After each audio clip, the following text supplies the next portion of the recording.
bunker of the Lentonian militia, which seemed fair enough to me, as there were hardly enough of... See, is the stream up? Let's test it out. Yeah, apparently. See, is the stream up? Let's test it out. What am I hearing in the background? Yeah, apparently. Testing. See, is the stream up? Test it out. Alright, what about now?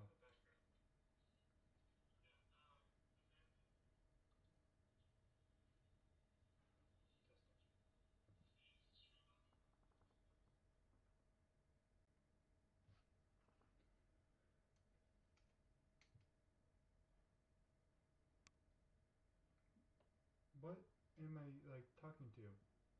Testing.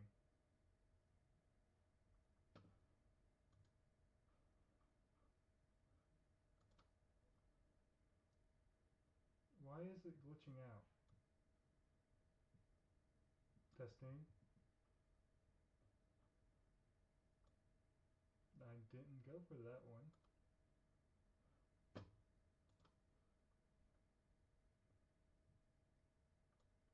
No.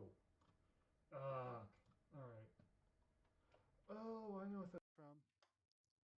Alright, let's try this.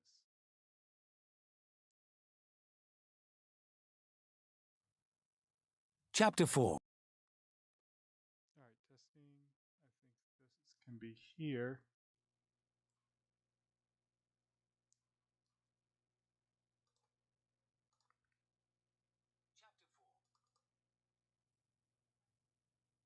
Chapter 4. Yep, here we go. Are you sure? I asked, despite knowing that no one would have said a thing like that if they weren't completely certain, and the Magos biologist, seated on the opposite side of the hololith, nodded soberly in reply. I felt a faint flicker of surprise at that, as in my experience members of the Adeptus Mechanicus weren't often given to such human gestures, but I suppose in his field of expertise he would have had less inclination to indulge in wholesale augmentation than the majority of his colleagues.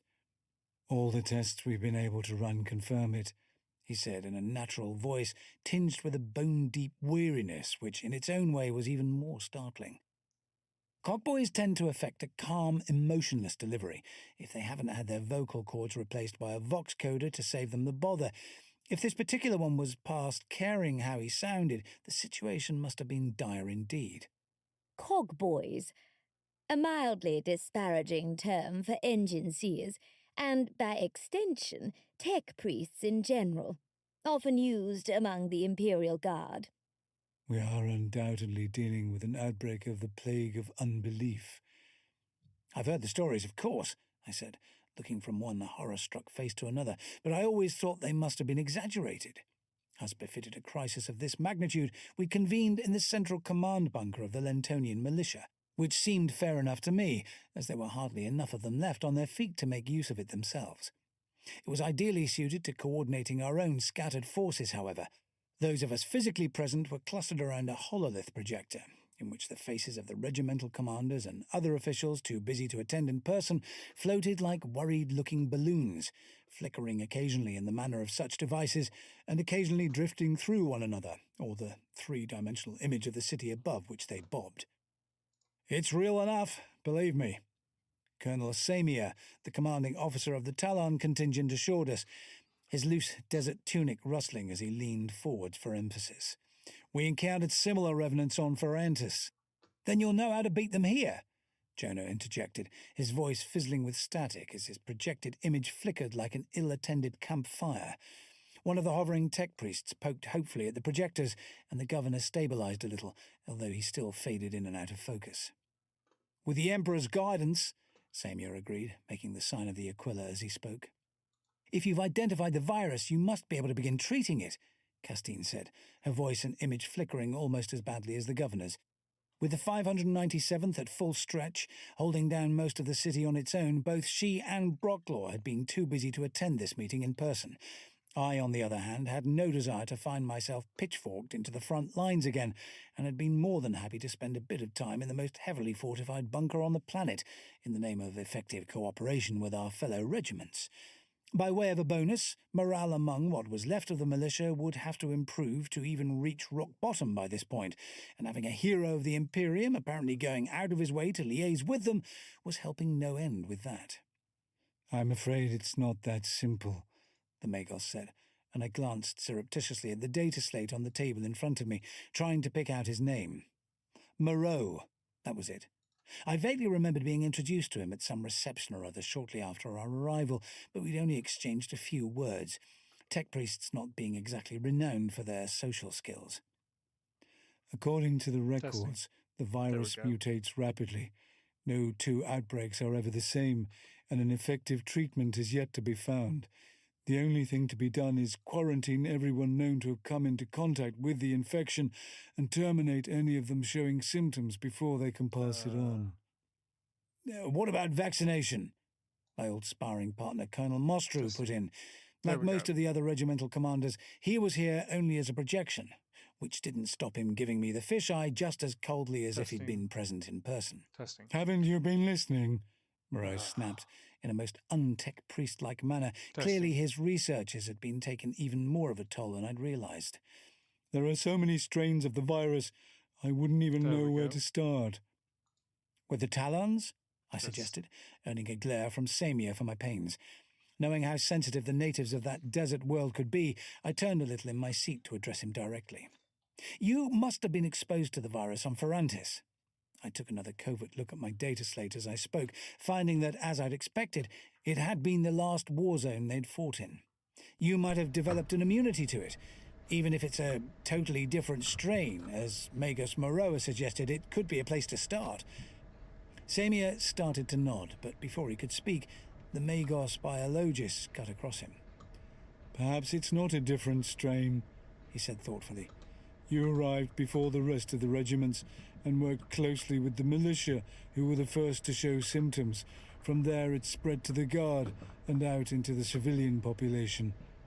He started punching keys and bringing up displays on his own slate with a speed and precision which hinted at augmetic enhancements in his fingers and cortex, even though they weren't particularly visible. What I could see of the Talon Colonel's face behind his extravagant beard and voluminous burnous darkened dangerously. "You dare to suggest that we brought this contagion to Lantonia?" he said slowly. "It's by far the most probable vector," Moreau said, clearly missing the warning signs. Samir's jaw tightened. "Then explain to me how my men are almost entirely free of the disease," he challenged. Moreau looked uncomfortable. "I can't," he said, "unless they're carriers, somehow immune but still able to pass on the virus." Samir grasped the icon of the Emperor hanging around his neck, his lips moving for a moment in some calming litany. When he spoke aloud again, it was with greater deliberation, which might sound odd, but was actually fairly typical. The average Talon will call on the Emperor at the drop of a hat, and generally feel that he's answered, however unlikely that may seem to anyone else in the vicinity.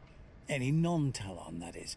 Their fellows will take it as read that him on Earth has revealed his divine will and go along with even the most palpable idiocy. Luckily, they seem to take it for granted that their officers and chaplains are granted the most cogent insights, otherwise they'd be completely unmanageable. "Then by all means, make your tests," he said. "If we discredit this nonsense as soon as possible, less time will be wasted." "And if you do turn out to be the carriers," I said, because somebody had to, and he was least likely to take offense if it came from me. "Then we do the Emperor's work in being the means of salvation for this world," Samir responded with neat circular logic.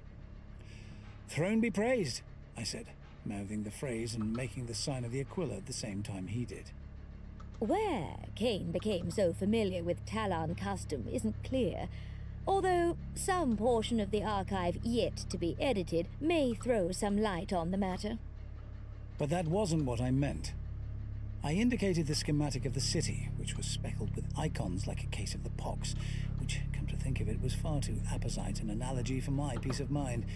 Each blemish represented a guard unit, those tagged with the identifiers of the 597th or the Talons far outnumbering the others, or an incident involving another group of the Walking Dead which had become more and more numerous in the days following the carnage in the cathedral.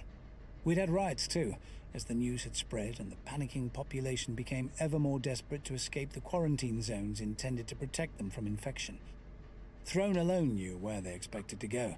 I doubt they knew themselves, but anywhere out of the city seemed to offer an illusion of safety. We're barely keeping a lid on things now. If your regiment has to be quarantined too, we're all fracked. Then we should redeploy at once, Samir said, rising from his seat to approach the hololith controls. After a moment, the positions of the icons shuffled around, to leave the 597th clustered in the city's centre, securing the Governor's Palace, the Mechanicus Shrine, and the Administratum Cloister.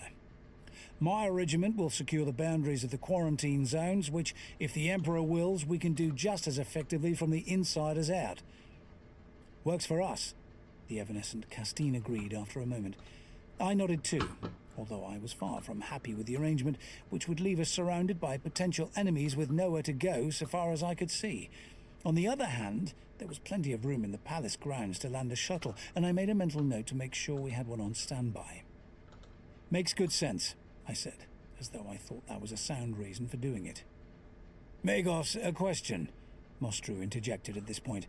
What's your prognosis for the guardsmen already infected? Moreau looked surprised. What it's always been, he replied. They'll die. The virus will then stimulate electrochemical activity in the brainstem, restoring motor and sensory functions after a fashion. The resulting revenant will be driven purely by instinct, principally aggression, and the need to feed. Then we should begin culling the sick immediately, one of the Vostroyan commissars stated flatly. And burn the bodies, I added reluctantly. A nagging sense of something we'd forgotten gibbered quietly at the back of my head for a moment, before making itself heard at last. What about the casualties from the fighting before we got here? I asked, already sure I wouldn't like the answer. They weren't cremated, were they? No, Samir shook his head. There was no time for ceremonial. They were buried in mass graves. A trickle of ice water seemed to run down my spine. Where are they? I asked. Everyone present looked from one to the other, and the floating heads in the hololith seemed equally baffled. The city authorities would have handled that, Jonah said, but no one's been keeping up with the filing lately. Big surprise there. Try the ecclesiarchy, I suggested. They would have insisted on holding some kind of ceremony. I'll get on to Callister, the governor promised. Good. Much as I'd have liked to have remained in the bunker indefinitely, my morale-boosting role meant that I had to show my face to the troops, and be seen to be looking relaxed and unconcerned by the civilians to boot. I rose, trying my best to seem nonchalant. I'll discuss it with you when I get to the palace. You're coming here? Even out of focus as he was, Jonah's face took on an unmistakable expression of surprise. The redeployment, I reminded him. We'll be digging in all around you. Oh. He sounded as though he was trying to make light of the situation and not succeeding very well. That's reassuring. I'm glad you think so, I said, wishing I shared his optimism.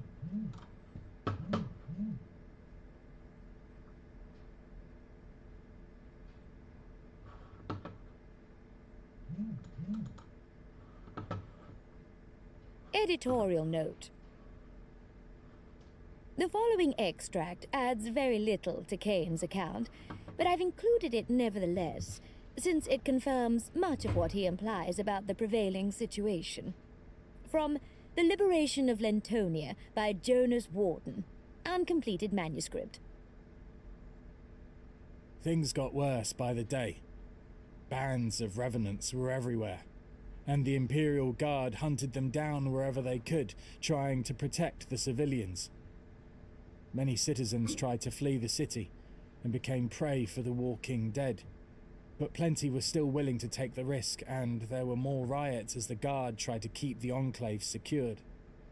These disturbances got worse as food and medical supplies became scarcer. Lentonia had always relied on off-world imports, but with the plague confirmed, I was forced to close the system to merchant vessels. If we couldn't control the outbreak soon, we'd starve. Emperor, forgive me. I knew there was a reason I never wanted this job.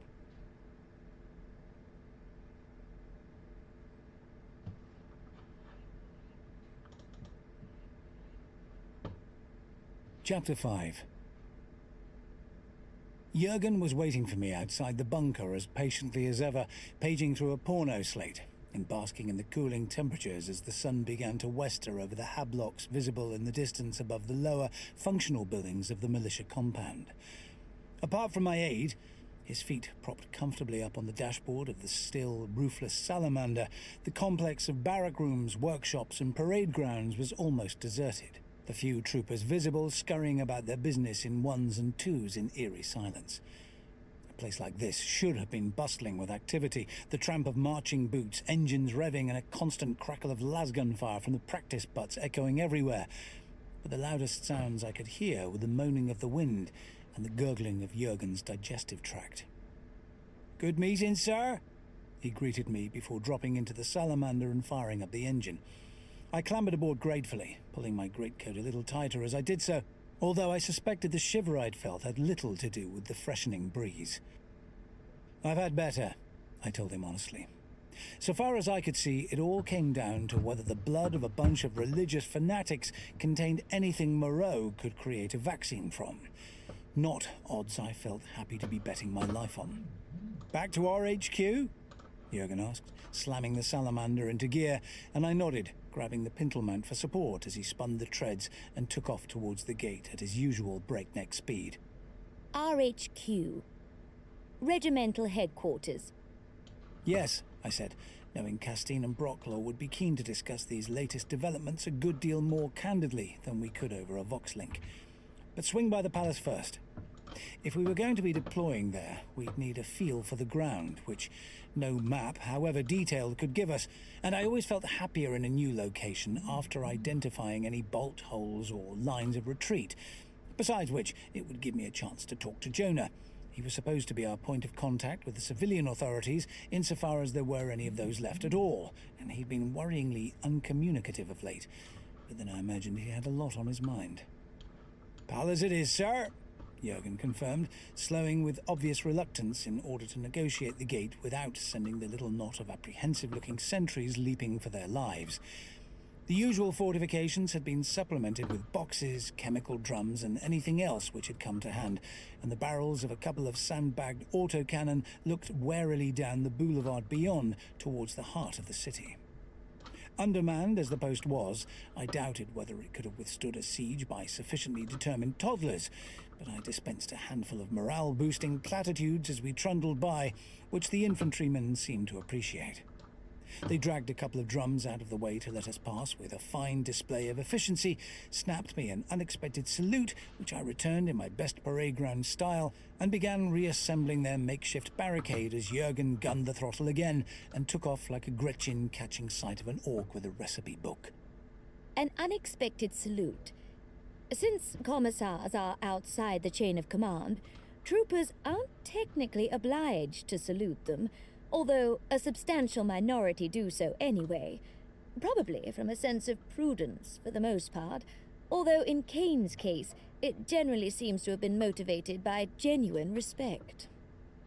The slowly darkening city was an eerie sight as we howled down boulevards and thoroughfares deserted apart from the occasional prowling chimera, their turret-mounted searchlights swinging as they stabbed into alley mouths and the shattered windows of looted emporia. Many of the waylights were still functioning, although deep lakes of darkness lay between these isolated patches of luminescence, casting flickering shadows in the depths of the buildings, in the cover of which anything might be lurking. Several times I caught glimpses of stealthy movement, or thought I did, and swung the pintle mount around to bear on it, but nothing inimical ever appeared, leaving me to wonder whether they'd been produced by solitary looters whose greed outweighed their sense of self-preservation, scavenging rodents, or my own imagination. If I'd begun to doubt the dangers of the journey, however, I was soon disabused by the distant roar of a heavy bolter, quickly joined by another, and then a third. At least one of the patrolling chimeras had evidently found a group of revenants large enough to require calling for reinforcements. The firing seemed a fair way away, but I'd been in enough city fights to know how the sounds of combat could be distorted by the intervening buildings, echoes rolling back on themselves or being muffled by the surrounding hab blocks, making direction and distance almost impossible to estimate with any degree of accuracy. "Do you want to see what's happening?"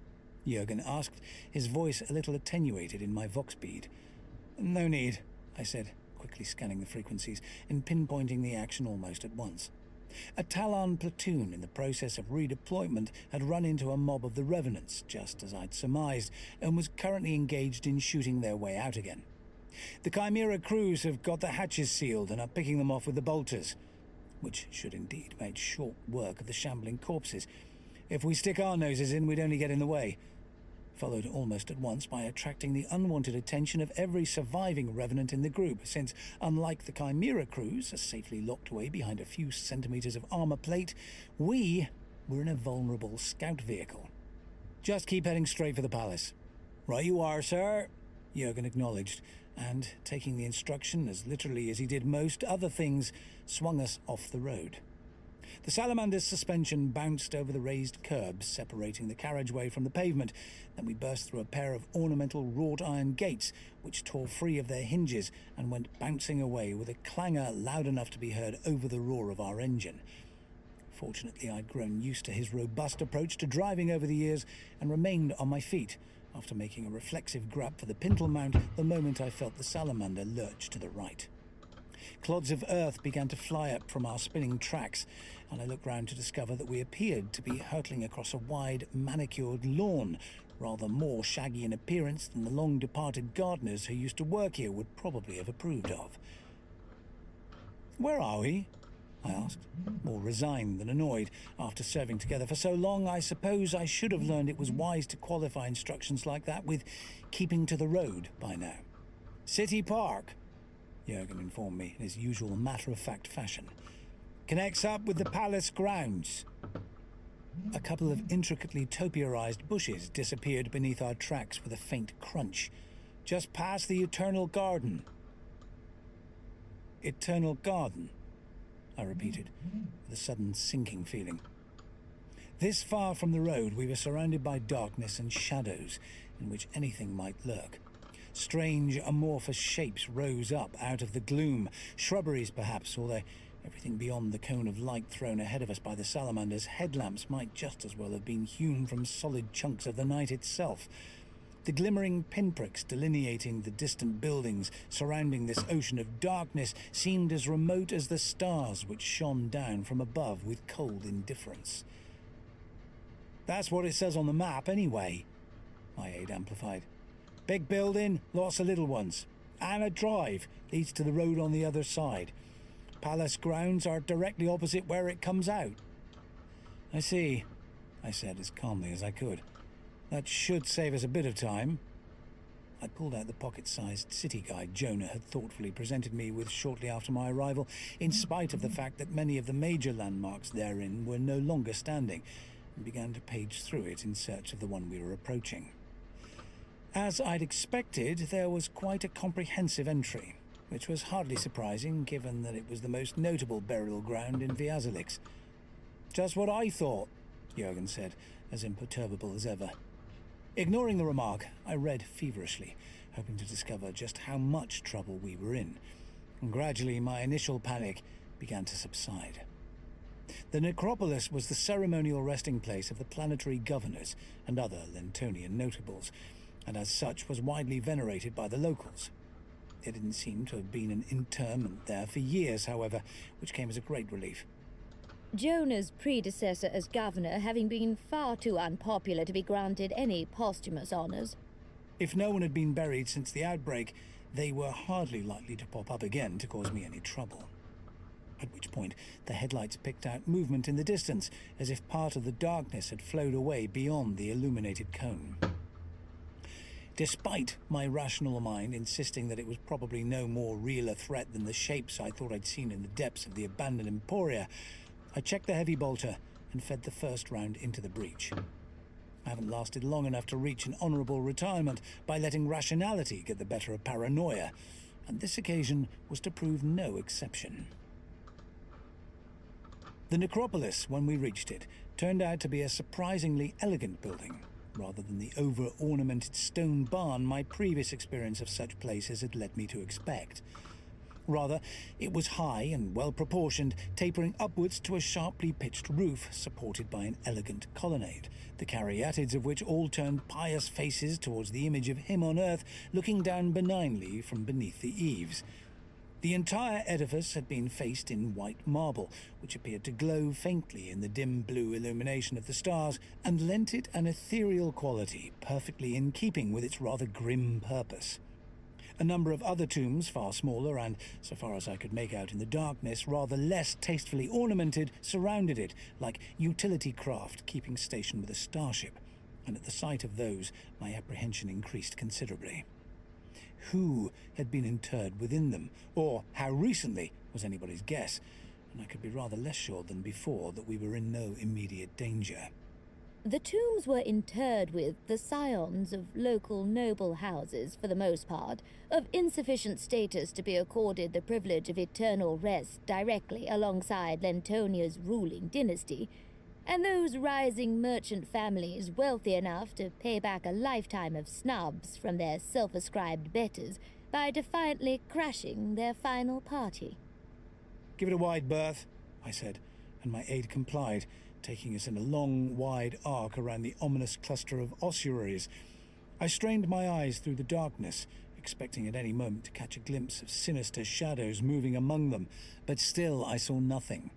Then Jurgen abruptly swung the salamander back towards the boneyard. "We'll have to cut across the corner of it," he said, as though it was only a minor inconvenience. "We'll get stuck in the trees otherwise." I turned, looking out to the right instead of leftwards towards the necropolis. Sure enough, the night seemed darker in that direction. Stars and city lights alike occulted by a solid bank of vegetation looming against the horizon like a low-lying thundercloud. Hanging onto the heavy bolter by one hand, for fear of another sudden change of direction, I glanced down at the plan in the book, finding the patch of woodland much smaller in its graphic representation than it appeared to be in reality. The drive leading to the gate on the other side of the park was relatively close, but we'd have to make our way through a slalom of tombs now in order to reach it, which would mean slowing down, which would, in turn, leave us more vulnerable to attack. Why it occurred to neither of us to simply return to the gate by which we'd entered the park in the first place, I have no idea.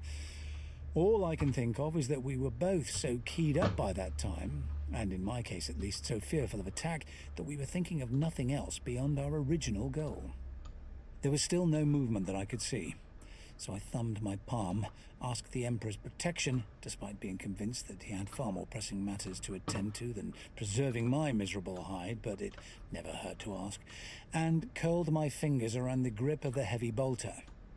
Thumbed my palm, a gesture in which the thumb is pressed into the palm of the hand, so the fingers resemble an aquila wing, intended to ward off misfortune or invoke good luck, common on many worlds in the Damocles Gulf and adjacent sectors.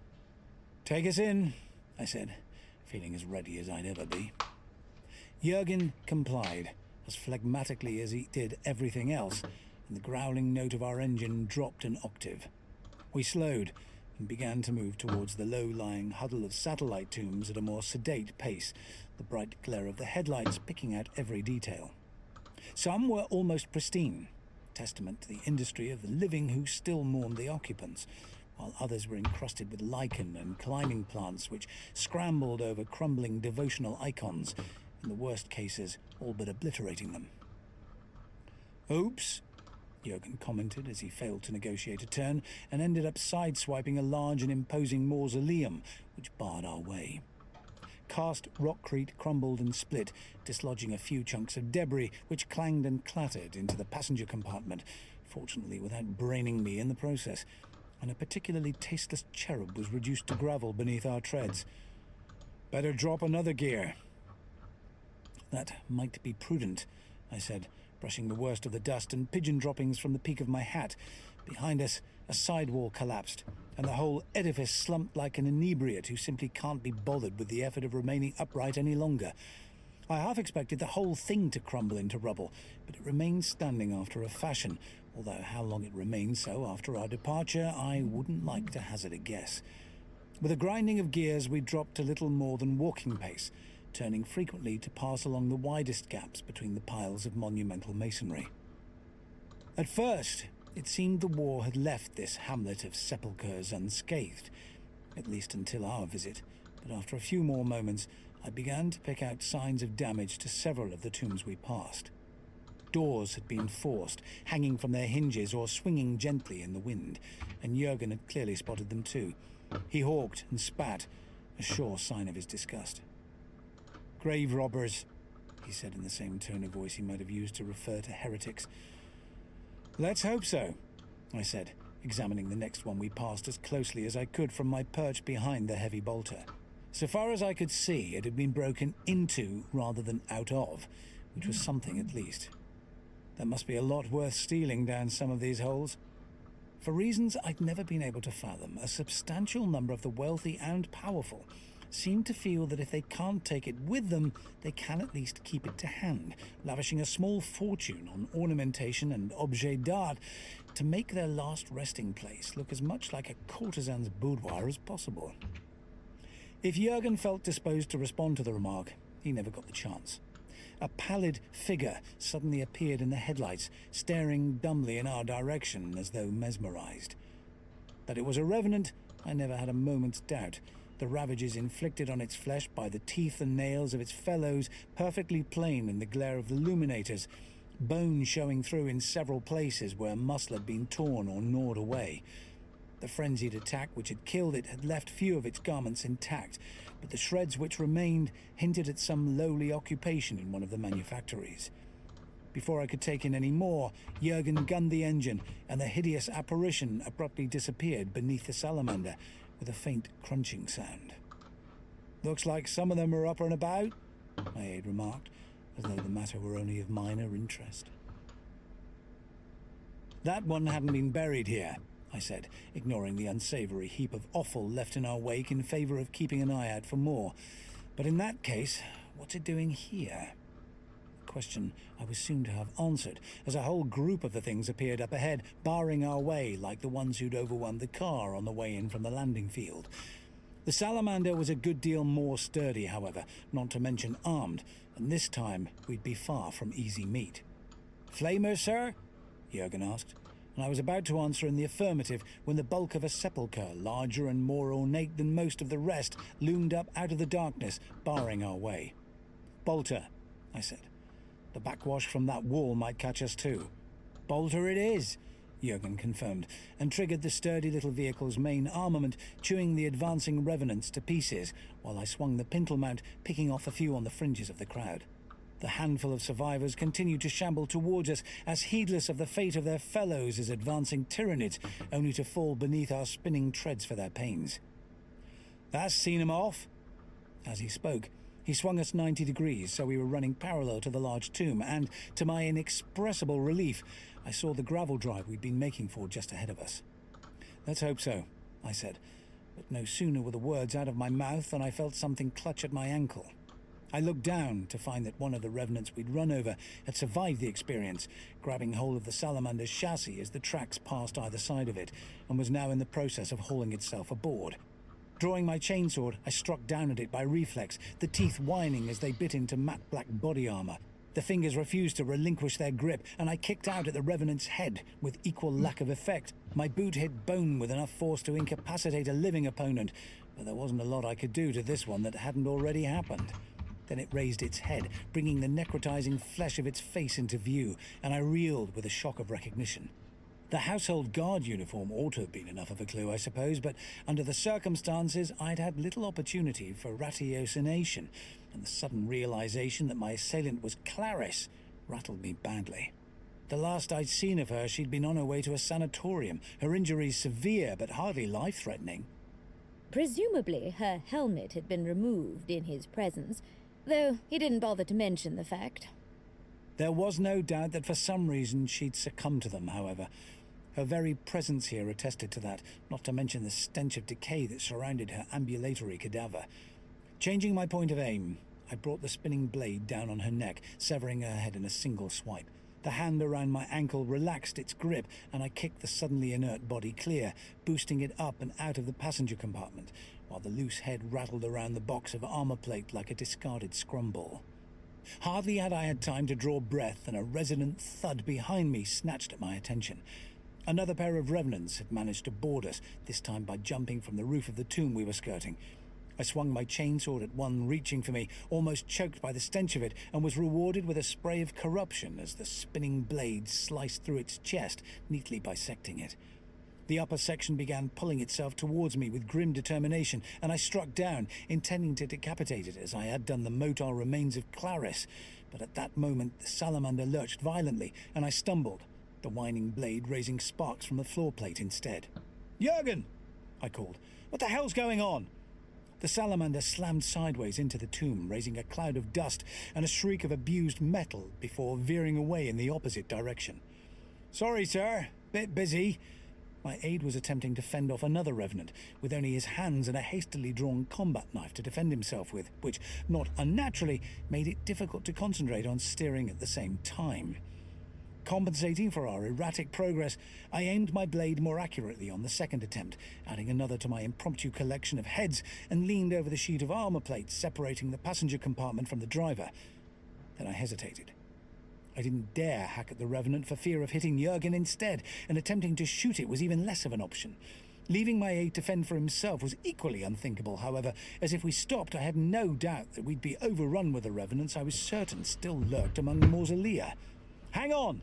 I said, hoping my reluctance didn't show in my voice. I'm gonna go use the bathroom. I'll be right back. I want to know what y'all's opinion. Should I have put this hole in the exhaust here or no? I'm waiting for the person that commissioned me to respond. So I'm gonna let this play out and I'll be right back. And clambered over the sill of the armor plate, keeping my balance with difficulty. The salamander was an old one, the guard plates protecting the upper treads removed for maintenance, if they'd ever been fitted in the first place, and I found myself teetering perilously close to the rapidly moving band of jointed metal, all too aware that one misstep would whirl me away to a messy death beneath our tracks.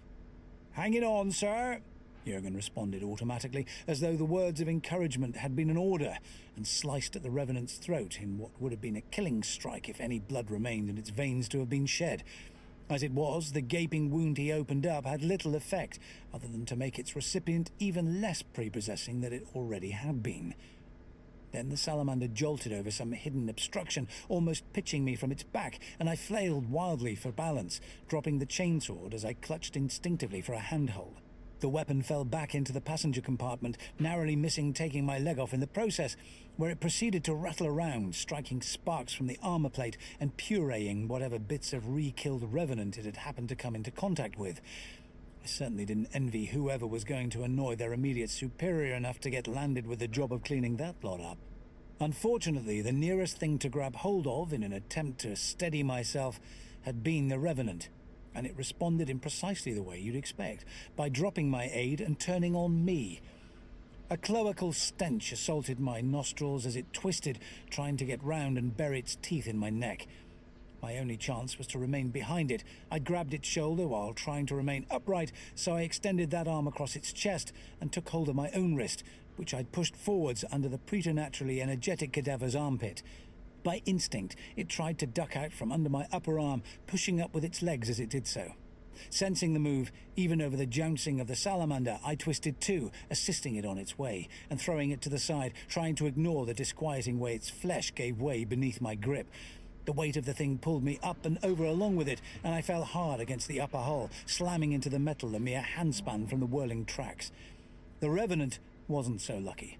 For a moment it clung on, maintaining a vice-like grip on the lapel of my greatcoat, while the spinning metal treads abraded its flesh away in a spray of stinking corruption, and I felt myself slipping inexorably towards the same grim fate. Then the cloth ripped, parted by the keen edge of Jurgen's knife, and the foul thing abruptly disappeared, thrown out ahead of us by the speed of the tracks.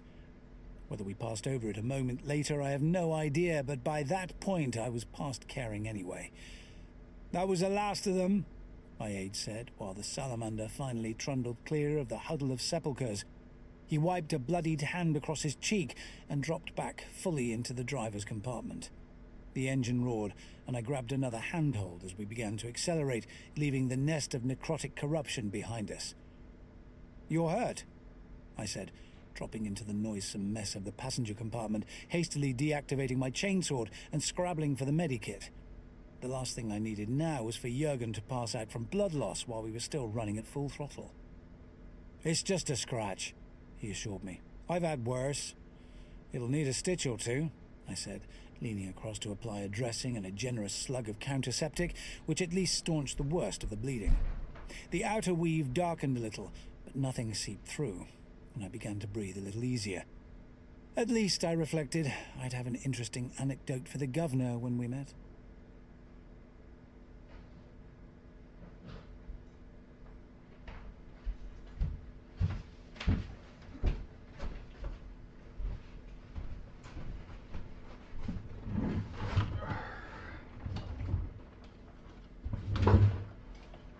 Alright, let's see if they've responded.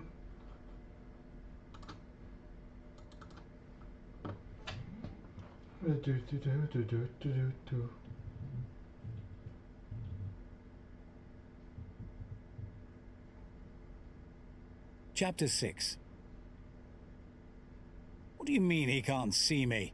I demanded in my most commissarial manner, and the household trooper barring the corridor leading to Jonah's private apartments quailed visibly. Technically, I suppose he was a vassal of the governor's rather than a member of the imperial military and beyond my jurisdiction, but in his shoes I wouldn't have wanted to rely on so minor a distinction either. His face was hidden behind one of those polarized helmet visors, but his posture betrayed his uncertainty, and the ingratiating tone of his voice confirmed it. "Governor Warden has given strict instructions not to be disturbed," he told me. "Then he's in the wrong job," I said unsympathetically. "Where is he?" I'm not sure if it was the tone of command, my disheveled appearance, or... That's a cool idea. They want to put water exhaust into the actual exhaust. So I'm just gonna leave this tiny one here.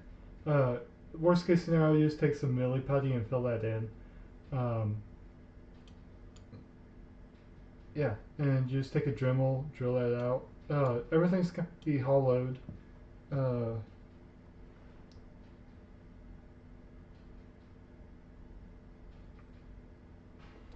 there's that. And this thing's coming together pretty cool. The printer's bed is preheating, so I should be able to print this within like the next 2 days. Alright, now let's get back to Connors Arcane's multi-stories. The odoriferous traces of former revenants still bespattering my uniform, which decided him, but after a moment's hesitation, his head turned fractionally towards an ornately carved door at the end of the corridor. "His chambers," he said reluctantly.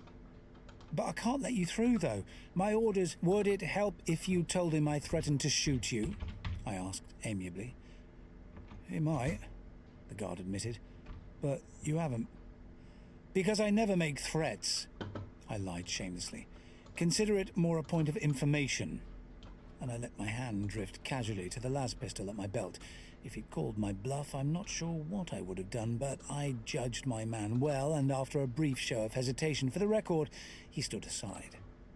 I nodded my thanks and padded up the corridor towards the doorway, my footfalls muffled by a carpet thick enough to have concealed a rattling with a long las. I considered knocking, but decided against it, and it would give Jonah the chance to tell me to frack off, and there was no point in getting into an argument before we'd even come face to face. I'd had enough conflict for one evening already and was in no mood for more. As I reached out for the doorknob, my boot clattered against something lying on the carpet, and I glanced down to find that I'd just avoided stepping on a laden silver salver.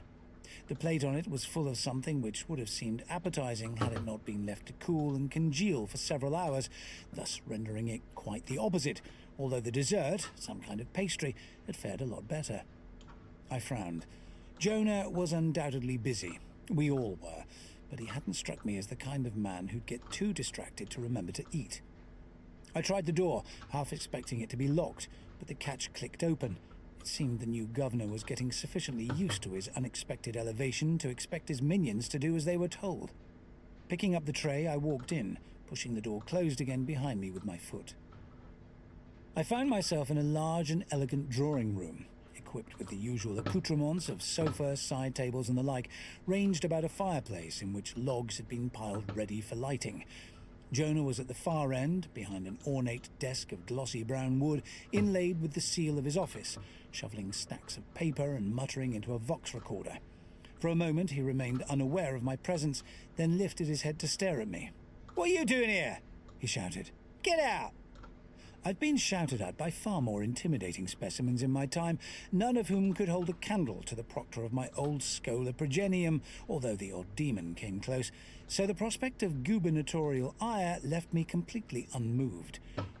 "I brought your lunch," I said, although for all I knew the tray could have been left at breakfast time, and carried on walking towards him unperturbed. "I'm not hungry," Jonah said, the anger in his voice replaced by uncertainty, something I frequently observed happens if you respond to an aggressor in a manner they're not expecting. "You must be," I insisted, the vague sense of something being wrong that had settled over me at the discovery of the tray outside intensifying as I drew closer to the desk. I put the meal down on top of the papers littering its surface and got my first close look at the man. "Throne on earth, you look terrible." "Too much work." His face was flushed and swollen, the eyes febrile. "But everyone's overstretched. I have to set an example." He coughed, turning his head away, and the scratch on his cheek from the scuffle in the cathedral came into view. I'd have expected it to have healed by now, but it was livid and swollen, badly infected. "You should still get some sleep," I demurred, fighting the impulse to back away. If he was contagious enough to have passed the infection on to me, I'd have been a dead man the moment I stepped through the doorway in any case, which was hardly a comforting reflection. "Sleep. Yeah, good idea," he agreed, rubbing his eyes. "Don't know why they got the heating on this time of year, do you?" "I'll look into it," I assured him, my mind whirling, assessing the implications of this horrifying development. We had to keep his condition a secret, that much was certain. The governor was a symbol of the Emperor's protection, at least in the minds of most of the populace, and if it got out that he'd succumbed to the sickness, the civil disorder we'd seen already would increase 1,000-fold. Not to mention the fact that the minute his relatives discovered the truth, we'd be up to our ears in fratricidal nobles, scrabbling to fill the vacant throne, and we had enough distractions to deal with already. I skirted the desk, keeping the ornate slab of polished wood between us, as though that would be any barrier to an airborne virus looking for a Vox. It was right where I expected it to be, and I lost no time in using it. "Magos Moreau," I began as soon as the cogboy's face appeared in the pict screen above it. "There's been an unfortunate development. Your assistance and your discretion are both required."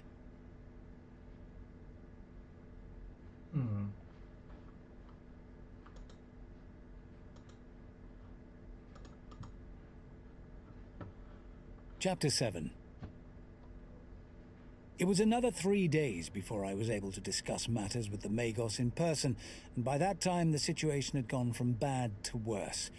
The plague continued to spread among the civilian population, and the first few cases had been confirmed among the 597th, which made the redeployment we'd arranged with the Talons seem like a complete waste of effort.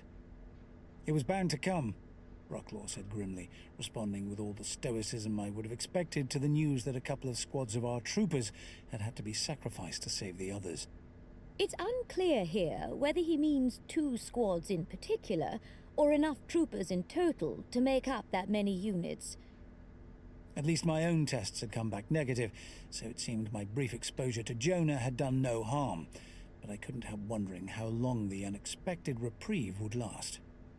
"I had hoped it would take a while longer," I said, following him into the compact and well-equipped operations centre we'd found after taking over the wing of the palace, which normally housed the household troops. An eviction they no doubt resented, but since there were so few of them, relatively speaking, none of them had raised any objections, at least in my hearing. I looked around for Castine as we entered the room, but it seemed she wasn't back from a meeting with Samir yet. The two of them were supposed to be coordinating strategies for hunting down revenants more effectively.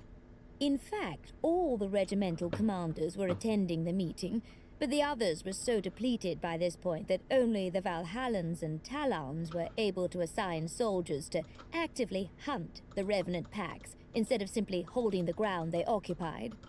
But every day saw more of the walking corpses rising from the dead, and, barring a miracle, we'd be back on the defensive for good before long. At least the ones I'd found in the necropolis, drawn there by the abundance of carrion to feed on, had been cleared out by flamer-wielding guardsmen by now.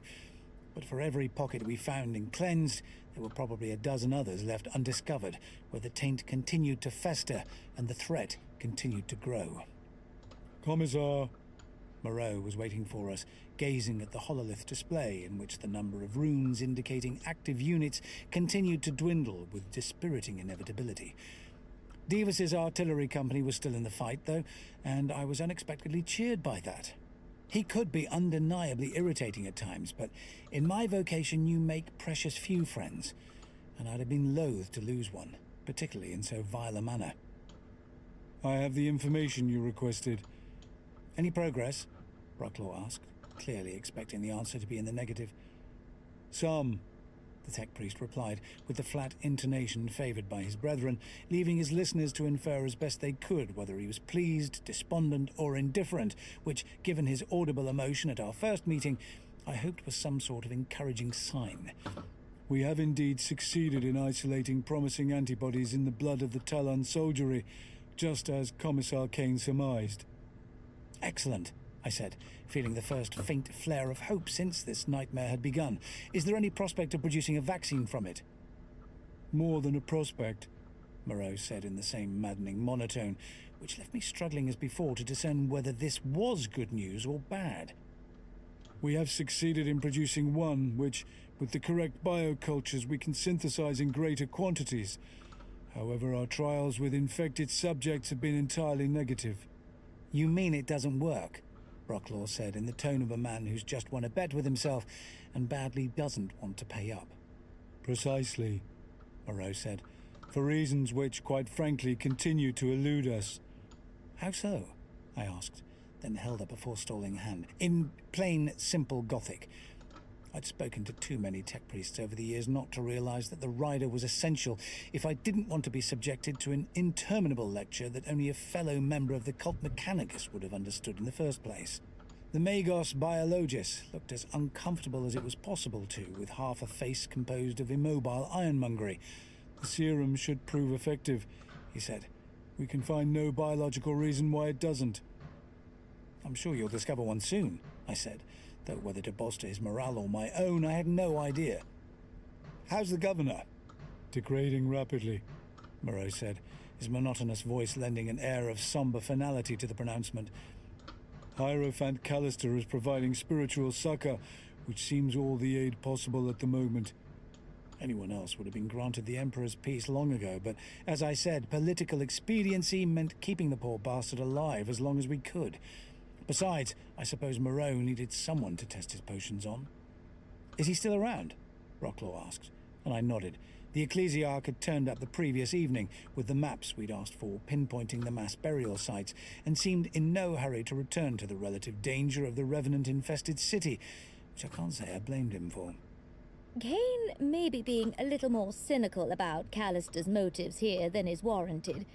As the Emperor's anointed representative on Lentonia, the governor's position was of spiritual as well as temporal significance, and the Hierophant may well have felt it his duty to remain and offer prayers to ease his passing. Let's hope he doesn't come down with it too, I said, conscious that I'd spent some time with the stricken governor myself, and been lucky to get away with it. Possible, but unlikely, Moreau assured us. The virus spreads relatively slowly in most cases, and typically takes 2 to 3 weeks to manifest. Then how come Jonah came down with it so fast? I asked. A memory of our wild drive through the necropolis bubbled to the surface. And his bodyguard Clarice, she was killed and resurrected far quicker than that. I was speaking of airborne infection, Moreau said, pedantic as only a cogboy could be. Governor Warden was scratched by a revenant in the cathedral, which must have delivered the virus directly into his bloodstream. Such a mechanism may well account for the frequently observed accelerated progress of the disease in others directly wounded by them. Jurgen, I said, a cold knot of horror tying itself around my gut. One of the revenants had laid his face open, a far deeper and more serious wound than Jonah had suffered. If the cogboy was right, my aide was probably doomed. "He's over there," Brocklaw said, completely mistaking my meaning, and a second or two later the aroma of socks of archaeological antiquity announced Jurgen's arrival.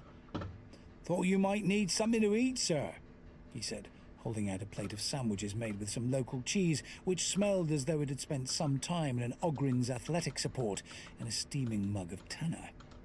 "Thank you, Jurgen," I said, taking them mechanically, although you can be sure I would have starved rather than consume either under the circumstances, and studying his face as I did so.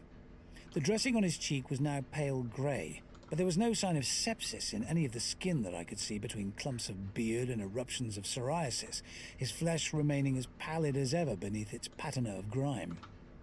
No sense in taking any risks, though, given the virulence of what we were dealing with. I indicated the dressing as I deposited the plate on a convenient desk and kept my voice casual. "Isn't it time you took that to the Medicaid for assessment?" "This?" Jurgen looked baffled for a moment and scratched the padded bandage absently. "I'd forgotten all about it, to be honest." "Then it's high time you were reminded." I winced theatrically, conscious that I needed an excuse to accompany him without Brocklaw and the Magos thinking anything was out of the ordinary.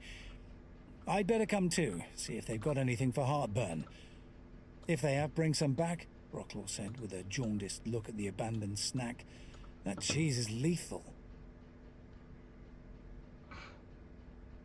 I don't know why I found that funny.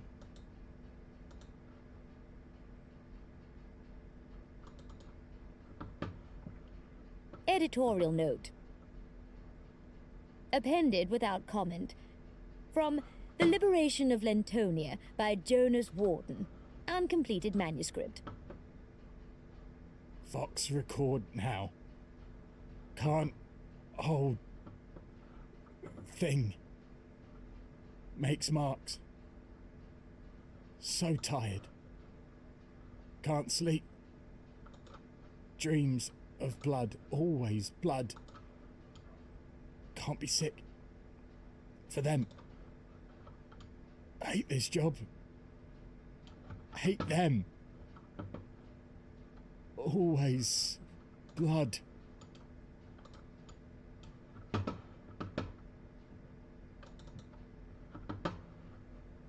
Chapter 8.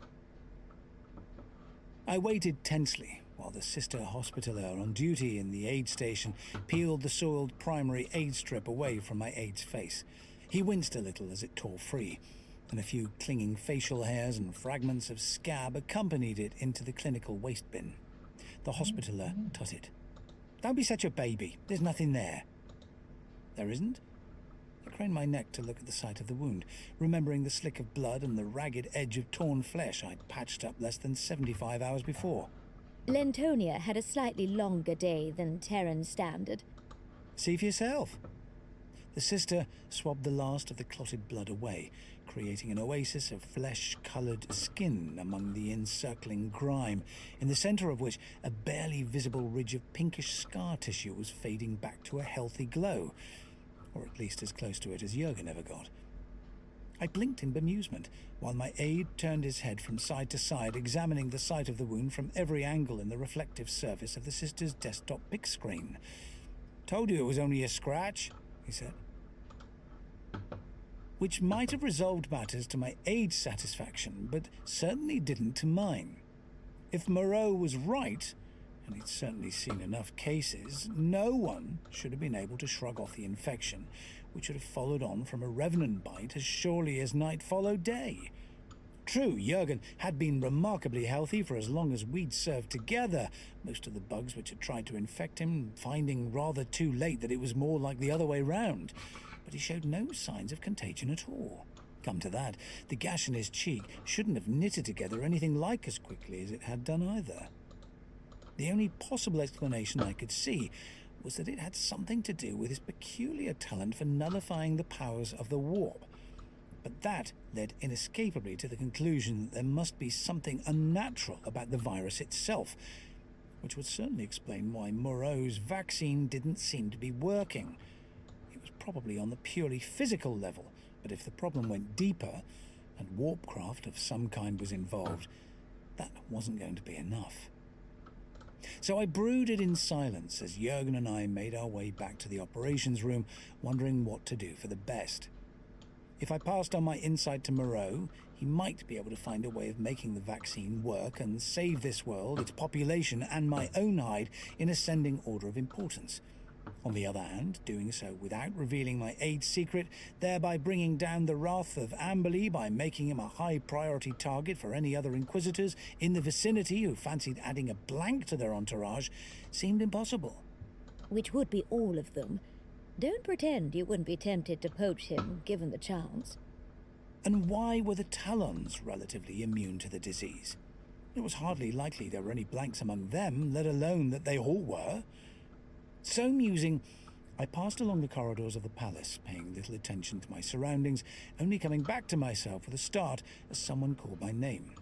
Turning, I found Castine walking towards us, the Talon colonel unexpectedly at her heels. "Colonel? Colonel?" I greeted them each in turn, Castine first, then extended a hand to Samir. "I must confess I'm surprised to see you. And I to be here," he sighed with the air of one prepared to discharge an onerous duty. "But the Hierophant is requesting an escort back to the cathedral precincts, and under the circumstances he'll be safer in my chimera than a civilian vehicle."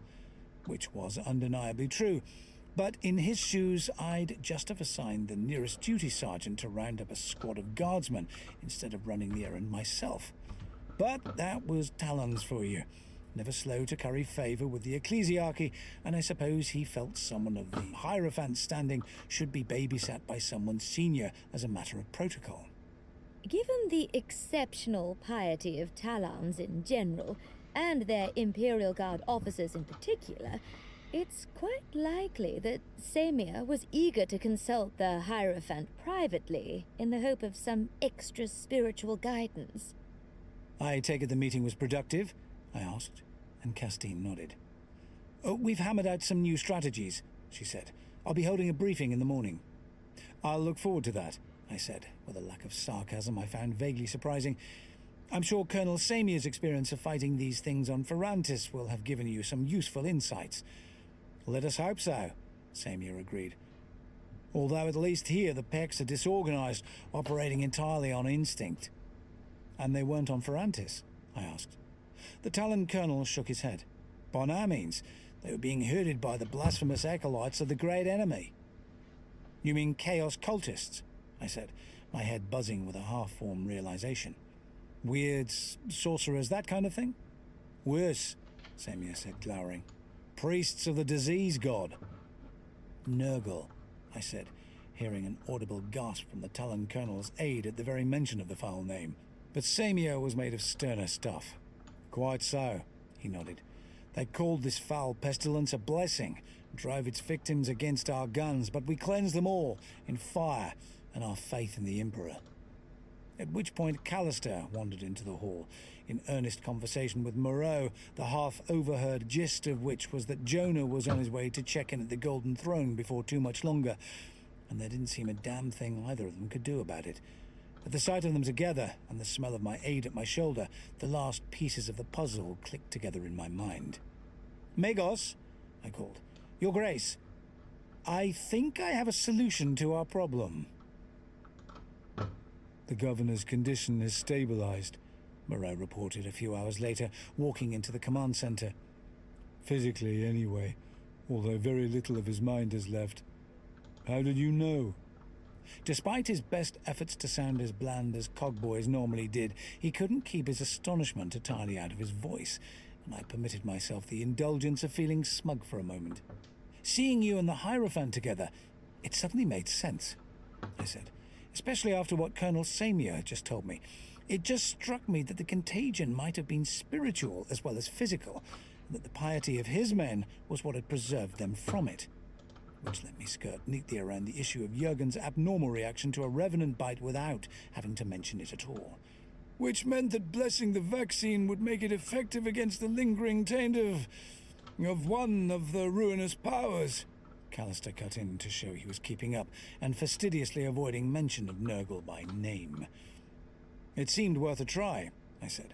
The Talons always say faith is the strongest weapon in their arsenal, and in this case, it was literally true. Can you bless the rest of the stock? Castine asked, bringing the discussion back from the realms of the numinous to the strictly practical, like the exemplary officer she was. Of course! The Hierophant puffed himself up a little, clearly delighted to be the centre of attention. Do you have much on hand? A few files only, Moreau admitted, but now it's proven its efficacy, we can produce more. Do you have enough on hand to immunize the regiment?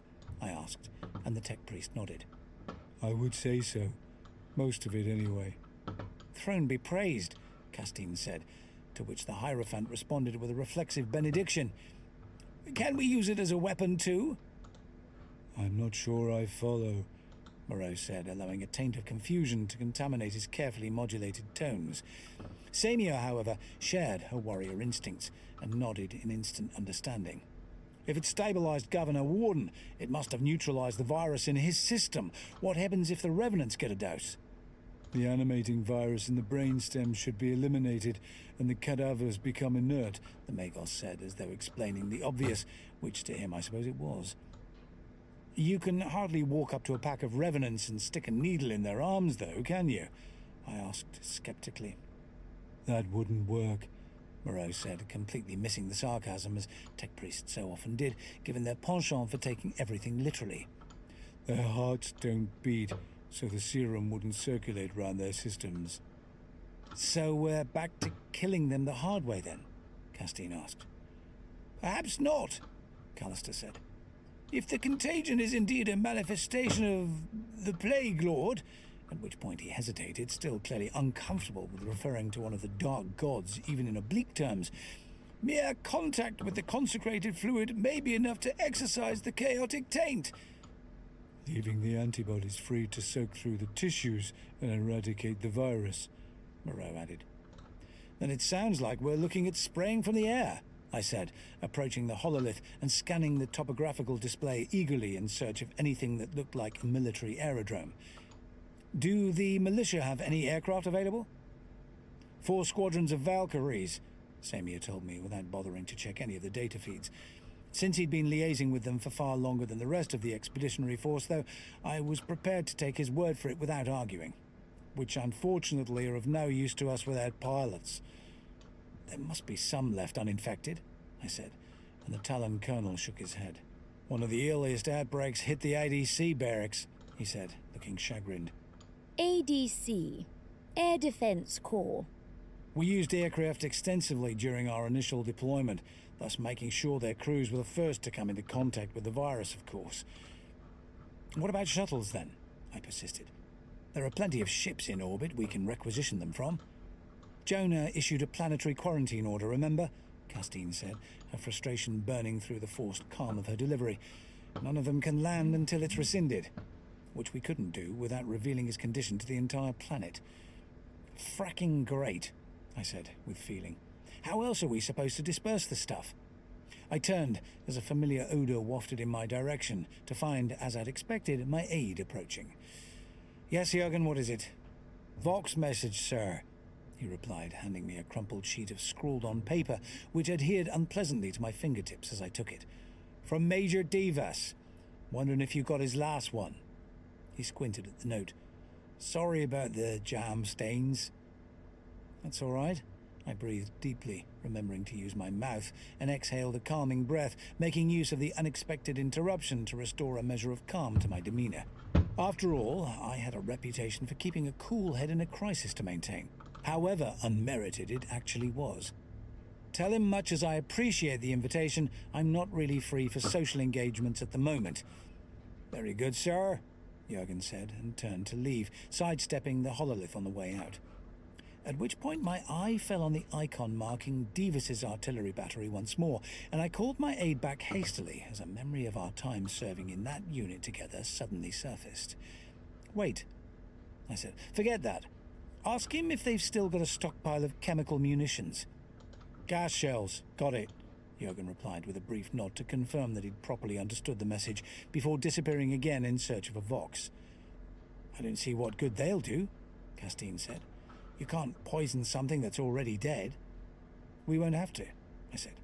The shells are set to airburst, to disperse the payload as widely as possible. If we substitute vaccine files for the original load, one barrage ought to be enough to take out the largest concentration of revenants.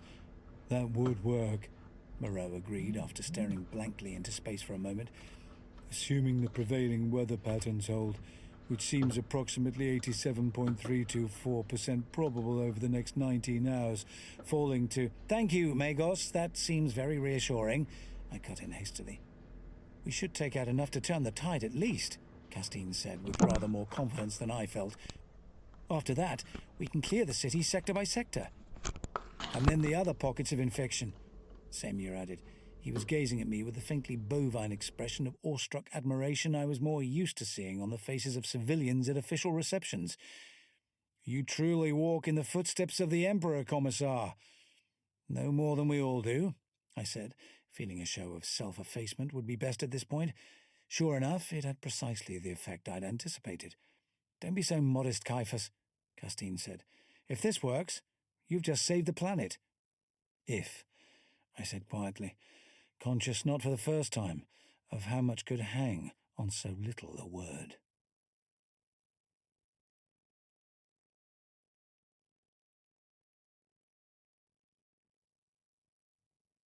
Editorial note. Not for the first time, I find myself wondering if the additional clarity afforded by the material presented here is worth the effort of listening to.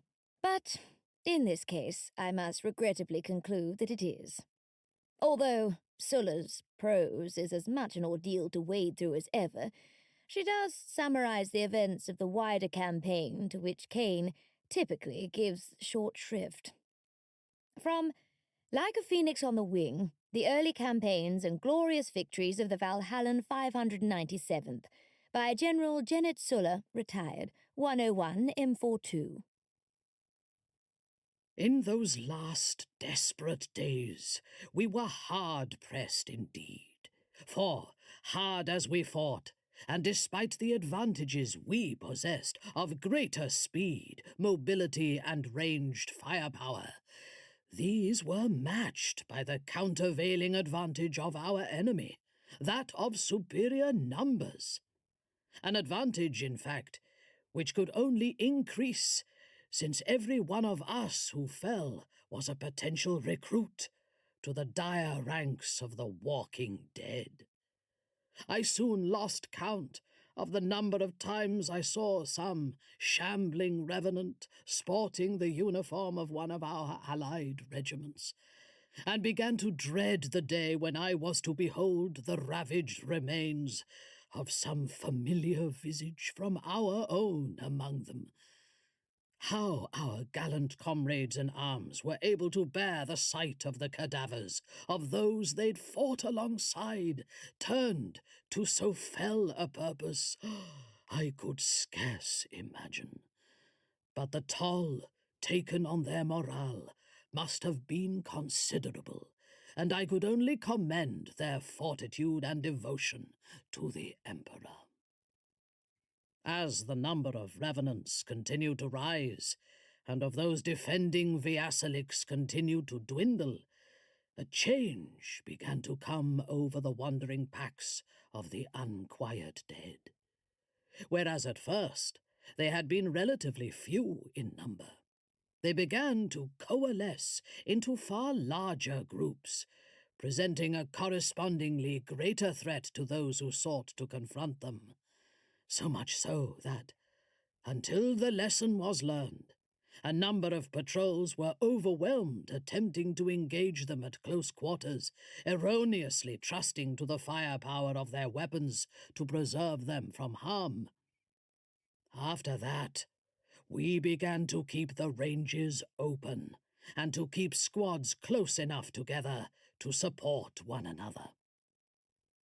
Even this proved insufficient to fully prevail against their ever-increasing numbers, however, and with great reluctance, we were forced to relinquish control of outlying areas, concentrating our forces in the center of the city, around the governor's palace. As if scenting victory, the hellish legions of the undead flocked inwards, surrounding the fortified precincts and laying siege to Lentonia's greatest symbol of imperial power. Why things without reason should act in such a manner seemed baffling, all the more so since they had shown not the least sign of tactical acumen up to this point. The shocking reason for their change in behavior was shortly to be discovered, however, and by none other than Commissar Kane, who, true to his quietly heroic nature, unhesitatingly sought out the most hazardous assignment for himself.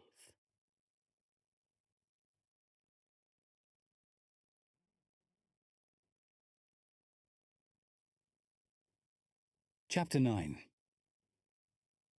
If I'm honest, I was hoping for a relatively quiet life after that, basking in the kudos of having come up with the solution to our problem while someone else got on with the job of implementing it. I didn't get one, of course. For some reason, it seemed every revenant in the city chose that night to throw themselves against our defensive line in a never-ending wave of shuffling carrion. I didn't know there were that many cadavers on the continent, never mind in Viazalix, I said, viewing the tightly packed streets beyond the perimeter walls by the light of the arc lamps mounted around them, which, in happier times, illuminated the front of the building for the aesthetic appreciation of passers-by during the hours of darkness. Now they'd been turned to cast their radiance further out, across the streets and the dark expanse of the park beyond. A pale shimmer of reflected light deep within it marked the marble sides of the imposing sepulchre at the centre of the necropolis, through which Jurgen and I had passed so dramatically. Everywhere I looked, there were more shuffling revenants, thronging the highways and packing the lawns and gardens of the park so deeply that the fringes of the pack faded into invisibility beyond the reach of the lights. There must be thousands of them. There are always more dead than you think, Brocklaw said sardonically, sweeping his amplivisor across the throng. A muffled drumbeat of weapons discharging punctuated our conversation as the troopers defending the palace precinct poured a constant stream of fire into the densely packed meat below, while our other units harried their flanks. But it was like trying to flense a leviathan with teaspoons. However much damage we did, there were always more revenants to take the place of the fallen. "Someone's got 'em stirred up," my aide said, materializing unexpectedly at my shoulder, the usual harbinger of his approach having been masked by the stench of corruption rising from below. He handed me a message slip, this time mercifully unmarked by any traces of a snack. "Major Davis's compliments, and they do have gas shells among the inventory." "Well, that's something," I said, as a party of troopers trotted across the courtyard below and began hosing down the cadavers beyond the railing with flamers. The smoke began to drift in our direction, and the smell abruptly became 10 times worse. "He can deploy the vaccine as soon as the Magos and the Hierophant can create another batch." Callister and Moreau had left with Samir a few hours before, ahead of the Revenant's arrival, and with any luck would have begun their work by now behind a screen of Talon troops determined to keep the carrion off their backs, a job they were welcome to as far as I was concerned. At least it didn't look as though they'd have much interference to worry about.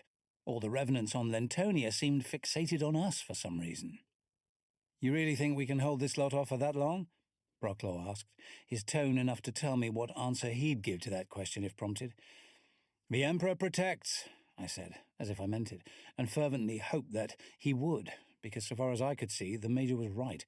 The flamer troopers below were already scuttling back into cover, their still burning victims being mashed against the barrier with a cracking of ribs audible even over the crackling of the flames as the wrought iron railing bent visibly under the pressure of the press of uncountable bodies behind it. A few chips of rockcrete began to work loose from the footings, pattering like gravel against the cobbles, and I flinched involuntarily. At this rate, we'd be overrun in a couple of hours. Leaving Brocklaw to his gloomy prognosis, I made the rounds of the jittery troopers, boosting morale as best I could with rote platitudes and the occasional bleak jest, but to a man and a woman they were spooked, and I couldn't blame them. I was too, though I could hardly admit it, taking refuge in a pose of grim resolve which I found relatively easy to maintain. I concluded my peregrinations back at the operations centre, where Castine greeted me bleakly. "It's not looking good," she said, indicating the hololith. "No, it's not," I agreed. I couldn't say for sure that every revenant in the city was now besieging us, but it certainly seemed that way. There were certainly few, if any, contact icons elsewhere that I could see. The groups of them, which had been drawn to the borders of the quarantine zones by the prospect of fresh meat, having abandoned their battle of attrition against the dwindling Vostroyan defenders on the very brink of victory. "Any idea what's attracting them here?" "Not a clue," Castine said. "Unless it's your magnetic personality." "Hardly likely," I said.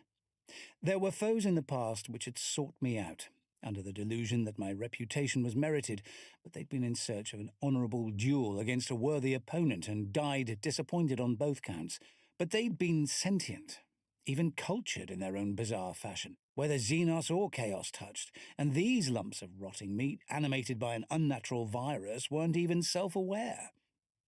Whatever it is, it's a big mistake on their part," Castine concluded, with more bravado than sober tactical analysis so far as I could see. "Let's hope so," I said, enlarging the image of the area around the palace. The artillery battery was only a couple of kilometres away, but until Moreau got another batch of vaccine produced and Callister blessed it, we'd get no help from there. We could always call in a conventional artillery strike on the densely packed revenants, of course, but they were so close to us, we were liable to take the brunt of the barrage ourselves if things went wrong, and we weren't quite that desperate yet. Then, as the three-dimensional representation of the palace and its environs continued to expand, my eye fell on a crucial detail I'd so far missed. "What are these tunnels?" Castine shrugged. "Just the usual, I suppose. Remnants of the Undercity and a bolt hole for the governor if things went wrong."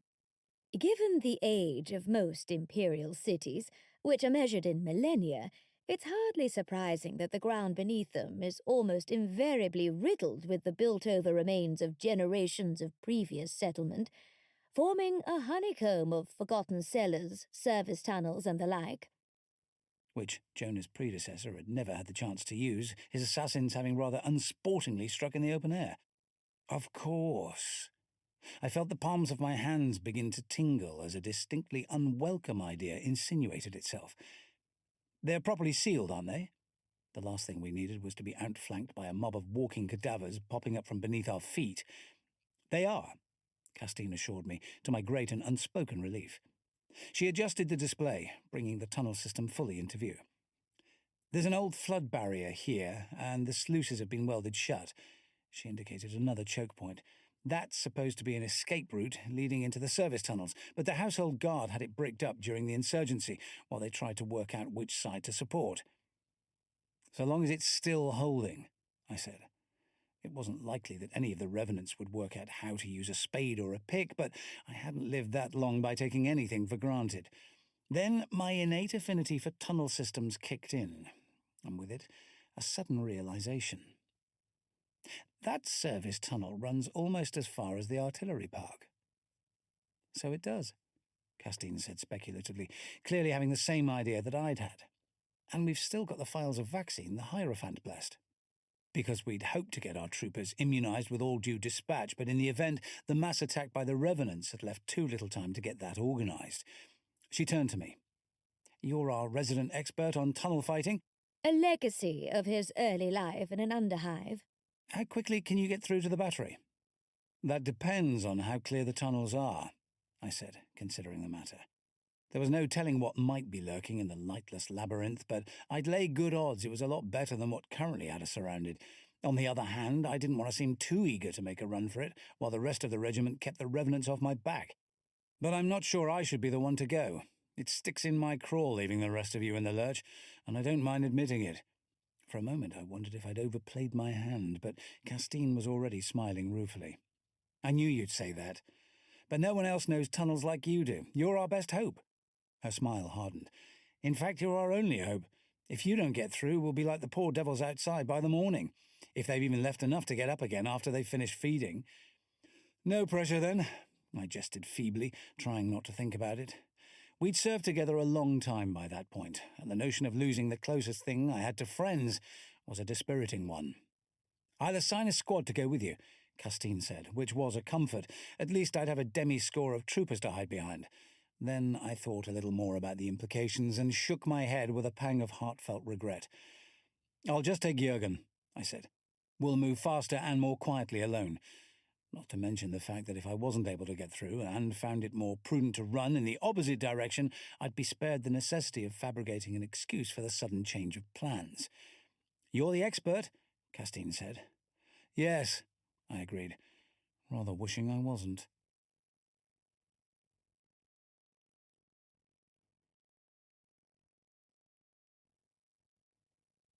Chapter 10. Accessing the network of tunnels beneath the city turned out to be relatively straightforward, the entrance to the erstwhile governor's funk hole being hidden behind a butt of some local wine, which the household troops who'd sealed the portal had apparently decided would be easier to shift if they drained it first, judging by the fruity aroma and the litter of broken goblets they'd left behind them when the job was done.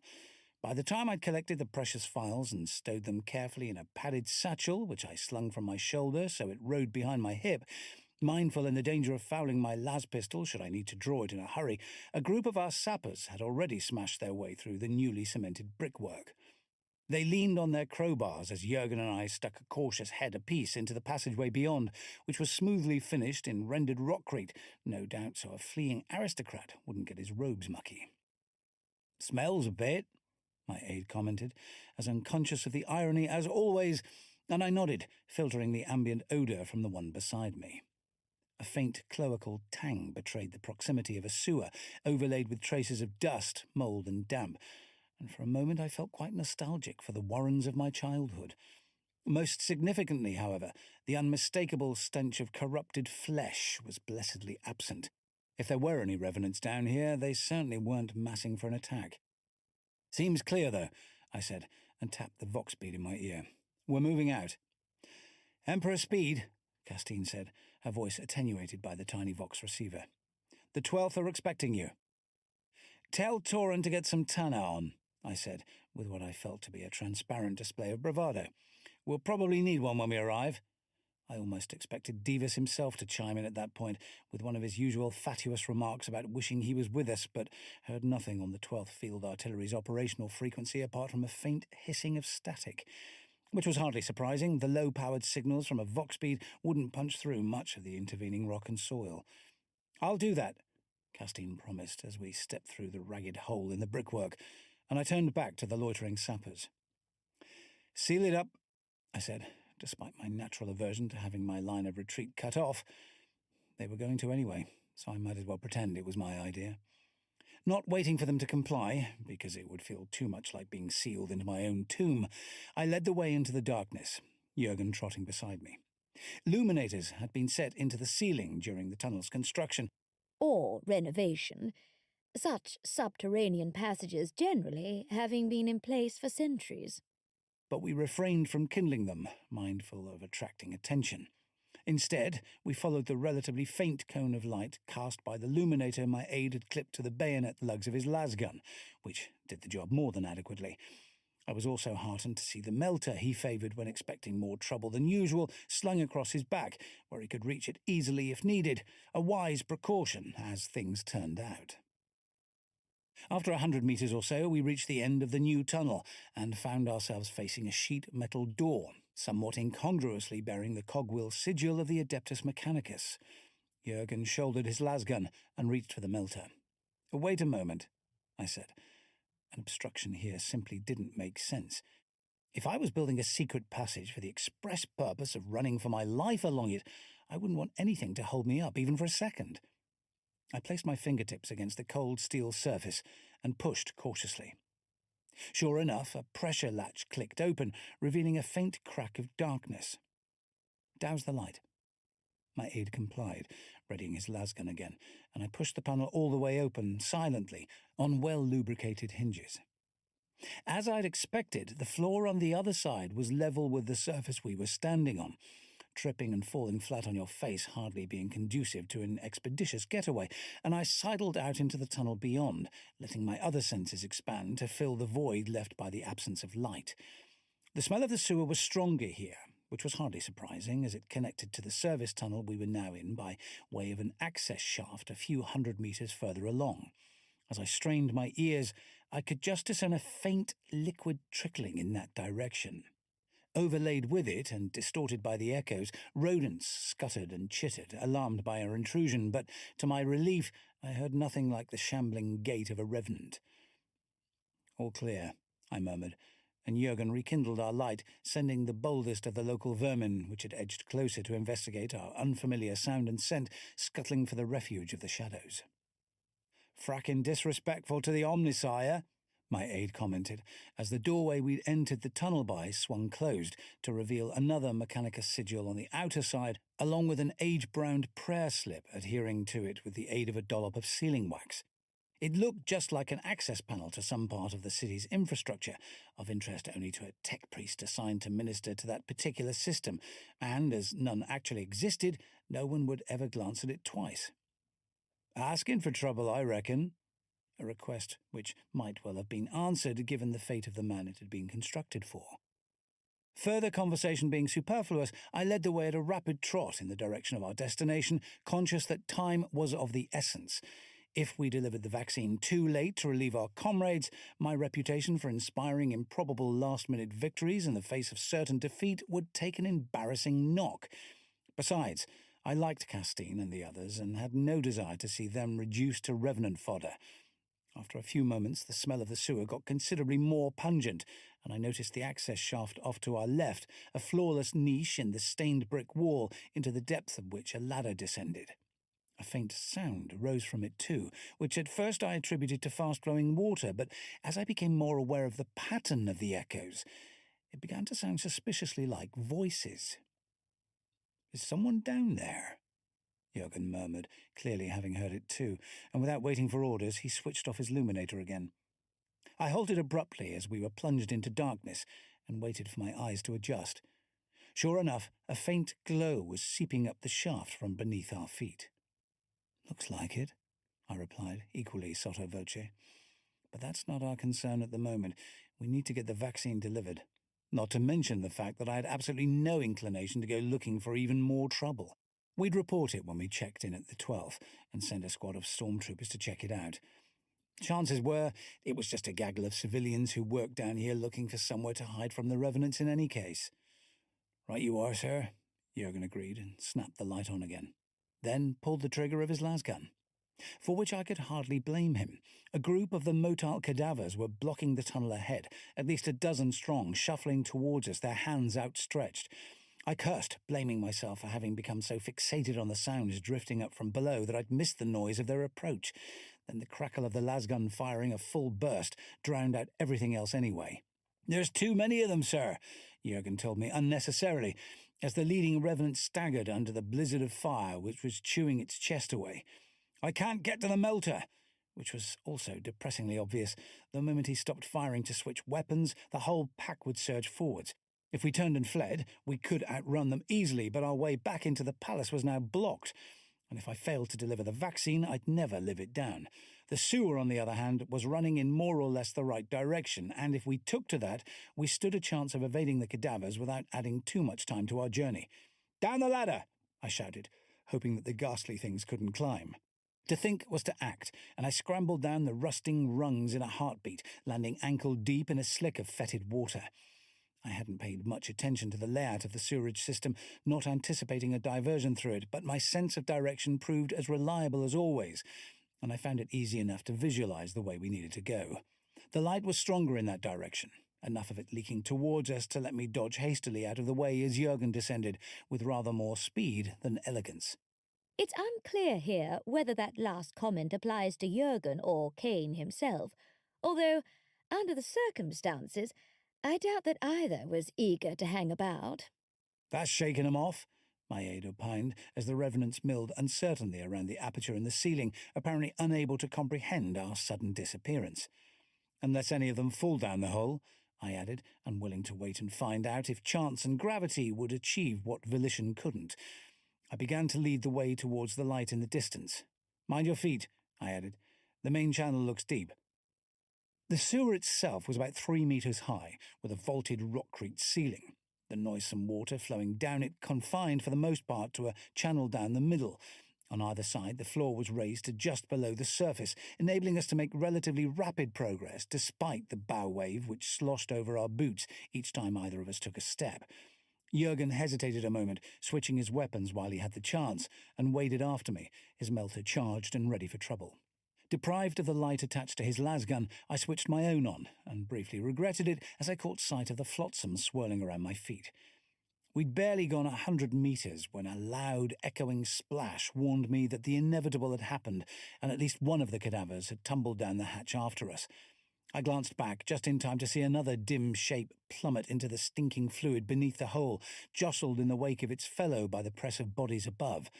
Alerted by the sound, Jurgen swung round and discharged the melter, but whether he hit one of them I couldn't say. The thermal backwash boiled the sewage around the target point, raising a cloud of rancid steam which clawed at my throat and nasal passages and left my eyes stinging. "Should have stuck with a lasgun," he said ruefully. "Just keep moving," I said, with an apprehensive glance at the artificial fog bank filling the sewer pipe. Within seconds it rolled over us completely, reducing visibility to a handful of meters and rendering our illuminator useless, the light merely scattering back at us from the enveloping mist. I doused it, preferring to rely on the pattern of echoes to keep me close to the wall, and just hope that the shallows didn't abruptly narrow or disappear altogether. With our own light extinguished, the one in the distance pushed through the cloud of vapour in a fitful glimmer, which at least gave me something to aim for. Hearing the irregular splashing of faltering footfalls somewhere in the murk behind us, I drew my weapons and picked up the pace as much as I dared. With the sounds muffled by the surrounding fog, there was no telling just how many of the revenants were behind us, although at least the worst of it was beginning to clear. After a few more meters, the light I was aiming for began to shine more brightly, and I was able to pick out the dim shape of the lichen-slick wall beside me.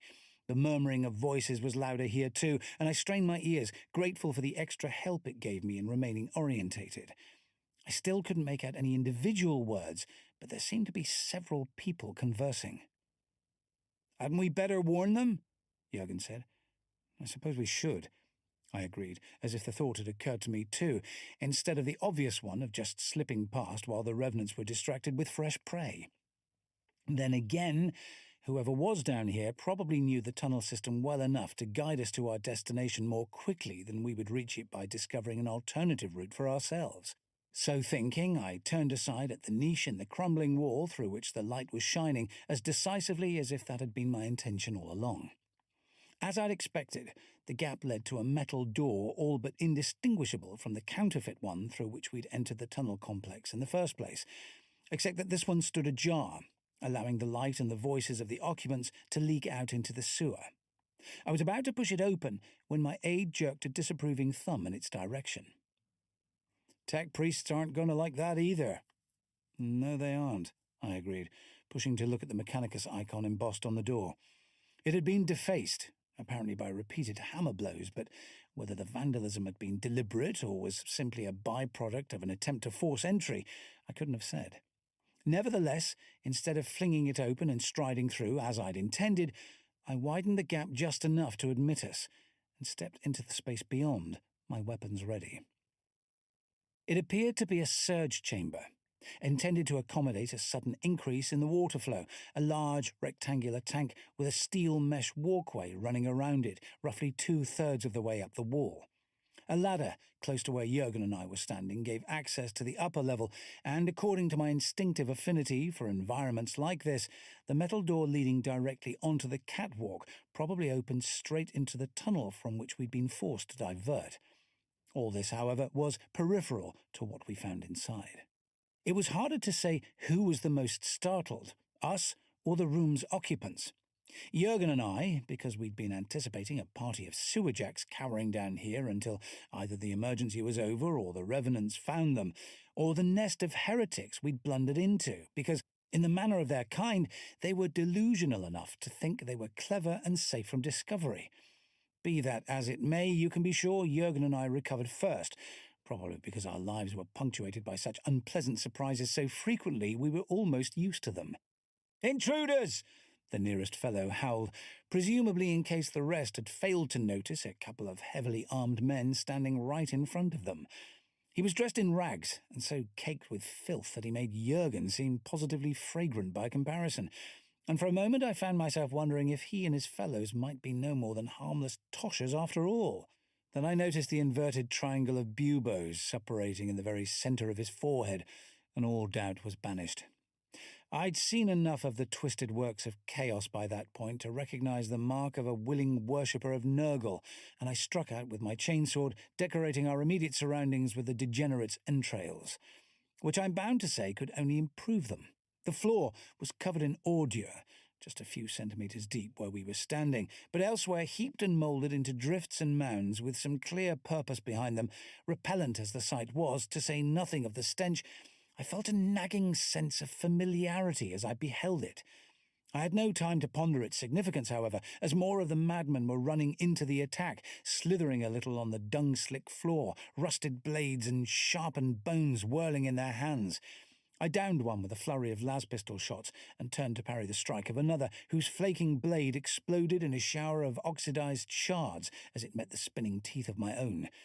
Before I could dispatch him, the vivid glare of Jurgen's melter discharging lit up the room, dazzling me as it so often did in a confined space, and the wretch slipped under my strike, taking advantage of my momentary disorientation to stab up between my ribs with the sliver of broken metal remaining to him. I evaded the clumsy thrust easily, taking his arm off at the elbow for his pains, and he collapsed, howling, while my aide cremated another of his brethren. "Shut up," I said irritably. "I can't hear myself think," and silenced him with a swift kick to the throat, which crushed his larynx, leaving him to thrash about for a few minutes until he expired from lack of breath.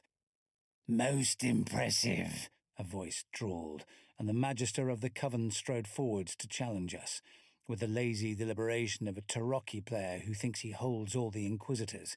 Despite a body so deformed with tumours and buboes, he seemed less human in countenance than an orc. He moved with the easy grace of scarcely contained abhuman strength. One eye was swollen shut and weeping pus, while the other was bright and febrile. He barely gave the remains of his dismembered and vaporized acolytes a second glance as he picked his way through the heaps of filth with surprising fastidiousness, pausing to reposition a rotting fruit or a decomposing rat corpse here and there as he came. "But I wield our grandfather's gifts directly."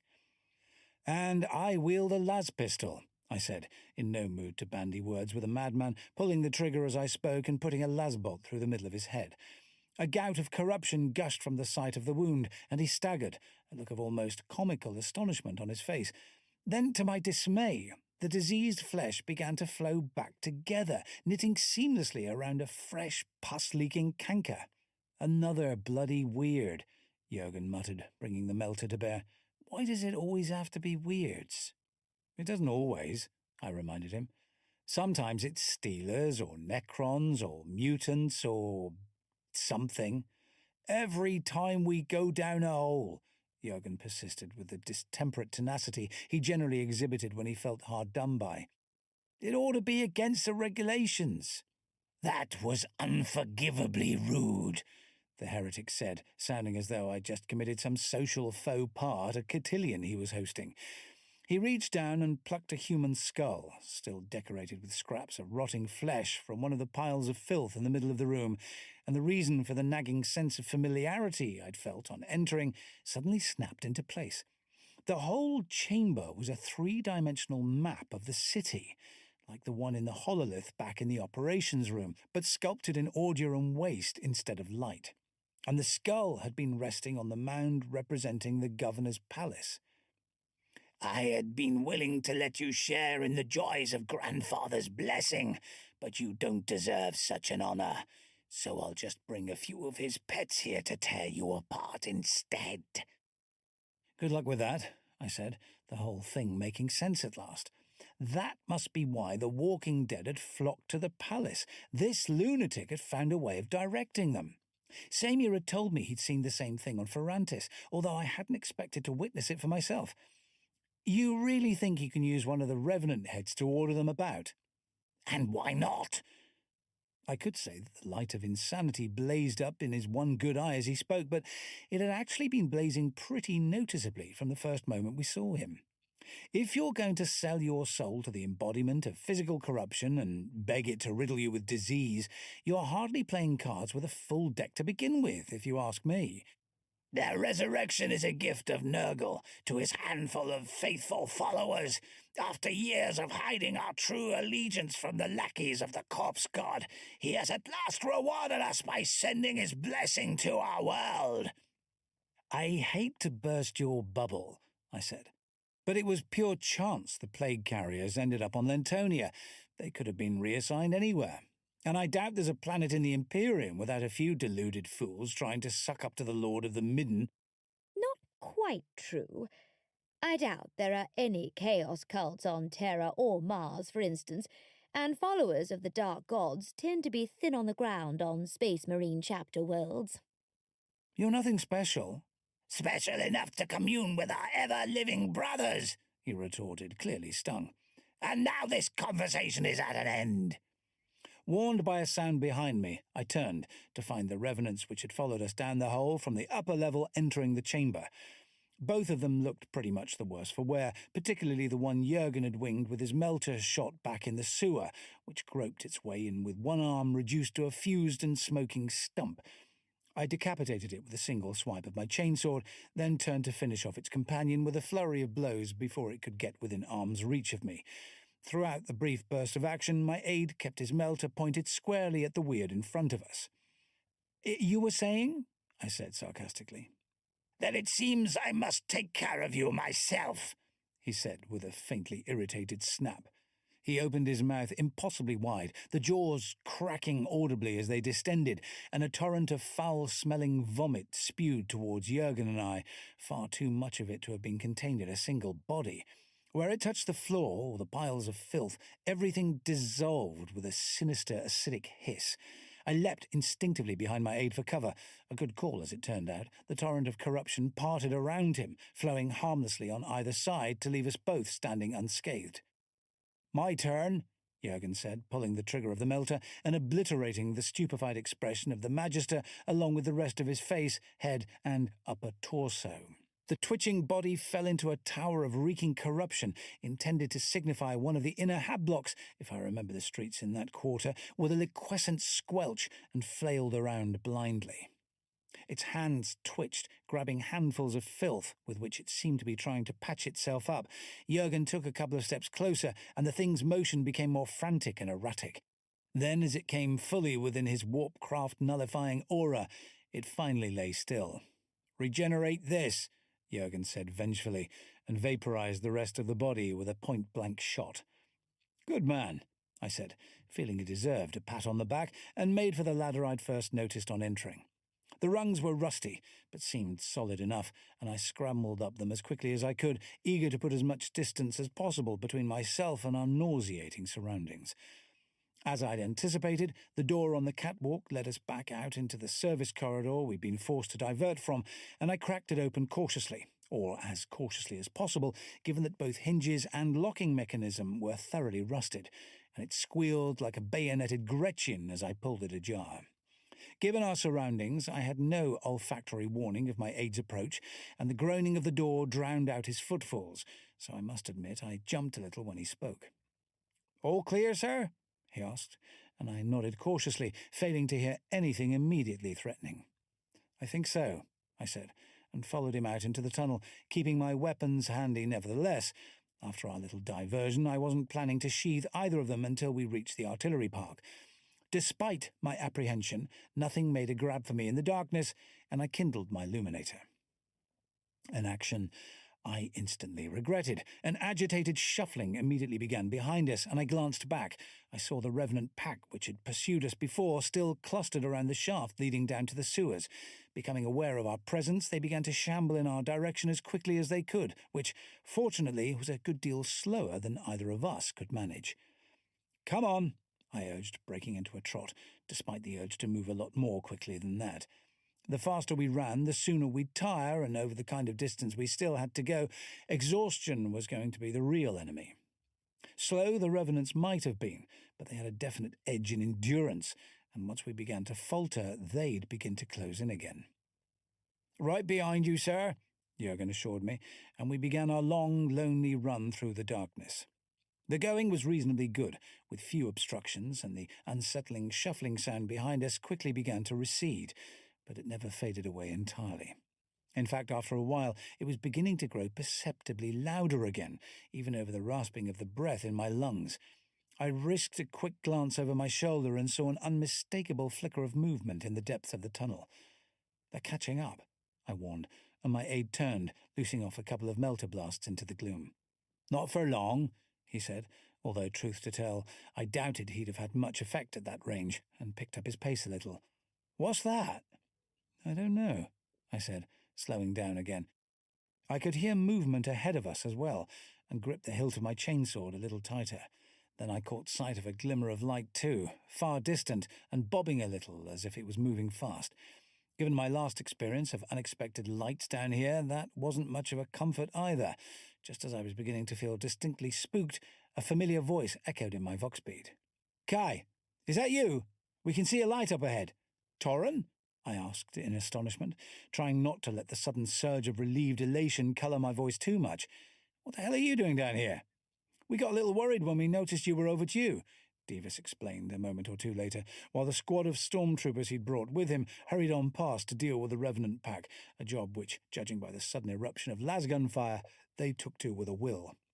"So I rounded up an escort and came to see what had happened to you." His expression suddenly changed as I took a couple of steps towards him. "Throne, Kai, you smell like you've been wading in—" "Long story," I interrupted, holding out the satchel. If I didn't recall him to business quickly, I'd still be explaining while the last of the 597th were being ripped to shreds. "Are the shells ready?" "Payloads already removed to take these," Davis assured me, accepting the bag a little cautiously and keeping his fingers well clear of some prominent stains. "Good," I said, falling into step beside him. "Then there's only one more thing I need to make sure of." "Which is?" Davis asked with his usual expression of eager anticipation. "Did Colonel Castine pass on the message about the Tanner?" I asked.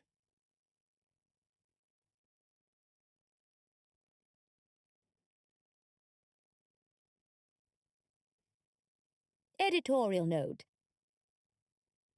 In the absence of any further comment from Kane about the matter, I feel obliged to insert the following. My apologies. From Like a Phoenix on the Wing, the early campaigns and glorious victories of the Valhallan 597th by General Janet Sulla, retired. 101 M42. Though pressed hard, our stout defense of the governor's palace and of the emperor's anointed representative housed within it never faltered. Wave after wave of the abominations of nature which besieged us being thrown back throughout the night. About an hour before dawn, the atypical sense of purpose which had seized them, driving them ever and anon against our guns, seemed to leave them as inexplicably as it had first arrived. Only later, when Commissar Kane returned with a typically self-effacing account of his exploits in the tunnels beneath the city, did it become clear that this must have been the moment when he won his duel with the chaotic sorcerer, whose foul arts had goaded the Carrion army against us. With their unholy master's control broken, they reverted to being driven by instinct, many turning against others of their kind in their insensate feeding frenzy. Shortly after dawn, the barrage began, shells bursting in the air overhead to release the sanctified vaccine, which rained down on living and dead combatants alike. For my part, I must own, I breathed deeply, seeming to feel the very essence of the Emperor himself being drawn into my lungs, and, at that moment, I felt as though no foe of him on earth, however powerful, could stand against me if I fought in his holy name. Though the revenants battled on, the fight seemed to seep out of them, a lassitude of both will and limb gradually becoming apparent, until, at last, they sank to earth, as inert as all things without life should be. And the natural order returned at last to this troubled outpost of the Emperor's realm.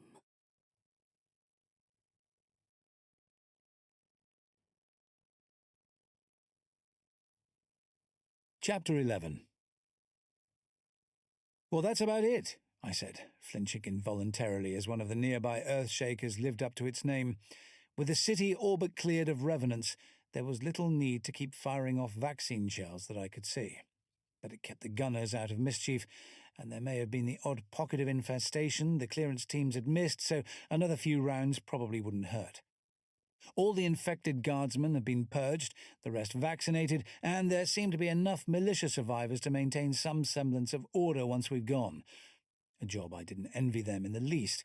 The capital had come off worst, but enough of the contagion had spread to other parts of the world to ensure that Lentonia wouldn't be properly back on its feet for a couple of generations, probably even longer if Jonah's relatives got their collective asses back on the throne. Now an appropriately heroic tale of his death in the front line of the defence of the palace had been discreetly nudged into circulation. "Thanks to you," Davis said, a trifle indistinctly. With the crisis past, I'd found the time to take him up on his invitation to get together for a meal and a drink and a chat about old times, most of which he seemed to remember a great deal more fondly than I did. But then he'd been lobbing shells at a far distant enemy for the most part, while I'd been a lot closer to them, and generally fleeing in terror. "Thanks to us," I corrected. "If you hadn't come looking for Jurgen and I, it could all have turned out very differently." "Now you're just being modest," Davis said, which was only partially true. Given some of the perils my aide and I had faced together over the years and survived, we might well have fought off the Revenant pack, but the time we'd have lost in doing so could easily have cost the 597th their lives. His intervention had been decisive from where I was sitting, but if he wanted to hand me all the credit, I'd be happy to take it. "Makes two of us, then," I said, pretending reluctance, and pushed my empty plate aside. "Heard where you're going next?" "Coronus," Davis said. "On the Word Eternal." I pricked up my ears at the name of the troopship. "Us too," I said, smiling broadly, as I picked up my goblet of Amasec. "So it sounds as though I'll be having the pleasure of your company for a while longer than we thought." Divas was a terrible Tarocchi player, with a tendency to bet far more heavily than his hand justified, and if that didn't amount to a pat on the back from the Emperor for a job well done, I don't know what did. On which uncharacteristically pious note, this fragment of the Kane archive meanders to an end.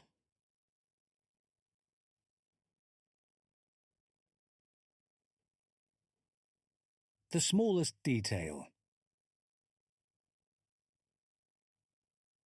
Jurgen had never liked people very much, and their returned indifference was fine by him. That was the main reason he joined the Imperial Guard. They told you what to do, and you got on and did it, without any of the social niceties of civilian life he found both tedious and baffling. Since becoming a commissar's personal aide, however, he'd been forced to interact with others in ways which went far beyond the simple exchange of orders and acknowledgement, although he remained obstinately wedded to the most straightforward approach in dealing with them. "What do you want?" the sergeant in the blue and yellow uniform of the local militia asked, looking warily at him from behind the flakboard counter walling off most of the warehouse-sized room. "The guard of their own stores." Jurgen nodded, unable to argue with that, having already worked his way through the inventories of every Imperial Guard supply depot close to the Commissar's quarters. He didn't suppose there would be much here worth his attention, but you never knew, and it was a point of personal pride to know where he could lay his hands on anything Commissar Kane might feel the lack of at a moment's notice. "Dunno yet," he said, choosing just to answer the question and ignore the statement of the obvious which had followed it. "What have you got? And I'm not here for the guard." He readjusted the shoulder strap of his lasgun so he could rummage in a pocket without the weapon slipping to the floor. After a moment, he extricated a grubby sheet of vellum embellished with a seal and leaned across the counter to bring it within the sergeant's field of vision. The man stepped back hastily, as people so often do when faced with clear evidence of Jurgen's borrowed authority from close at hand. The bearer of this note, Gunner Ferric Jurgen, is my personal aide, and is to be accorded all such assistance as he may require in the furtherance of his duties. Commissar Caiaphas Kane. "You're with the commissariat?" the sergeant asked, a nervous edge entering his voice, and Jurgen nodded. It was a bit more complicated than that. He was technically still on secondment from a Valhallan artillery regiment he never expected to see again, but he'd never bothered to find out precisely where he now fitted into the inconceivably complex structure of the Imperial military. No one else seemed to know either, and he found the ambiguity worked to his advantage more often than not. "I work for Commissar Kane," he said, keeping it simple, folding his well-worn credentials and returning them to the depths of his pockets as he spoke. "So I see." Sergeant Mercer forced an ingratiating smile towards his face. Though he outranked this evil-smelling interloper, he'd long since learned that his status in the planetary militia didn't mean a thing to most guardsmen. They regarded all locally raised units as little more than a civilian militia barely worth acknowledging, let alone according any sign of respect. Besides, this particular guardsman appeared to be running an errand for a commissar, one of those mysterious and terrifying figures seldom encountered by lowly militia troopers, and a good thing too if even half the stories he'd heard about them were true. Not just any commissar either, but Kane, the hero of Perlia, who even now was giving the rebel forces infesting the city the fight of their lives. However unwelcome his visitor may have been, it was probably best to appear cooperative, at least until it became clear what he wanted. Jurgen leaned on the counter and raised his gaze to the racks of neatly shelved foodstuffs in the cavernous space beyond. "Can't see a lot from out here," he said. "No, of course not. Come on through." Reluctantly, the sergeant lifted a hinged flap in the board-sheet countertop, enabling him to tug open a sagging gate of the same material beneath it.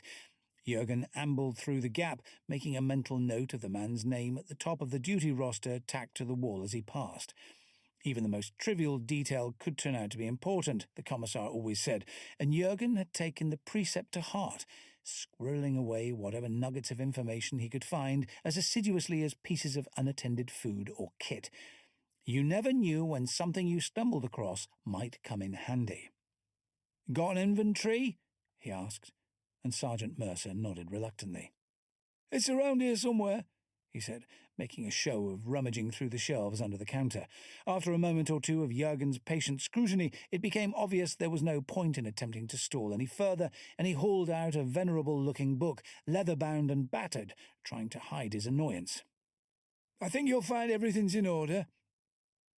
Jurgen said nothing as he took it, but his scepticism was palpable, hanging around him like the peculiar odour which had accompanied him into the stores. Mercer found himself edging away from his unwelcome visitor, unsure of which he found the more unsettling. "I'll get on, then," Jurgen said, dismissing the sergeant from his mind as thoroughly as if the militiaman had evaporated. Mercer watched as the guardsman worked his way methodically along the storage racks, periodically pausing while he leafed through the pages of the venerable tome. Now and again he glanced in Mercer's direction with an expression of patient inquiry. "Some local thing?" he asked, as a sliver of dried meat disappeared through the hole in his beard, accompanied by the squelching sounds of mastication. Mercer nodded. "Sand deal, from the parch. Only things that can live out in the open down here, so the locals raise them for food." Aware that he was beginning to babble, he clamped his mouth firmly shut. The less he said, the less could find its way back to the commissar's ears. "Had worse," Jurgen conceded, slipping a couple of packs of the leathery shreds into one of the pouches hanging from his torso armour. There had been none of that in the guard stores, and Commissar Kane generally appreciated the chance to try new flavours. Come to that, they were both seasoned enough campaigners to find the idea of emergency rations which tasted of anything identifiable at all a pleasant novelty.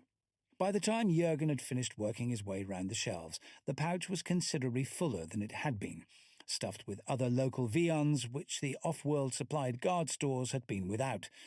There was little enough else to like about Helengon, a world which, in his opinion, was aptly named.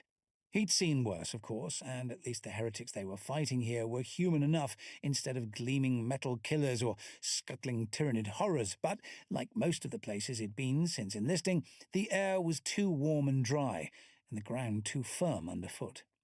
Anything else I can help you with?" Sergeant Mercer asked, and reminded of his presence, Jurgen shook his head. "Got what I came for?" he said, passing the book back. "I see."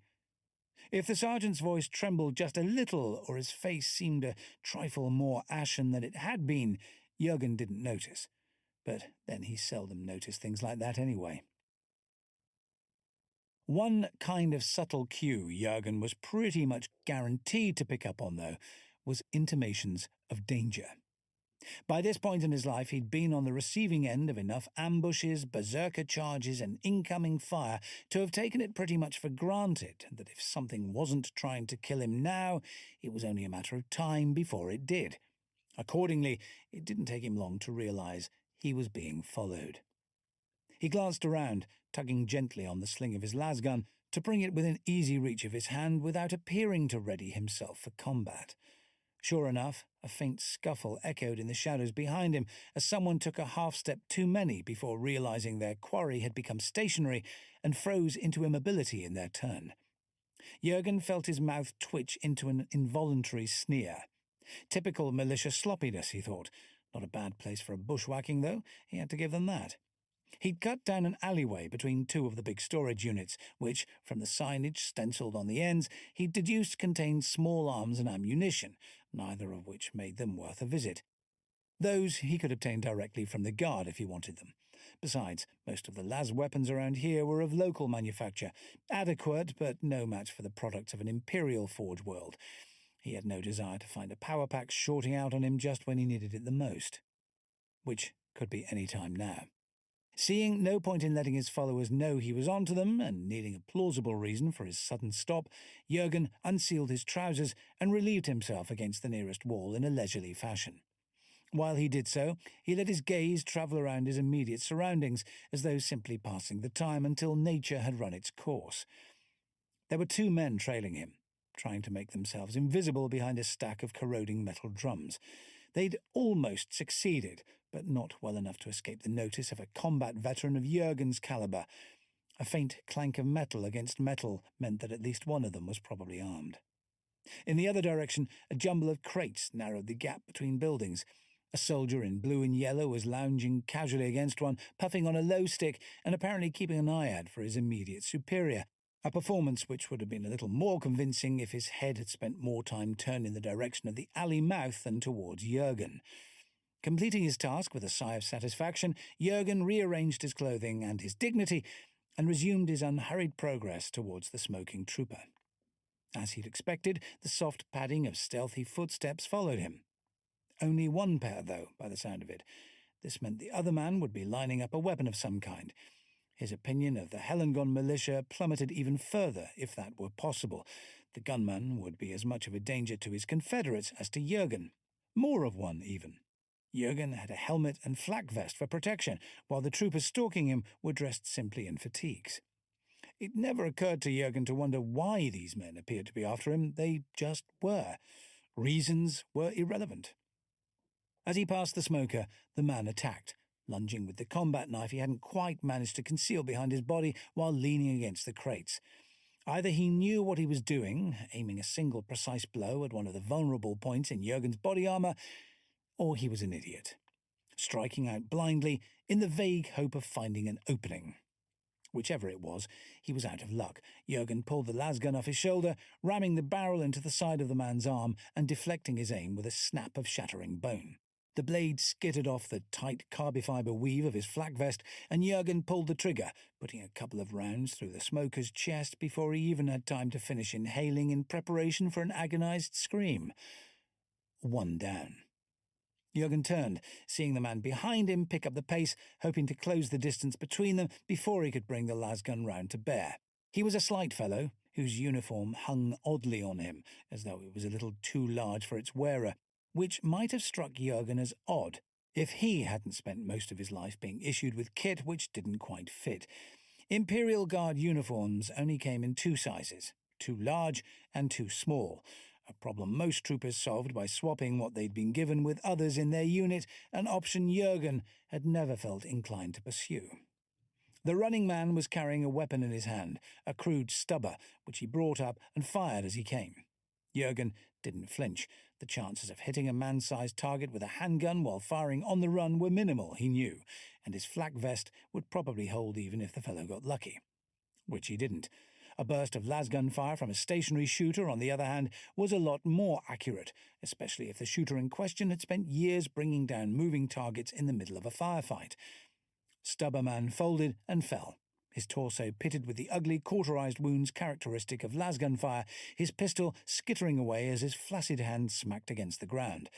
He was probably dead before he hit the ground, but Jurgen put an extra round through his head anyway.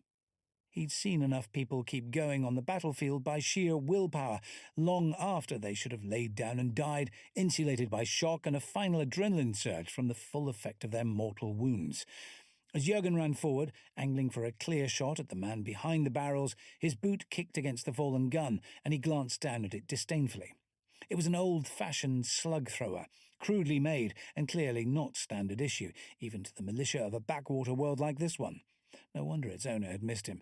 It was beyond Jurgen why anybody would choose to use a weapon like that instead of the lasgun he'd been issued with. The man behind the barrels had no such compunction, it seemed, a hail of las-bolts chewing up the rockcrete footings of the storage blocks, gouging a line of splinters across the crates and the knifeman's corpse behind Jurgen as he returned fire on full auto. That would deplete the power pack uncomfortably fast, he knew, but there was no cover he could take, and throwing himself flat to minimize his target profile would simply allow the hidden gunman to pick off an immobile target at his leisure. Better to advance behind a blizzard of suppressive fire, hoping that would be enough to keep his quarry's head down until he was able to get a clean shot at him. The tactic worked better than Jurgen had dared to hope. The hail of lasbolts threw up sparks from the metal drums, punching dents and ripping holes in them with a clamour which would have struck terror into the heart of an orc. It certainly terrified the hidden gunmen, who stopped firing to retreat behind the metal cylinder's meagre protection, huddling in their lee. Not that it did him much good. Liquid began seeping from the punctured drums almost at once, the thick, acrid smell of promethium lacing the air around them as Jurgen continued to advance, firing as he came. Either a spark from an impact or the heat of a lasbolt itself ignited the escaping vapour. With a muffled whump, the whole stack exploded, making Jurgen stagger with the sudden wave of heat. He backed up fast as a lake of burning fuel began sloshing in his direction, scrambling over the crates which were already beginning to blacken in the intense heat just as the blazing tide began to lap against them. From somewhere in the middle of the inferno, he thought he could hear a prolonged, agonized scream, which was mercifully cut short in a sudden secondary explosion. Choking from the smoke, eyes streaming from the acrid fumes, Jurgen stumbled into the open, gasping for breath. A thick, dense coil of smoke followed him like a questing tentacle, but he ignored it, sweeping his immediate surroundings for any further signs of hostility. Attracted by the noise, a score or more of the local militia were running towards him, some carrying fire suppressors, others with weapons ready, no doubt under the impression that the rebels were attacking. "You! Guardsman! Drop your weapon!" someone shouted, and Jurgen turned, prepared to fight his way out if he had to, but this time it wasn't an option. 5 troopers had their lasguns trained on him, and it was clear that these ones knew what they were doing. They were too widely dispersed to take down. If he tried, he'd only be able to get a couple of them before the others returned the favour. They were dressed differently from the others too, in body armour and full-face helmets, unit insignia which meant nothing to him stencilled on their chest plates. He knew what they were anyway. He'd seen plenty like them in his time in the Guards, provosts, or whatever they called themselves in the Hellengone militia. "Can't do that," he replied evenly. "It's against regulations." Imperial Guard troopers were responsible for their lasguns at all times, and although simply putting it down wouldn't be a technical breach of standing orders, the next step would most likely be someone taking it out of his reach altogether. Even an ordinary guardsman would find the threat of being disarmed well nigh intolerable, but for a commissar's personal aid, it would be a mortal wound to his dignity. On the other hand, being shot 5 times at close range wouldn't do a lot for it either. But I'll take the power pack out and stow it. Good enough, the squad leader agreed, after a moment's hesitation. She raised her visor to look at him directly, then back to the column of smoke still billowing from between the warehouses. Then you and I are going to have a little chat. You've got no idea which unit they were from? The provost sergeant, whose name had turned out to be Liana, asked, not for the first time. Jurgen shook his head. Never saw any patches, he repeated, and shrugged. Probably wouldn't have recognized them if I had. Probably not, Liana agreed. But they should have had something.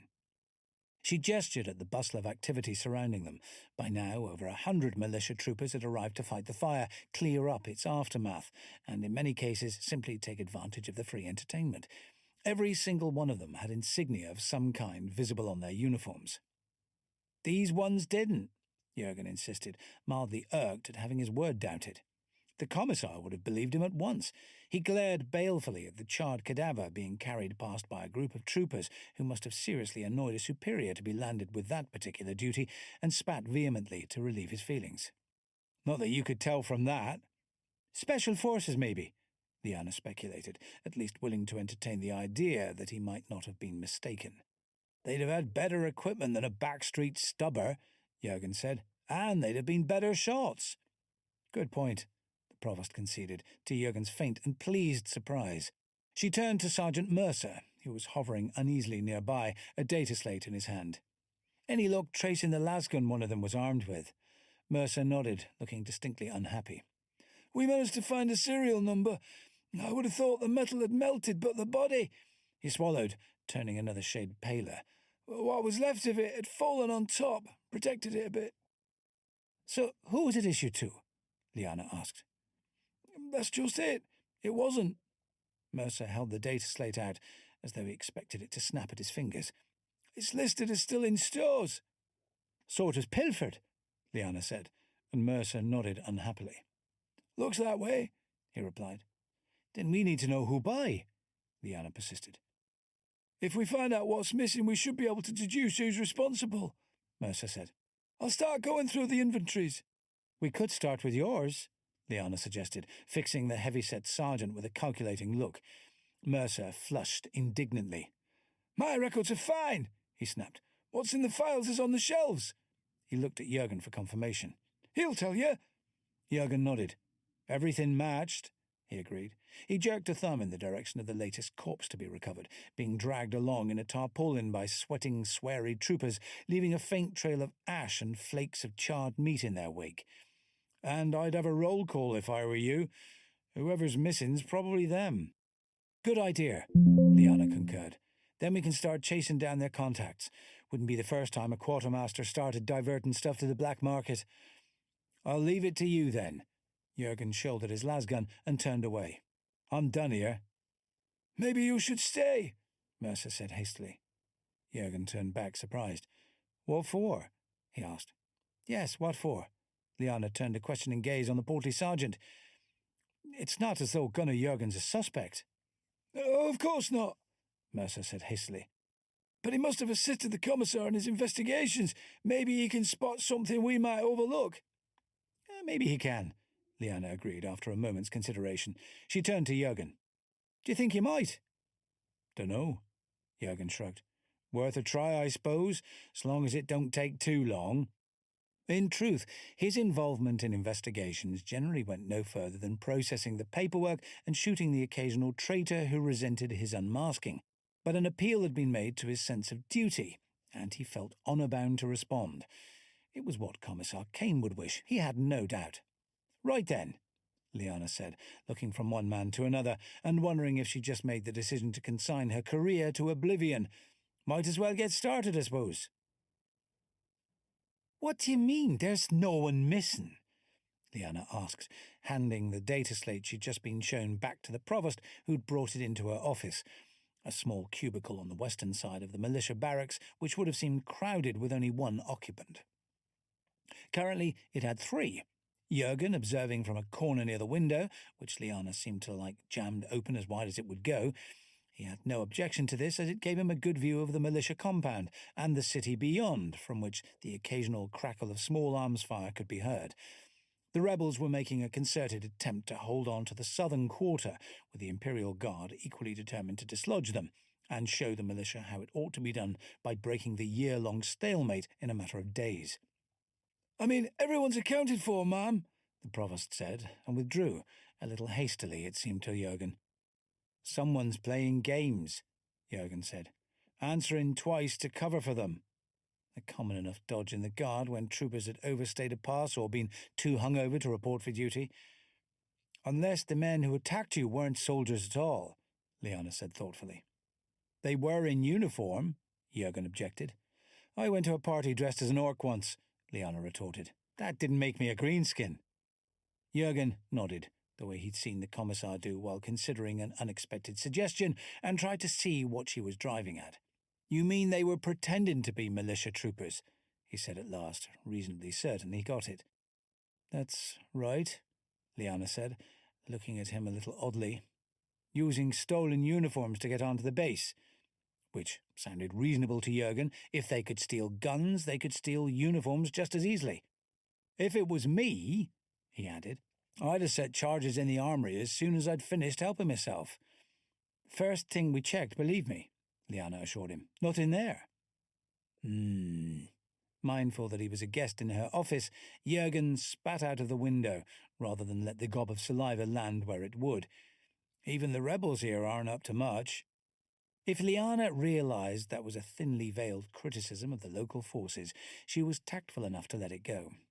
Instead, she looked thoughtful. "You're right," she said. "If rebels could sneak in and steal weapons, they'd definitely have sabotaged what was left so we couldn't use them." Jurgen's brow furrowed. "Who does that leave?" he asked. "Gangers, I suppose," Liana said. "Plenty of those around, carving up territories for themselves while the fighting keeps us too busy to rein them in." She looked up as Mercer entered the office. "Any luck?" "I can tell you the records are a mess," Mercer said. "Overstocks, items missing, half the inventories read like fiction zines." "No change there, then," Jurgen said, shrugging. "Yours are the only ones I ever saw that tallied exactly." Mercer flushed. "I'd like to pay attention to the details." "I noticed," Jurgen said. He glanced at his chronograph and stood. "I need to get back. Anything I can help with, contact the commissar's office." "Of course." Liana stood, began to hold out a hand, then withdrew it hastily. "We'll keep you informed." "Of course we will," Mercer added, standing aside to make room at the door. "Where's your vehicle?" "Came on foot," Jurgen lied, and left them to it. In fact, he'd commandeered a motorcycle, which someone had been careless enough to leave unattended in the regimental motor pool, the better to navigate his way around the warren of streets surrounding the Imperial Guard deployment zones. He'd have preferred a salamander, but he'd have had to divert around so much rubble if he'd chosen one that it would have all but doubled the distance he would have to travel. After retrieving his mechanical steed, he coasted into the lee of a battle-damaged chimera, which a party of engine seers were energetically reconsecrating, and waited a few moments. As he'd expected, the distinctive figure of Sergeant Mercer emerged from the building almost at once, at the closest to a trot he could manage. The heavy-set non-com swung himself into the cab of a parked truck, against which a soldier with no visible unit patch had been lounging, and gunned the engine, while his companion scrambled up beside him. No sooner were they both aboard than Mercer slammed the lorry into gear, roaring out of the yard as though half the demons of the warp were after him. It was almost too easy. After a quick conversation over his vox speed, Jurgen opened the bike's throttle and set out in pursuit. He hung well back, keeping the illuminator off despite the rapidly gathering night, well able to judge the presence of any major obstacles in the carriageway by the intermittent flaring of his quarry's brake lights. The risk of being spotted was minimal, he knew. Mercer's attention would be entirely on the road ahead, looking for a solitary pedestrian. Before long, the lorry coasted to a halt at an intersection, where Mercer paused, glancing up and down the converging carriageways. Nothing moved in either direction except a chimera patrolling the deserted streets. With nightfall came the curfew, and nothing would be moving now except military traffic. Nothing legal, anyway, but there was nothing to worry about. No one would look twice at a militia truck. "Where is he?" his companion demanded, nursing a las pistol the armourer still hadn't noticed was missing. "You said he was on foot." "He can't have got far," Mercer said, still hovering indecisively. If he picked the wrong direction, the guardsmen would be safely back in the Imperial Guard compound, reporting to the Commissar before they could double back and correct their mistake. Before he could make up his mind which road to take, a motorcycle roared up out of the darkness behind them and parked, its engine revving next to the cab. Mercer glanced down and found himself staring along the length of a lasgun barrel with a well-remembered face at the opposite end. "I thought you'd leg it," Jurgen remarked conversationally, "but I wanted to be sure. The Commissar always likes to be sure before he accuses anyone." "Accuses them of what?" Mercer blustered, playing for time. "Trying to kill me, for starters," Jurgen said, as though that had been a perfectly reasonable thing to attempt. "You sent those frackers after me, didn't you?" By way of an answer, Mercer floored the accelerator. Jurgen debated pursuit for a fraction of a second, then squeezed the trigger of his lasgun instead. There was no way the cumbersome truck would be able to outrun the motorcycle anyway, so he might as well bring things to an end now. The hail of lasbolts shredded the lorry's tyres, and he watched it veer off course and collide with a half-collapsed storefront with detached interest. As it came to rest amid a small landslide of displaced brick, the passenger door popped open, and the ersatz soldier bailed out, firing wildly as he came. He was no better a shot than his deceased companions, and Jurgen dropped him easily, without even bothering to dismount. As he swung his leg over the saddle and began to walk towards the crippled lorry, the Chimera ground to a halt a few metres away. "Took your time," he said as the hatch clanged open. "What can I say? Traffic," Liana said, which didn't make much sense to Jurgen. So far as he could see, the streets were still deserted. She flung the truck's tailgate open, and a cascade of ration packs spilled out into the cracked pavement. "Looks like you were right." "Course I was," Jurgen said. "Inventories never match up to what's actually in stores. The only reason Mercer's would is if he was covering something." Liana nodded. "The way things are now, food's like currency on the streets. Better. Him and his gang of friends must have been making a fortune." She paused to glare at the sergeant, who was being prized none too gently out of the battered cab by a couple of her provosts. "He must have realised you'd spotted something was wrong and sent his accomplices to keep you quiet." "That's how I see it," Jurgen agreed. "I still don't get why he wanted to keep me around, though." "So we could try again, you idiot!" Mercer called as he was half dragged, half carried towards the Chimera. "If you told the Commissar, we'd be finished." "Told the Commissar?" Jurgen repeated in tones of honest astonishment. "Why would I bother him with a bit of pilfering? Everyone's at it." Mercer's response was vocal, prolonged, and unflatteringly inaccurate about Jurgen's genealogy. Jurgen listened impassively for a moment before quieting him down with a well-aimed punch to the face. "Ladies present," he admonished, although he suspected Liana had already heard a good deal of profanity in her line of work. Besides, he resented people trying to kill him. "We might need a statement," Liana said after a moment, during which the power of speech seemed to have deserted her for some reason. Jurgen shrugged, his attention already on the crippled truck. "You know where to find me," he said. After all, he still had a bit of space left in his utility pouches, and the motorbike he'd borrowed had commodious panniers, and you never knew when a few extra ration bars might come in handy.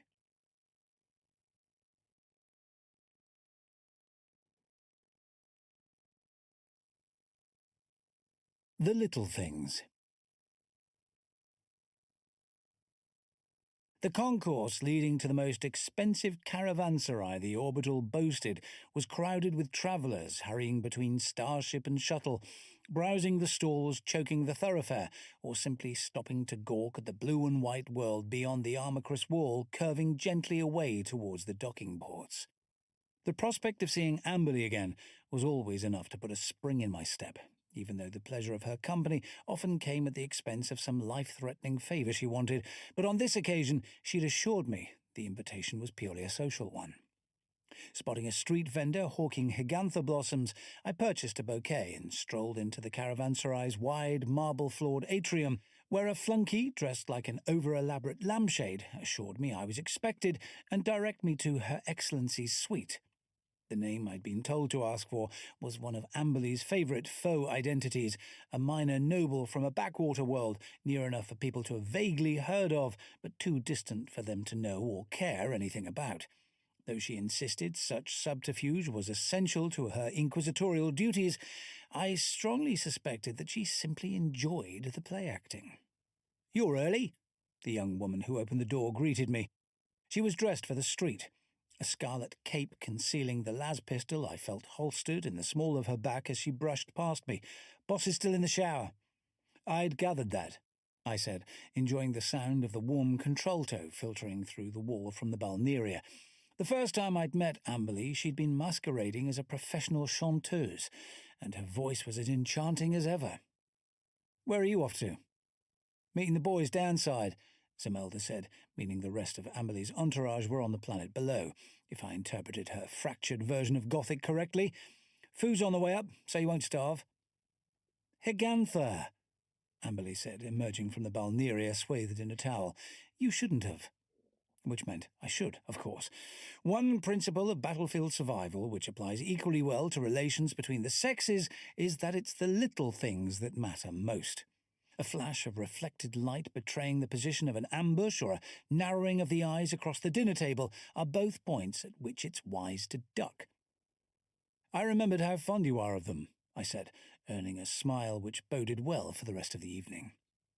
Before I could savour it to the full, a loud knock echoed from the door, and Amberley's eyebrows rose. "Impatient waiter," she said at a second peremptory rap. "I'd better get something on. You know how servants like to gossip."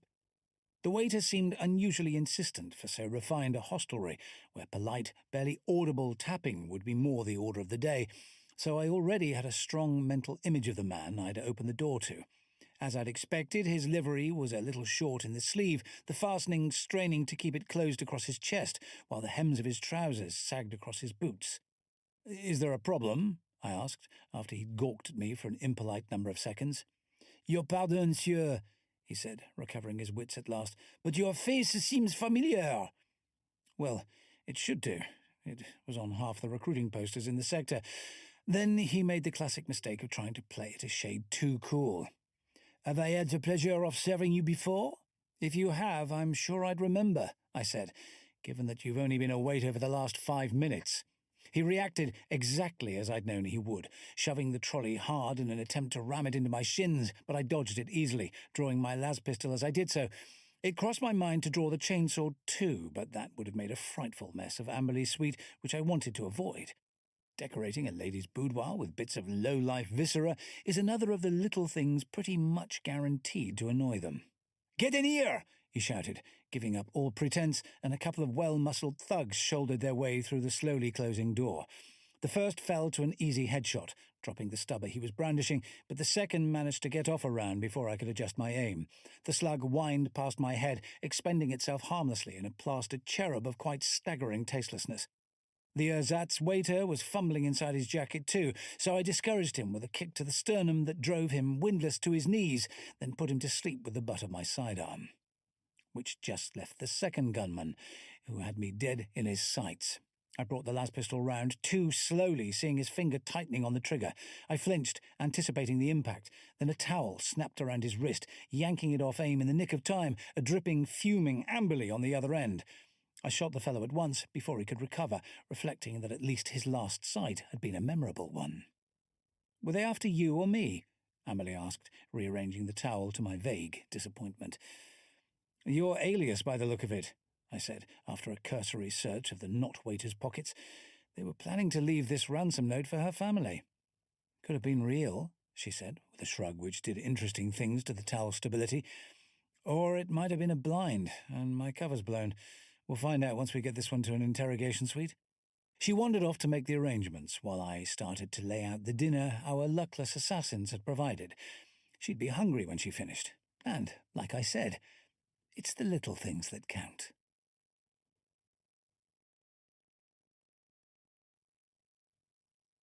Last night at the Resplendent.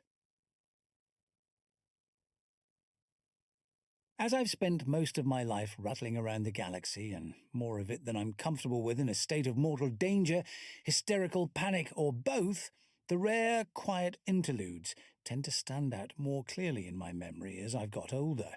Of these, one of the longest was the couple of years or so I spent on Kefir in the early days of my career.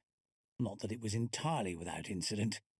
Like the time I found myself facing a gene-stealer horde with only my aide Jurgen, a couple of local constables, and a handful of hungover guardsmen to hide behind. But all in all, it was a relatively uneventful period, which I still look back on with a faint air of nostalgia. If you've listened to any of my previous reminiscences of the time I spent with the 12th Field Artillery, my first assignment after being kicked out of the Schola Progenium with a new scarlet sash and the heartfelt sighs of relief of most of my instructors, you won't be surprised to know that when one of the more memorable bits of unwanted excitement occurred, it was all Divas's fault. Torrin Divas was a junior lieutenant in the battery, and as our duties, which in his case included any administrative trivia Colonel Mostrew couldn't be bothered with, especially if it involved interacting with me, brought us together on a more or less daily basis. He was about the closest thing I had to a friend among the guardsmen whose morale and discipline I was supposed to be taking an interest in. Since he had an exaggerated opinion of his abilities as a tarot player, which pretty much amounted to a gift from the Emperor whenever I found myself a little short of currency, I generally found his company congenial enough, apart from his habit of using the familiar form of my given name, which I found irritating in the extreme, a fact that he failed to pick up on so comprehensively that I eventually gave up even attempting to draw the matter to his attention. "Kai, the very man!" He strolled into my office, breezing past Jurgen with every sign of completely failing to notice my aide's attempt to impede his progress. Not wanting to have to smooth things over after he left, Jurgen having a tendency to regard any breach of protocol as not far short of spitting on the Aquila, I caught my aide's eye and nodded, at which point he retreated behind his desk and resumed his perusal of erotic material on a data slate, glancing up now and again to glare at my visitor's oblivious back. "Doing anything this evening?" "Depends on what the gunners get up to," I replied with a quick glance at the leave roster. None of the most reliable troublemakers had passed that night, so I was unlikely to be called to the scene of a major incident. Probably all I'd have to do was make the by now familiar trip down to the local law enforcement office to collect the night's gutter sweepings in the morning. A by no means unpleasant chore when Winitha Pooh, their senior sergeant, was on duty, but she was in the planetary capital, briefing the Kefian Arbites office on the hunt for the still-missing patriarch of the gene-stealer brood we'd stumbled across together, which meant my preferred choice of companion would be unavailable for another week at least. "And what did you have in mind?" "Tickets to the music hall," Divas said, producing them from a pocket of his fatigues with the air of having successfully performed a conjuring trick. "I've got two. Wondered if you'd like to join me." "Might as well," I agreed. "Well, what about the girl you're so keen on?" He'd been mooning over some local civilian in the tithing office for weeks, trying to pluck up the courage to talk to her about something more interesting than provender supplies to the battery, and this would have been the perfect opportunity to get to know her better. Then my brain caught up with my mouth, and I adopted an appropriately sympathetic expression. "Oh, turned you down, did she?" Divas coloured a little. "Not as such," he said. "She got caught up in the purge. Turned out to be one of the hybrids from that brood you uncovered." "Oh," I said again, uncharacteristically at a loss. "I'm sorry." Then a rather more alarming possibility presented itself. "You didn't, kiss her or anything, did you?"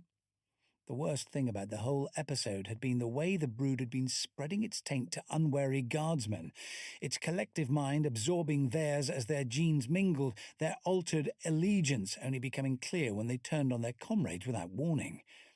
Divas flushed. "Never got the chance," he said to my intense relief. "I was hoping if I asked her out—" He shrugged. "Anyway, I already had the tickets and it seems a shame to waste them, so—" "Indeed it does," I said with all the enthusiasm I could feign. Singers and acrobats weren't really my cup of tanner, but in the absence of Winitha, and with the bars and gambling dens I normally frequented either closed down or being periodically visited by jumpy guardsmen with lasguns on the lookout for undetected hybrids, my recreational options seemed somewhat limited at the moment. Besides, Divas was looking as though someone had just kicked his puppy, and I felt vaguely responsible for that. I hadn't actually set out to kill his putative girlfriend, just saved my own neck when the brood turned on me, but the least I could do was ensure he had a memorable night out. Which we did, though hardly in the manner either of us would have wished. The theatre was in one of the less salubrious parts of town, although not quite as insalubrious as the parts I would have gone to looking for entertainment in the normal course of events, situated about halfway along a wide thoroughfare crowded with civilians who gawped at me as we passed, and guardsmen who suddenly found something very interesting on the other side of the street as soon as they caught sight of my uniform. Not every other building in sight was a hostelry, but the majority of them were, the rest being devoted to the purveyance of refreshments hardly more appetizing than the usual guard rations, or the kind of gewgaws the average trooper fondly imagined would win the heart, or some parts of the anatomy at least, of one of the locals. "Seems a lively kind of place," Davis commented happily, skirting the stall of a vendor of deep-fried gristle, while I inconspicuously drove the pommel of my chainsword into the sternum of a local scofflaw, whose fingers had wandered a little too close to my companion's pocket under the pretext of making way for him. "It certainly does," I agreed, nodding courteously to a gaggle of dolly-mops lurking in a nearby alley mouth who'd been following our progress with interest, and who immediately dissolved into giggles. Probably best Davis didn't notice them in his current lovelorn state, so I picked up my pace a little and steered him into the stream of theatre-goers converging on our destination. I nodded at the name above the marquee, picked out in garish, illuminated lettering. "The Resplendent," nicely understated. "Sounds like a starship to me," Davis said. Well, I'd travelled on a few with stranger names, even at that early stage in my career, so I simply nodded as we stepped through the glazed wooden doors into the lobby. "I'm sure you've seen similar places yourself, so I'll spare you too much in the way of description. There are plenty like it in any moderately sized imperial settlement, varying only in their building materials and the degree of stickiness of their carpets. This one was heavy on dark wood, naturally enough for an agri-world, its floor covered with a migraine-inducing pattern of red and green swirls, most of which was fortuitously hidden beneath the feet of the patrons packing the place, and an interesting variety of stains, the origins of which I preferred not to speculate about. Either the respect due our uniforms or the visible sidearms we were carrying parted the crowds in a most satisfactory manner, and Davis and I found ourselves standing in front of a small window above a chipped and battered counter, being gawped at by a scrawny youth with prominent front teeth, lank, greasy hair, and a faintly distracted air. "You're him, incha?" he demanded, as though disinclined to take my word for it. "That Commissar Crane what did for them roaches?" "Close enough," I said, barely registering the exchange. It was hardly the first time one of the locals had recognised me, although since commissars weren't exactly thick on the ground around Pagus Parva, it never came as much of a surprise. "Good for ya!"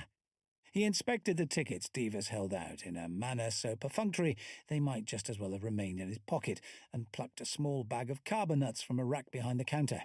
"There you go, on the ass." "Thank you," I said, becoming aware of the degree of attention Davis and I were now attracting, and playing to the crowd in a manner that was already beginning to become second nature to me. Though we were only doing our duty to the Emperor, of course. "You was there too?" the youth asked, his jaw becoming even slacker as he stared at Davis for a moment, then reached for a second packet of nuts. "Least we can do for a hero." "Most kind," I said, passing them swiftly to Davis before he had time to put the record straight and scanning the lobby for the way to our seats. "And I think we can do better than a couple of snacks to show our appreciation." A new voice cut in, right behind my left shoulder.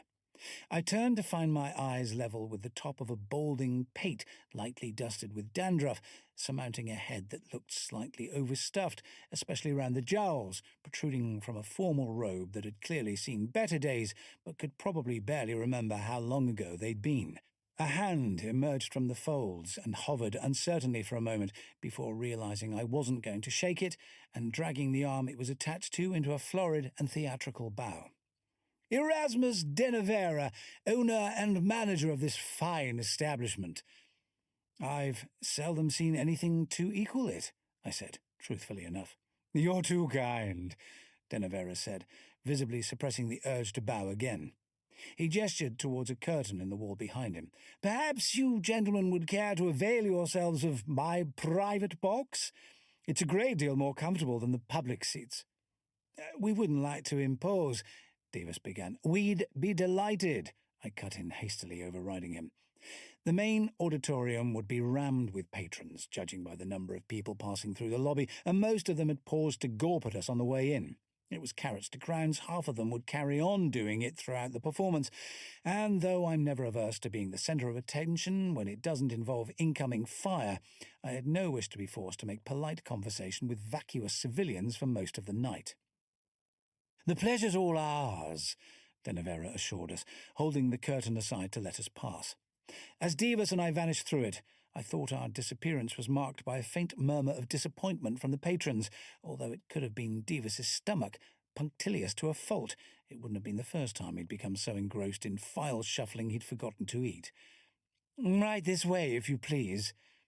Looking around as the curtains fell back into place, I found myself in a wide corridor, with stairs rising to my left and descending on my right, and a distinct smell of stale food, damp carpet, and a faint trace of undiscovered deceased rodent seasoning the atmosphere. A number of boxes had been stacked to one side of the curtain, containing more nuts and other comestibles according to the labels, while enough other detritus had been allowed to accumulate in the corridor that the space available to walk in was barely adequate for a single person to negotiate. Denevera indicated the rising staircase. "Just up there, gentlemen," he said, leading the way. Davis followed with a curious glance at the descending flight. "Where does that go?" he asked. Denevera shrugged. "The cellars," he said. "We store everything we don't need for the current show down there, and it's a handy shortcut to the stage door." "They must be rather full by now," I said, with a last glance back at the discarded props littering the floor of the passageway behind us. "Not at all," Denevera said as we passed into another, less cluttered corridor, apparently running just above the first. "There's been a theatre on this site for centuries, and the cellars go down for several levels." This wasn't that unusual in imperial settlements, where old streets were often built over by subsequent generations. I've seen abandoned undercities which practically qualified as hives in their own right, although something that size would take millennia to accrete. Though I dare say no one set foot in the lowest cellars in decades. "Apart from the search parties," I said, and Denevera nodded. "Apart from them, of course. The Arbites, planetary militia, and Imperial Guard had all been rummaging around since the Gene Stealer incident, getting in one another's way as often as not, and I counted myself lucky not to have been directly involved in the ongoing search for stray hybrids and the ever-elusive Broodlord. I didn't escort them myself, but they seemed satisfied enough." Denevera came to a halt midway down the corridor. "Here we are." He was standing between a pair of doors that faced each other, one open, revealing a surprisingly tidy office. He reached out to open the other, unleashing a torrent of noise from beyond it, then stood aside to let Davis and me pass through. "Aren't you joining us?" Davis asked, and Denevera shook his head, dusting his own shoulders with a scattering of dandruff as he did so. "Too much to do, I'm afraid." He glanced with what looked like genuine regret at the desk in the office. "But enjoy the performance and make yourselves at home. You'll find refreshments in the cabinet, and if you need anything, Oris is on the other end of the speaking tube." With that, he disappeared into his sanctum and closed the door. Davis and I took our seats, which did indeed afford us a far better view of the stage than the ones we'd been due to occupy. Mildly curious, I spent a moment or two scanning the crowded auditorium in search of them before giving it up as a bad job, especially once I'd realised that leaning too far out across the balustrade rendered me equally visible to the patrons below, and a few of them began to jostle and point in our direction. "Well, this is comfortable," Davis said, and I found myself forced to agree. The dozen or so seats, arranged in 2 rows, were agreeably padded, and each was accompanied by an occasional table which tried very hard to look like an antique, although they manifestly weren't. Denevera clearly used the place for more than his own entertainment, and I found myself warming to our unexpected host, especially once I'd taken him at his word and investigated the contents of the carved wooden cabinet beside the door. It contained a rack of goblets and an array of decanters, most of which I felt honour-bound to taste before settling on a nicely matured local amasec.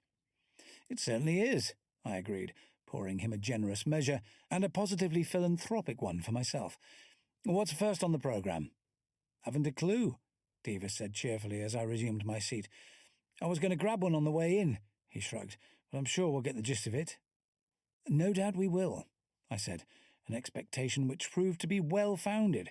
There were indeed singers and jugglers, not to mention acrobats, a young lady whose costume looked distinctly chilly but whose prestidigitatory abilities seemed unaffected by the discomfort, and a chameleon whose constant allusions to Keffian people, places and social conventions meant nothing to me, but left most of the audience convulsed. Perhaps the mellow spirit I'd been drinking, which the nuts did little to soak up, was primarily responsible, but all in all, I found myself having a much better time of it than I'd anticipated. At least until the last act had taken their curtain call and a familiar figure strolled out onto the stage. "Thank you all for coming tonight," Denevera said as a spotlight kindled and began to follow him. "We're honoured by your patronage as always." A ripple of self-congratulatory applause echoed round the auditorium, "and especially honoured tonight by the presence of a hero who put his own life at risk to keep us all safe from the enemy within." "Get up, Torin," I said, already suiting the action to the word. "We're leaving." "Are we?" Diva strained the dregs of his third or fourth amasec and followed suit, swaying a little before regaining his balance. "Ladies and gentlemen, I give you the celebrated Commissar Kane!" The spotlight swung round and up, blinding me for a moment, and a sudden tsunami of applause battered my ears. "We are," I said firmly, making the best of it and waving in the general direction of the noise, which predictably redoubled. Still blinking, I led the way to the rear of the box and swung the door open. I suppose I should have expected something of the sort, but it still rankled a little. Emperor alone knew how we were going to make it back to the battery now. The lobby, not to mention the surrounding streets, would be packed with civilians wanting to catch a glimpse of the new local hero, and hewing a path with my chainsword wasn't really an option.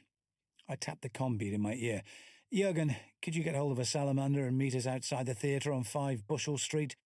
"Be with you before you know it." My aide chewed and swallowed something before resuming in a slightly clearer voice. "Leaving now." "We'll be waiting," I said, letting the door swing closed behind us, cutting off the noise and the actinic glare. I took hold of Divis's arm, partly to urge him on and partly to keep him upright. "Come on. Maybe we can make it out of here before the lobby gets too full." A hope that became extinguished the moment we reached the bottom of the stairs. A babble of overlapping voices was swelling behind the curtain leading to the entrance hall, and a quick, cautious glance through the gap at one edge of it was enough to confirm my worst fears. The place was completely packed, with barely enough room left to squeeze in a rattling, never mind a couple of Imperial Guard officers. "What now?" Davis asked, and I shook my head, nonplussed for the moment. Then my eye fell on the descending stairs opposite, and I remembered Denevera's offhand comment a couple of hours before. "Down here," I said, getting him moving again with a quick tug on his arm, and making for the stairwell as quickly and quietly as possible, although the crowd was making so much noise there didn't seem much point in trying to be stealthy. I activated my vox beat again. "Jurgen, make for the stage door if possible." "Be right there, sir," he assured me, the growl of a powerful engine starting up, muffling the last of his words. 5 or 10 minutes, depending on traffic." "Take your time," I told him, mindful of the way my aide drove and not wanting the bother of processing the mountain of paperwork that would be contingent on any civilian casualties. I started down the stairwell, my footfalls muffled by the carpet, Divas matching my pace, though a trifle less steadily.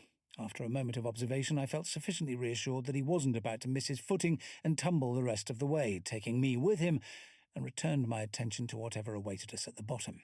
It was, of course, another corridor, this time uncarpeted and lined with brick, though no less cluttered than the one we'd just left, from which another staircase descended into fitfully illuminated darkness. "Which way?" Divis asked. "Throne knows," I replied. Denevera had told us this was the way to the stage door, but as neither of us had the faintest idea where that actually was, my knack of remaining orientated in an unfamiliar environment wasn't going to help much. I was just beginning to consider returning to the lobby after all and requesting a squad of troopers to escort us out when I heard footsteps ascending the stairwell facing us. A moment later, the youth from the ticket booth appeared, balancing a couple of boxes of fresh nuts, presumably to replenish the supplies so badly depleted by the throng of our admirers upstairs. He blinked as he registered our presence. "Can I help?" he asked, in a tone which vaguely suggested he'd rather not if any effort were involved. "What's the quickest way out of here?" I asked, his eyes unfocused for a moment, as though the answer required some serious consideration. "Down here," he said, dropping the boxes and standing aside for us. "Through the undercroft below the stage, up past the dressing rooms. Frack it. Best I'll show you. You'll be wandering around down here half a night otherwise." He turned and began to descend again without another word. "Thanks," Diva said. "Much appreciated." The staircase led down to a vast and dimly lit cellar, packed with discarded props and sets, supported on a series of brick pillars about 3 times my height, and which I could barely have got my arms around. We progressed through them in a series of zigzags, following whatever clear space had been left between the junk deposited there, which soon left Divas completely disorientated. "Are you sure this is the right way?" he asked, and the youth nodded. "Course, not like the back of my hand. Through here." He ducked beneath a low brick arch, and we found ourselves on another staircase, descending in a tight spiral. The cellar it led to was smaller and must have been adjacent to some kind of loading dock, as a number of crates were stacked more or less neatly between the supporting pillars. A tunnel led off to one side, wide and high enough to drive a truck down and rising towards street level in a gentle slope. "Thanks," I said, taking a couple of steps towards it, but our guide shook his head. "Not that way," he said. "It's a dead end." He turned and tugged at a loose brick in the wall. "Down here." A section of the wall pivoted on well-greased runners, revealing another passage, which appeared to lead further down into the bowels of the earth. Divas trotted happily towards it, but I hesitated. The air current flowing from below was rank, like a breath from a diseased lung. Before I could express my doubts, however, a new voice hailed us. "Oris! What are you doing down here?" Denevera appeared at the mouth of the tunnel I'd previously noticed, pushing a cart loaded with boxes that appeared to contain more refreshments. Catching sight of Divas and me, he smiled and nodded. "Did you enjoy—" His eyes fell on the hole in the wall, and his jaw dropped. "What the hell's that?" He moved in to inspect it, glaring suspiciously at Oris. "Did you know it was there?" "Of course he did," I said, drawing my las pistol, suspicion hardening to certainty as I registered the calm expression on the youth's face. His eyes were unfocused again, but this time I didn't mistake it for the sluggish thought process of a dull and unimaginative civilian. "He's a hybrid," communing with the broodmind, telling what was left of the swarm precisely where we were. "He's what?" Denevera asked, struggling to take in this unexpected development. I don't suppose he ever quite got it before something inhumanely fast burst through the concealed entrance. A third arm, tipped with razor-sharp claws, reached out to rip his head from his shoulders in a welter of blood. Divas reacted with commendable speed, considering how drunk he was, drawing his las pistol and blazing away at the ghastly apparition with rather more enthusiasm than accuracy. A couple of bolts hit home, however, gouging ichor-seeping craters in the hybrid's chitinous carapace and making a bit of a mess of the flouncy ball gown it was wearing, which distracted it nicely while I lined up a rather more accurate shot to the head and finished it off. "Look out, Kai!" Divas yelled, as Oris sprang at me, his jaw enlarging to a preternatural extent, revealing a line of viciously curved fangs.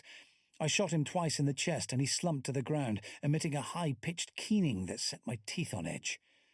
"Jurgen, where are you?" I voxed, while Divas activated his own combead and began babbling to the regimental command post about the situation we'd unexpectedly found ourselves in. Some backup would indeed be nice, I thought, but under the circumstances it was unlikely to materialize before we no longer needed it one way or the other. "Couple of minutes out," Jurgen said. "But I can't get near the theatre. Streets full of civvies."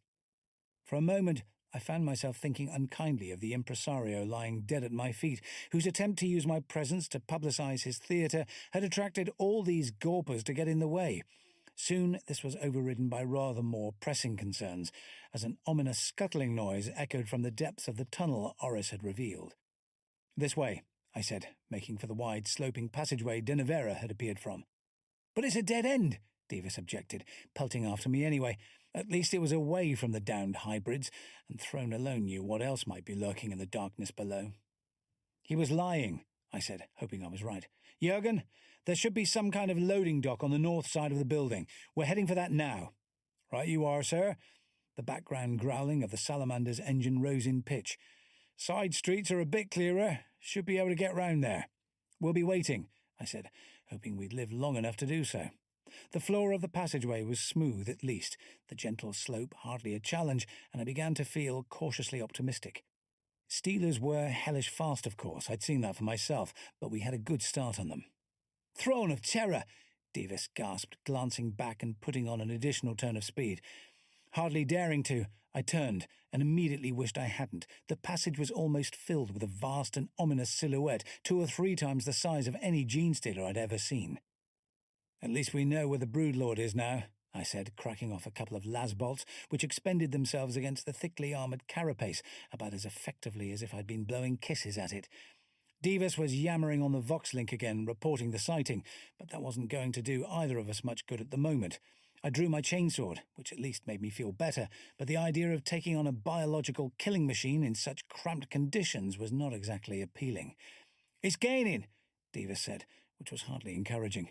We both unleashed a fusillade of lasbolts against it, in the vague hope of slowing it down, but if anything, that only seemed to enrage the monstrosity. It raised its head, tongue lolling, and screamed, the sound striking us like the pressure wave of an explosion. Ancient brickwork rent and tore under talons as long as my forearm, gouging into it for purchase as the towering creature bounded towards us. It reached out, clutching greedily.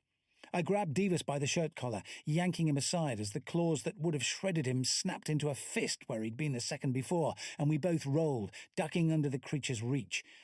I took the opportunity to swipe at the Patriarch's extended arm, the whirling teeth of my chainsword whining as they bit deep into its exoskeleton, and a gush of foul-smelling ichor spattered both of us and our surroundings. We rolled to our feet, backed against the wall, ancient brick dust tickling the back of my neck. The Broodlord backed up, trying to face us, finding it hard to turn in the confined space, and I lashed out again, attempting to fend it off. Davis was shooting lasbolt after lasbolt at it, gouging chunks out of its torso armour, but not doing any significant damage that I could tell. Then a rending crash echoed around the passageway, accompanied by the roar of a powerful engine, the stench of promethium and bright artificial light which momentarily blinded me. "Get down, sir!"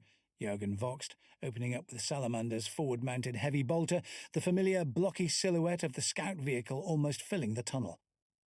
The hail of explosive bolts chewed their way through the Patriarch's chitinous exoskeleton, throwing it back off balance in a spray of ichor and emulsified viscera.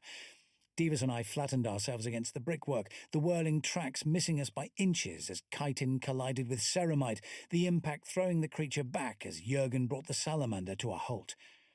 "Excellent timing as always," I congratulated my aide, scrambling into the open passenger compartment, Davis hard on my heels. "But I thought you'd be waiting outside." "Nowhere to park, sir," Jurgen said. "Besides, I heard you might be in trouble." "You heard right," I agreed, as my aide engaged reverse and began charging back up the tunnel as precipitously as he'd arrived. Ignoring the trail of sparks and chunks of pulverized brick falling around us every time he clipped the walls, I scrambled across to the pintle-mounted heavy bolter and opened up at the towering mass of the Broodlord, which seemed disinclined to let bygones be bygones, and was now charging up the tunnel after us, albeit a little more awkwardly than before. Jurgen's first salvo seemed to have injured it, and I lost no time in adding as much as I could to the damage, while, not to be outdone, Davis cracked off a few shots from his las pistol.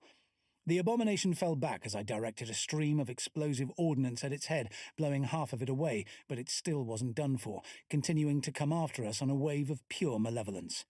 "Persistent, isn't it?" Jurgen remarked, hosing it down with a heavy flamer. That did it.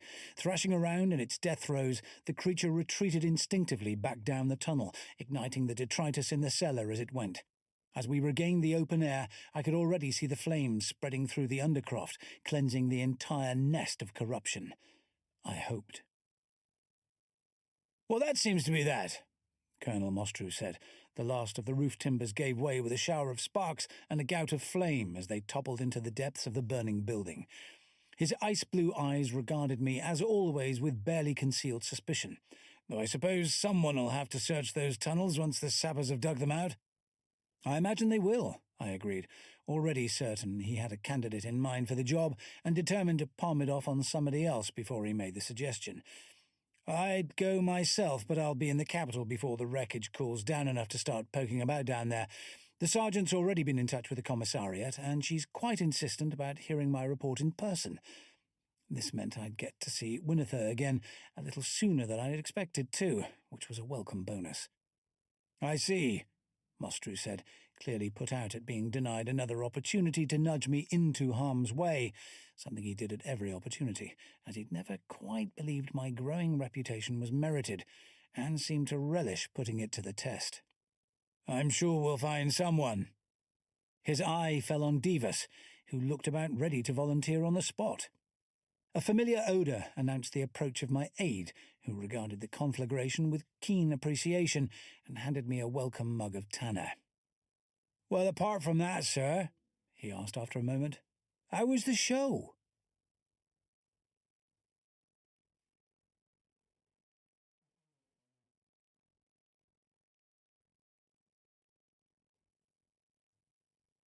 The bigger they are. If there's one thing I've noticed while rattling around the galaxy, it's that people have an almost infinite capacity for finding ways to amuse themselves, of which sports of one kind or another seem close to the top of the list. I've often been grateful for my time on the scrumball pitch of the Scola Progenium, running and dodging having turned out to be surprisingly useful skills in later life. But since being handed my scarlet sash at graduation, my interest in contests of skill tends to be confined to those on which wagers can be placed. And few such contests were quite as bizarre as the one I was currently watching, from the planetary governor's private box on the uppermost tier of the Nullball Stadium in the capital city of Trago. Nullball was something of an obsession among the local population, although it was hard to see it catching on anywhere else, given the prodigious amounts of energy it took to energize the grav plates flooring the stadium. The opposing players darted through the zone of weightlessness the plates created. They pushed off from the transparent wall enclosing the arena, from the stadium floor, and from one another in an attempt to wrest control of the ball and direct it through goals spaced at 60-degree intervals around the circular pitch. Every time someone succeeded in this endeavour, the ball plummeted a score of yards to the ground, which, given that none of the players was able to change direction between kicking off and colliding with something solid again, seemed faintly alarming to me. What happens if someone follows the ball through the hole? Colonel Castine asked, the same thought evidently having occurred to her, and the governor raised a languid eyebrow. They'll be fine, she assured us, reaching for a goblet of some lightly chilled local beverage and pointed in the general direction of the nearest player. Those packs they're wearing are personal repulsors. They hardly ever fail. Oh, well played! She began to clap by reflex, forgetting the drink in her hand and slopping half of it, which wasn't much of a waste given how it tasted.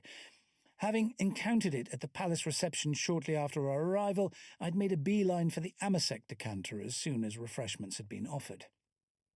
Very reassuring, Castine said, pretending to be interested in the game, although I knew her well enough to know that most of her attention would be on the vox bead in her ear and the periodic reports she was getting from regimental headquarters.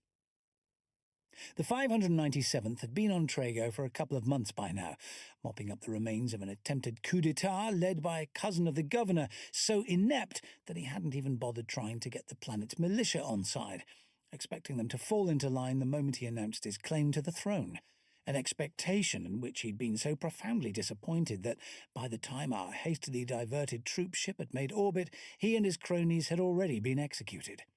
All that was left to shoot at were the few insurgents who'd had the sense to withdraw while they could, and continued to make nuisances of themselves with hit-and-run raids which advertised their positions nicely. All in all, then, our brief sojourn on this backwater world was as close to a holiday as anyone in the regiment could remember, and we intended to make the most of it. I had no doubt that the Munitorum would find us a proper war to get on with soon enough. I turned away from the frenetic action in front of us to glance out across the city, the hab blocks and manufactoria lining the bay glinting in the mid-afternoon sun, the ocean beyond the harbour scintillating as the light caught the ever-changing wave tips. Not a shell crater or a burned-out vehicle in sight. Unused to seeing a city substantially intact, I sipped at my Amasec, savouring the novelty. Then my combead crackled. "Colonel Commissar!" The unmistakable voice of Major Brocklaw, Castine's second-in-command, greeted us. "There's something strange on the Auspex." "Sorry to drag you in," Brocklaw said as soon as we entered the command post, "but I thought you should see this." "You thought right," Castine agreed, squinting at the unfamiliar return on the Auspex screen. "What the hell is it?" I peered over her shoulder and shrugged. "Not a clue," I admitted. "Not a ship. The return's not hard enough. Anything metallic would be reflecting the Auspex pulse far more strongly. And it's not under power," Brocklaw added, "just falling into the atmosphere." "Where from?" Castine asked, turning to the operator, a young corporal who seemed less than happy at suddenly finding herself the focus of the attention of the two most senior officers in the regiment, not to mention the commissar. She hesitated. "I can't really tell, ma'am. The insurgents don't have any aerospace assets, so the net was set up to concentrate on the planet." Then, eager to please as much as she could, she added, "But it wasn't in orbit. If it hasn't changed course, the trajectory points back to the outer system somewhere." "Right," Castine nodded thoughtfully. "Bit of cometary debris?" "Seems most likely," I agreed, "but it could still make a mess when it hits." I turned back to the Auspex operator. "Do you have an estimated impact point?" "Mid-ocean, sir." She pointed at the screen, some distance from the hazy outline of the coast. "A long way from us." "But quite a bit closer to these islands," Brocklaw said. "We'd better warn them. A splash that big's bound to make waves." "Good point," Castine said, and shrugged. "At least we won't get our feet wet here." "Unless there's more where this one came from," I added. "If there's a whole cloud of these objects heading for Trago, things might get a bit messy." "They might indeed," Castine agreed, turning to Brocklaw again. "Check with the local system defense post. They should have something in orbit capable of taking a look." "They should," I said uneasily. "In fact, they ought to have seen this one coming." "I'll get on to them," Brocklaw said, "and ask what they think they're playing at." As it turned out, mostly what they'd been playing at was not being there at all. Trago was a long way from the border with the Tau and the nearest known orc infestations, and their spaceborne military assets were concomitantly threadbare. All they had were a couple of customs cutters and an antiquated Starhawk left behind by an Imperial naval vessel which had chased down a Tyranid hive ship fleeing the destruction of a behemoth a couple of 100 years before, and which had been so badly damaged in the engagement that few of its systems actually worked even today. Hardly surprising, then, that they'd missed the incoming debris, although once Brocklaw had finished putting the fear of the Emperor into them, they'd been quite diligent in ruling out the possibility of any more following it up. "So there you have it, Your Excellency," I said, reporting to the governor in person as protocol demanded. This was the first time I'd seen her private office, rather than the formal areas of the palace, and I have to admit to being quietly impressed by the lack of garish ornamentation. Everything was strictly functional, from the plain wooden desk, supporting a data loom and a scattering of slates, to the file-stacked shelves and the almost comfortable chairs reserved for visitors. Nothing to worry about. "I'm delighted to hear it." The governor raised her gaze from the cogitator's picked screen and regarded me narrowly. "And you can drop the honorifics. Protocol is a complete waste of time without proles around to impress." "As you wish, ma'am," I said, grateful that I'd elected to leave Jurgen outside with the salamander which had brought us here.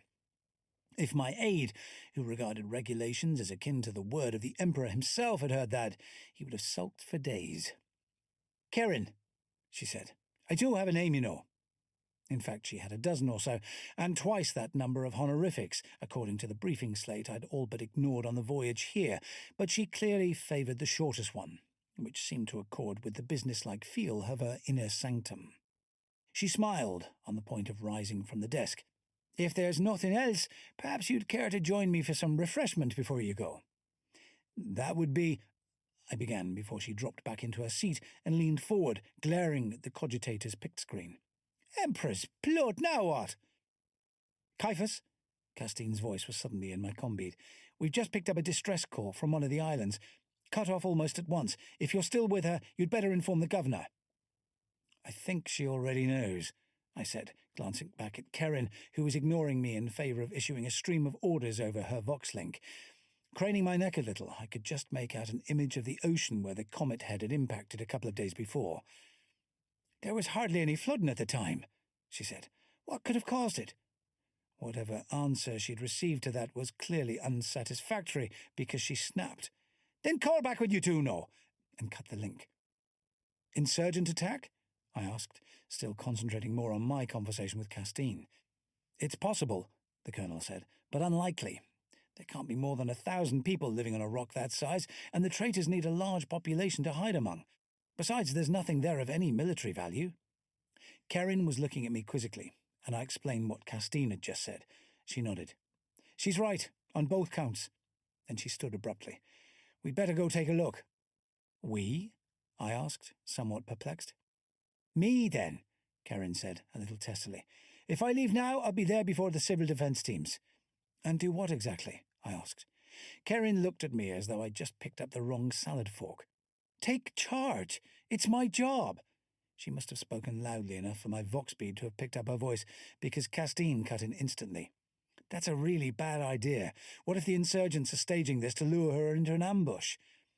The colonel and I are of the opinion that you should wait, I said, as diplomatically as I could, until we can find out precisely what happened. Karen glared at me. What happened is my people are in trouble. What kind is irrelevant. I'm going. Then you'd better go with her, Castine suggested, in case it really is a trap. Which was precisely the reason I very much didn't want to, of course, but once again my unmerited reputation was backing me into a corner. Of course, I said, turning to follow Karen as she strode from the room. I wasn't all that surprised to find an Aquila bearing the gubernatorial crest waiting for us on the roof, as in my experience, planetary governors tend to like having the means of a fast exit to hand in case the proles get too stroppy.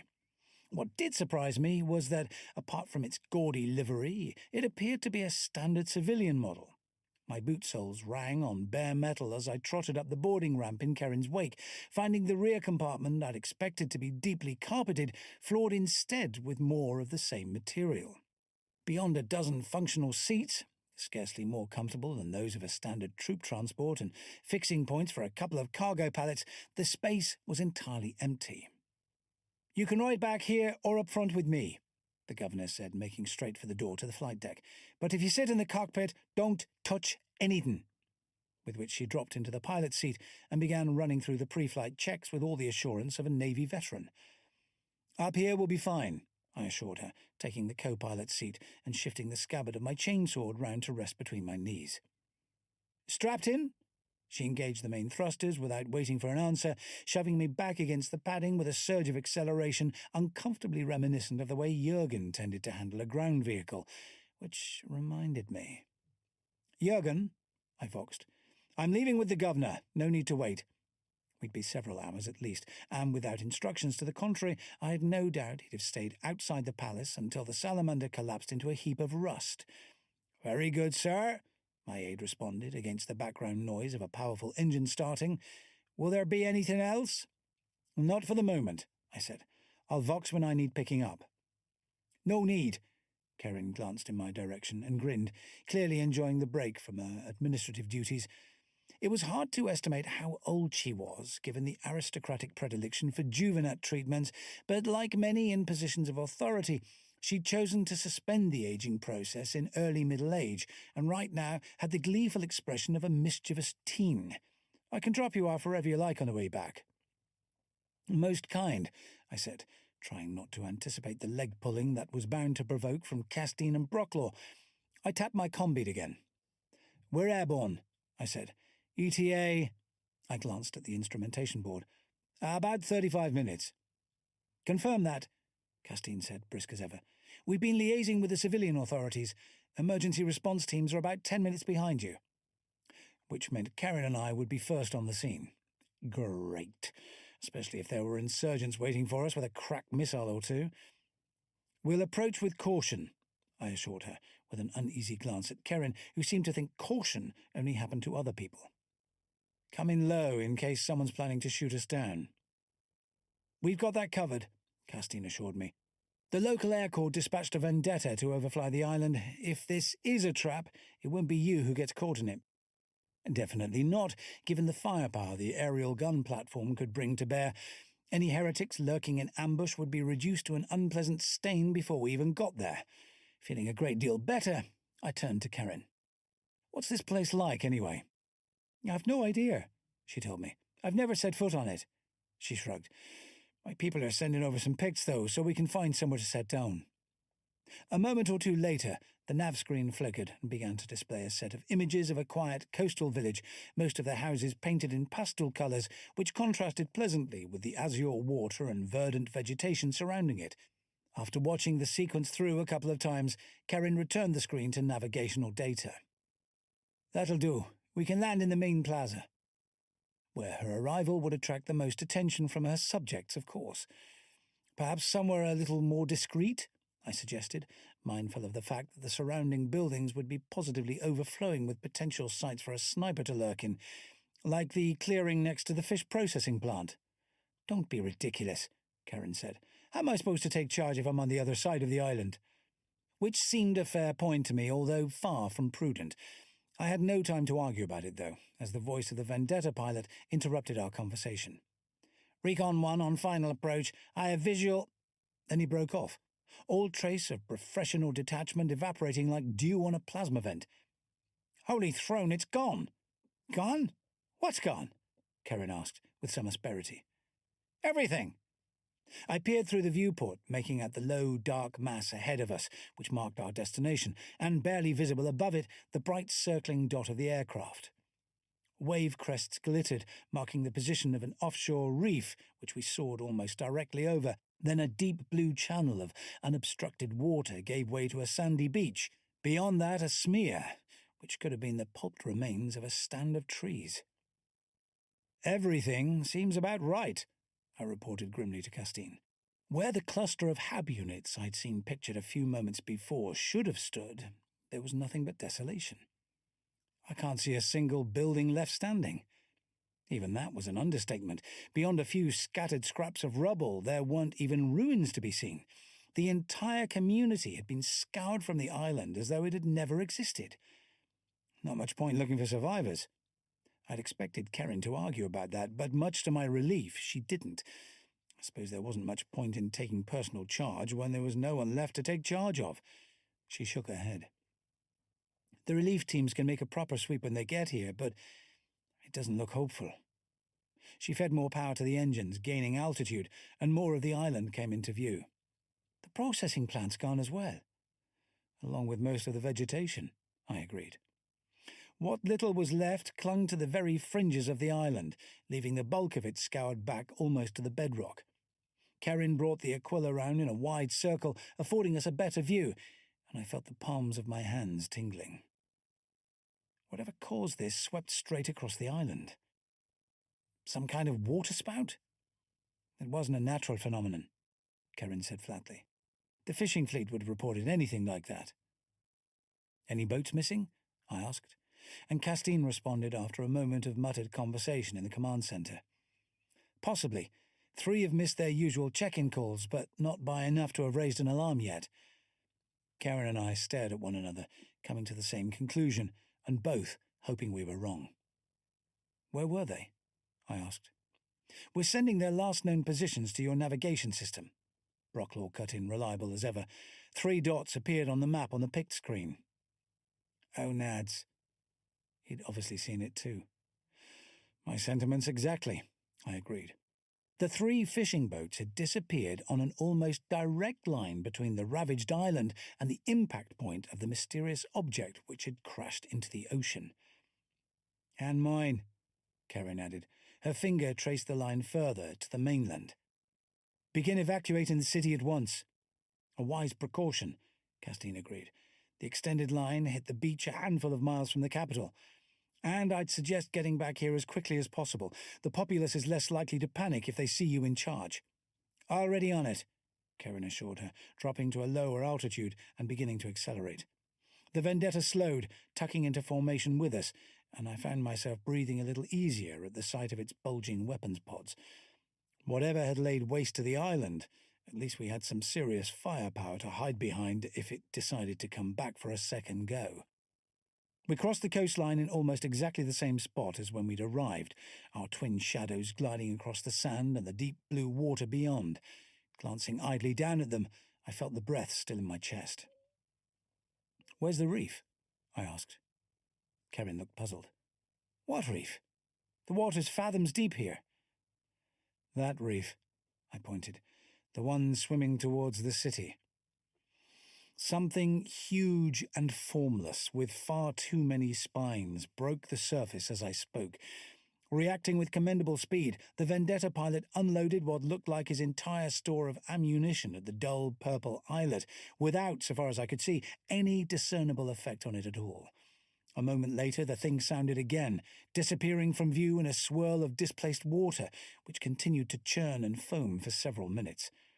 To my faint surprise, Karen didn't say a word in response, simply pushing the Aquila to its maximum speed, her face set. The evacuation was already getting underway by the time we landed. The roads leading out of the city weren't exactly choked with vehicles yet, although there seemed to be more on the move than usual, packed with civilians who'd been quick off the mark. The vast majority, though, would insist on hanging around long enough to collect family members, cherished belongings or pets before being herded out by the militia patrols. Whether that would cost them their lives, only time would tell, and that was the first question I asked when I joined Castine and Brocklaw in the command centre. "That all depends on what it was you saw and how fast it's moving," the colonel told me, accurately but unhelpfully. She glanced over my shoulder. "Governor not with you?" "Gone to coordinate the civilian response," I said, noting the unmistakable flicker of relief which crossed both her and Brocklaw's faces. "But she's put the local military under your direct command, at least for the duration of the emergency." "Excellent," Castine said, clearly calculating, as had I, that being made the designated scapegoat if it all went ploin-shaped was well worth the gain of short-circuiting the endless round of jurisdictional hair-splitting that cooperating with local militias generally entailed. "Let's get their air assets scrambled for a start." "Already on it," Brocklaw assured her, glancing up from a tactical hololith which was currently displaying a flickering three-dimensional image of the city and its surroundings, including, to my surprise, the seabed and geological strata going down a couple of kilometres. "What are those?" I gestured to a trio of red lines that descended from large buildings ranged around the outskirts of the main urban area to disappear off the bottom of the display. "Geothermal generation shafts," Brocklaw said, steadying the display with a thump from his fist as quickly and efficiently as a tech priest, but without the muttering and the incense. "Limitless energy for the manufactoria." "And to spare," I agreed. No wonder Nullball was so popular around here. The city would barely notice the prodigious power drain it imposed. I turned back to Castine. "Any more sightings of the whatever the hell it is?" She nodded, with a trace of amusement. "Something the size of an Emperor Titan's hard to miss." She turned to the hololith and pointed to a contact icon. "It's just offshore, but it won't be for long." Even as we watched, the moving blip merged with the shoreline. "Perhaps it'll just beach itself," I said, more in hope than expectation. "Don't think so," Brocklaw said, in the tones of a man eager to get the bad news out of the way as quickly as possible. "We've been analysing the pics from the Vendetta. It's Tyrannid. Probably been drifting dormant through space since the purging flame took out the bioship 200 years ago. And if there's one thing the Nids are, it's adaptable." He shrugged. "If it had hit on land, it might have been killed by the impact, but I doubt it." "So do I agreed, looking at the images he'd called up. It was still impossible to determine the thing's full size and shape, but the chitinous plates armouring it had clearly been scorched by the incredible temperatures of the atmospheric entry. If it could live through that, after centuries of freezing vacuum, it could pretty much survive anything, which was hardly a cheering thought. "How soon till we get eyes on it?" "Not long," Castine said. "There's a Vendetta squadron inbound, about to bomb the frack out of it. The cog boys are setting up a live feed."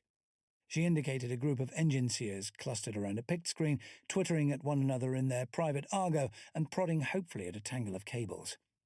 A wooded landscape appeared as the screen flickered into life, hurtling past and overlaid with what looked like targeting data. From the fact that no other aircraft were visible, I inferred that the transmission was coming from the leading one, an impression confirmed a moment later by the clipped tones of the pilot. Top leader, on final approach. Missiles away. A cluster of bright streaks broke ahead of the plane to be joined by others entering from the sides of the image. I frowned. Where's the target? Behind that hill? That's not a hill, Brocklaw said. An instant before, the looming mass turned, revealing a head sculpted from solid nightmare. Tiny speckles of fire bloomed across it, then it opened its mouth, and the screen abruptly went blank. What the hell happened? Custine demanded, rounding on the cogboys. The most senior engine seer shrugged. The equipment is functioning within acceptable parameters. No transmission is being received. It downed them all, I said. I turned back to the tactical display. Not one of the aircraft was tagged, although the behemoth which had swatted them so casually from the sky was still on the move, heading inexorably towards the city. All we could do was try to delay it, which we did by unleashing all the firepower we could bring to bear, but in the end that achieved precious little other than seeming to irritate the abomination. Impelled by its very nature to seek out the greatest concentration of biomass it could find, it plodded doggedly towards the city in spite of everything we threw at it. Up close, it was even more intimidating than any of my previous glimpses could possibly have prepared me for. Looming over the smaller habstacks fringing the docks, backlit as night fell by the flames leaping from the ruptured promethium tanks it had kicked aside as casually as a bored toddler. My breath stilled as its head turned in my direction. Then it moved on, ignoring the tide of fleeing civilians flowing past the salamander on which I stood as a basilisk battery opened up from the fringes of the industrial zone, peppering its flanks with ineffectual fire. Glaring at them, it screamed, disgorging a ball of bioplasma the size of a small assault lander. It burst among the artillery pieces, stilling them instantly. The reports were right, I voxed, hoping the ionization, still hanging in the air along with fragments of the gunners, wasn't blocking the signal too badly. It's like a Titan-sized screamer killer, as if the regular-sized ones weren't bad enough. Confirm that, Castine said after a moment, her voice hazed with static. Guess that accounts for the disruption to the comms. Which was why I was out here, much against my better judgment, rather than following events on the hololith back in the relative safety of the command bunker. Whenever the thing spat plasma, we lost contact with every unit in the vicinity, many of which promptly decided to redeploy in the general direction of away while they had the chance. The 597th was continuing to hold its ground, of course, but all we had in the way of heavy weapons were the multi-lasers fitted to our chimeras, which, though fine for supporting an advance against enemy infantry, were barely a step up from thrown rocks and harsh language against the foe we now faced. We needed the Lehman Russes and basilisks of the militia, not to mention the few surviving aircraft still in the fight, and having a hero of the Imperium around to spout inspiring platitudes was our best chance of avoiding the rest of them heading for the horizon at the first opportunity.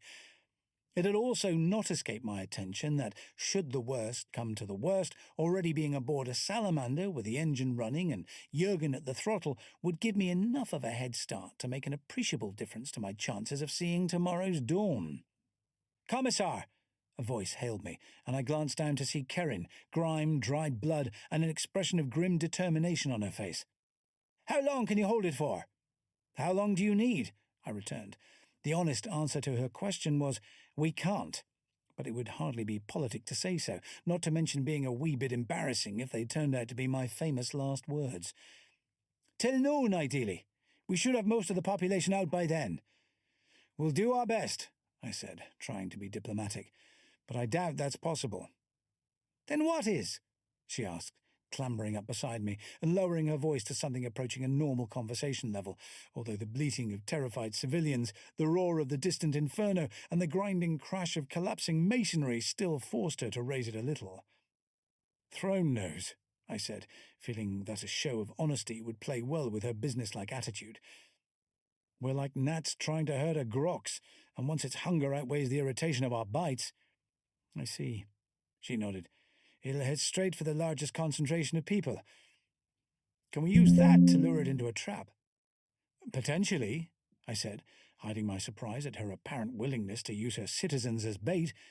"But there's nothing to trap it with. We did think of dropping it down one of the power shafts, but they're not big enough. Not to mention the small problem of the Mechanica shrines surrounding them. Tech priests tending to take a dim view of their precious junk becoming collateral damage. What about the Null Ball Stadium? Karen asked. I've been talking to our senior mech deacons, and they think if we divert enough power to the repellers, they'll be able to suspend it, keep it contained.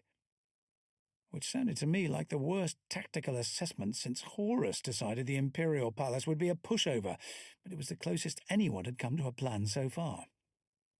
And then what? I asked reasonably. Even if by some miracle this insane idea actually worked, it would still leave the creature alive and well, spitting plasma in all directions, and it would only be a matter of time before the containment failed. Then we deal with it, Karen said, before it breaks out. There are options. Well, I was fracked if I could see any, but before I got the chance to pursue the point, Jurgen's head emerged from the driver's compartment. Catching sight of the governor, he nodded a greeting. Thought you should know we're pulling out, sir, he said, before adding a perfunctory, ma'am. Karen returned the nod a little weakly, looking considerably more disconcerted by the sight of my aide than the towering monstrosity in the distance, for which I could hardly blame her, Jurgen tending to have that effect on most people making his acquaintance for the first time. Perhaps, fortunately, she was spared the full effect by the stench of the burning refinery, which effectively masked my aide's powerful body odour. Regrouping on the heights, continued Jurgen. By the stadium, I said, with an ironic glance in Karen's direction. It seems as though the Emperor approves of your plan anyway. Divine intervention or not, everything seemed to be going remarkably smoothly by the time we'd redeployed. Every artillery piece we still possessed was digging in around the Null Ball Stadium, their grim-faced crews taking refuge in the familiar rituals of their immediate action drills. As I'd expected, the Bio-Titan had begun moving again almost as soon as we ceased fire, checked only by the darting aircraft which still circled it, buying us the time we needed with the steadily diminishing lives of their pilots. This had better work, I remarked to Karen as russet-robed tech priests bustled past, unrolling cables as thick as my forearm and connecting them to the grav plates flooring the stadium. I risked an apprehensive glance towards the harbour, where the fires were still raging unchecked. The monstrous creature was now halfway between there and where we stood, ploughing inexorably towards us through the ruins left in its wake.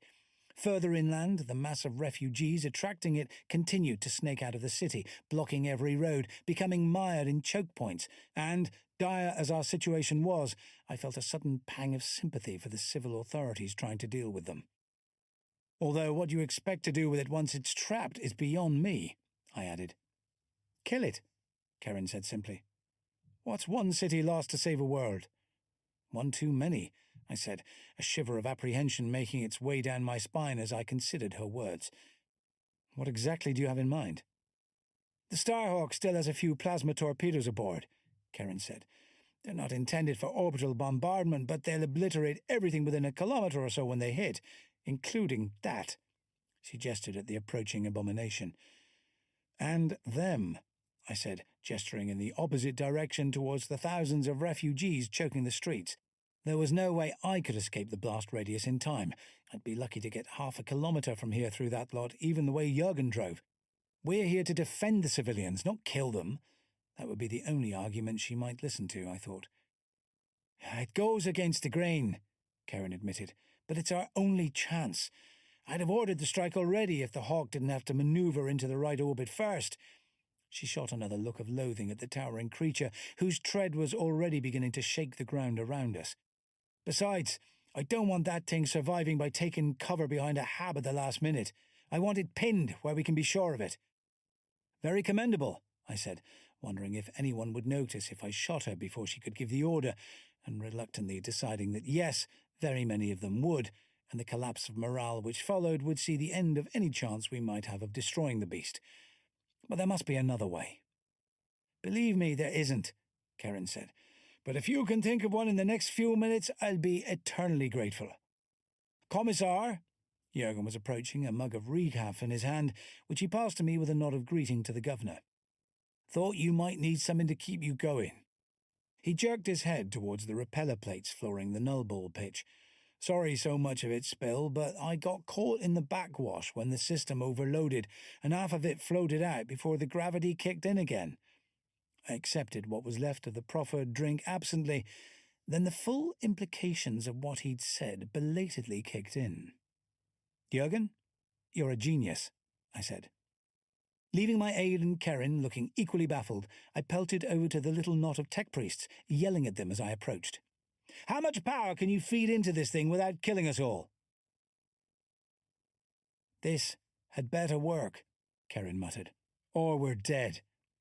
"No deader than we'd be with your plan," I said, before realizing that might sound a little tactless, but to my relief she nodded. "At least there's a small chance now," she agreed, as the emplaced artillery opened up against the towering Bio-Titan. It seemed to be taken by surprise as the barrage caught it, no doubt so fixated on the mass of milling humanity it intended to devour that it had forgotten the annoyance we'd caused it earlier. It reared back, bellowing, and spat a gobbet of plasma almost at random, missing most of its attackers. I tapped my comm bead, which was now roaring with static. "Keep firing," I exhorted, even though I was far from sure anyone would hear me. "It's working." And it really seemed to be. Reeling away from the irritation of the shells and missiles bursting against its carapace, the thing crashed through the side of the stadium, reducing half the terraces to cascading rubble. Chunks of rockcrete the size of my head pattered around us, and I began to wonder if making a run for it might have been worth the gamble after all. Then the towering creature turned and began stumbling back towards the gap it had made in the encircling structure. "It's escaping!" Karen yelled, her hands straying to her personal vox. "We'll just have to hope the torpedo's enough without immobilizing it." If she gave the order, we were minutes from death. Without even thinking about it, I scrambled into the parked salamander and seized the trigger of the pintle-mounted heavy bolter in the passenger compartment. "Keep it inside!" I bellowed, probably doing no favours to anyone on the comm circuit, and opened up at the hab-sized leg in front of me. Most of the artillery pieces only had a line of sight to its head and upper body, but they responded with a will nonetheless, speckling it with bright explosions. "Right with you, sir," Jürgen assured me, gunning the engine, surging forward and triggering the sturdy little vehicle's forward-mounted bolter and flamer as he went. Knowing him as well as I did, I braced for the inevitable impact. Apparently taken by surprise, the abomination stumbled back as the salamander slammed into its leg. The transparent wall enclosing the playing area shattered from the impact of one gargantuan shin, and it stumbled into the centre, bellowing frustration and defiance. "Now!" I yelled, gesticulating wildly in the direction of the engine seers manning the control lectern, and they began their rituals, slamming switches closed, swinging sensors, and chanting their arcane gibberish. Energies arced, and the monster bellowed again, wallowing into the air as the gravity around it reversed. This time, the plasma bolt it spat sizzled upwards, expending itself harmlessly. Abandoning our crippled vehicle, I sprinted over to the cogboys, Karen at my heels. "It's stabilized," the most senior of their number informed us, a tremor of excitement forcing its way through the even monotone most of her calling affected. "But the power drain's off the scale." "Bring the other 2 power plants online," Karen ordered, and the tech priest hesitated. "The probability of catastrophic failure is—" "Not my problem," the governor snapped. "Just do it." "As you wish," the tech priest said, leaving the "but don't say I didn't warn you" hanging inaudibly in the air. I felt the air around us fizzing, stirring my hair as the discharges grew in size and intensity. "Keep firing!" I voxed through the haze of static. "Keep it distracted!" And the gunners obeyed with a will, fresh shell bursts blossoming all across the hideous carcass. I turned to Karen, hardly daring to hope. "Throne of Terror, it's working!" "I really think it is," she agreed, exultation beginning to tinge her voice. The monstrous bulk was rising, level with the top of the stadium now, and continuing to float upwards. "Plant 3 coming online," the tech priest said, almost disappearing behind a miniature lightning storm, and the Bio-Titan began to rise more rapidly, the bombardment peppering it starting to peter out as the gun crews ran low on ammunition. "Critical systems failure in 3 minutes 27 seconds. "Will that be enough?" Karen asked, and I nodded. "It had better be," I said. I tapped my vox bead again. "Do you have it on Auspex?" "We do," Castine confirmed. "It should reach safe altitude in about 2 minutes." I glanced up, seeing nothing for a few moments. Then the night sky was riven by another plasma burst, which expended itself harmlessly against a distant hillside. "It doesn't look very happy," Karen said. "It'll be a lot less happy in a couple of minutes," I replied, hoping I was right. Right on cue, a new voice cut in on the command frequency. Starhawk 1, target acquired, firing now. We waited tensely for what seemed like eternity. Then the night sky suddenly burst open, a fresh, transitory sun flashing into being. I blinked, vivid green afterimages dancing across my retina. Target destroyed, Castine said, with unmistakable satisfaction. Karen glanced around at the gutted stadium and frowned. Well, she said after a moment's consideration, this is really going to frack up the playoffs.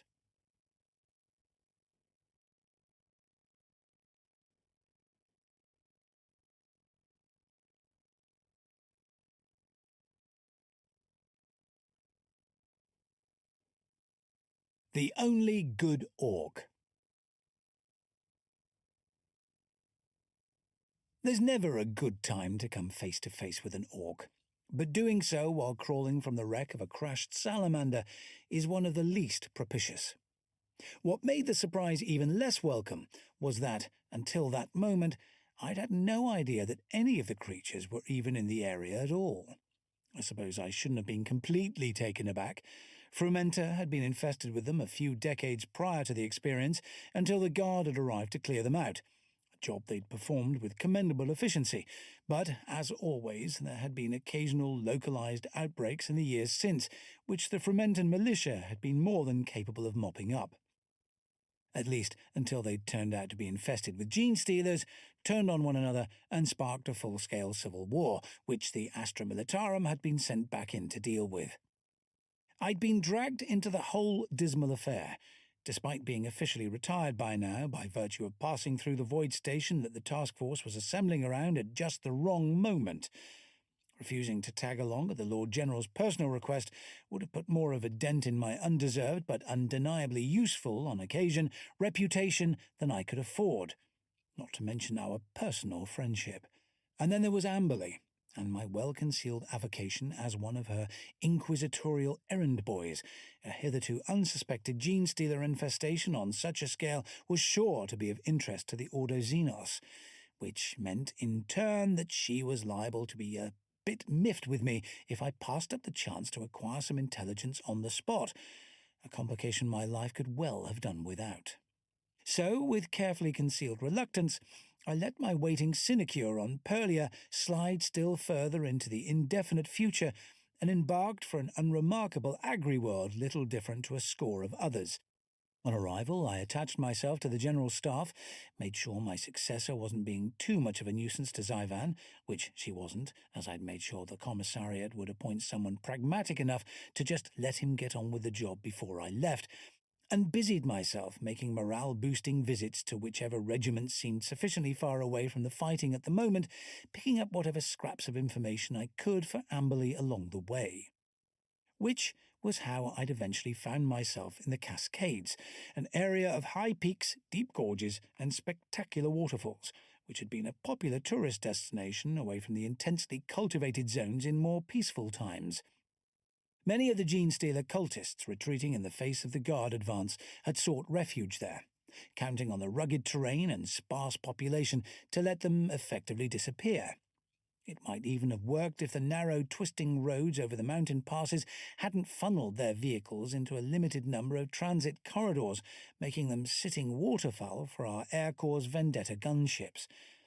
I'd just finished a typical visit to one of the forward airstrips, where I'd dispensed a few platitudes, shaken a few hands, and enjoyed an indifferent lunch when we drove into an ambush, presumably set for the supply trucks which kept the flyboys fed.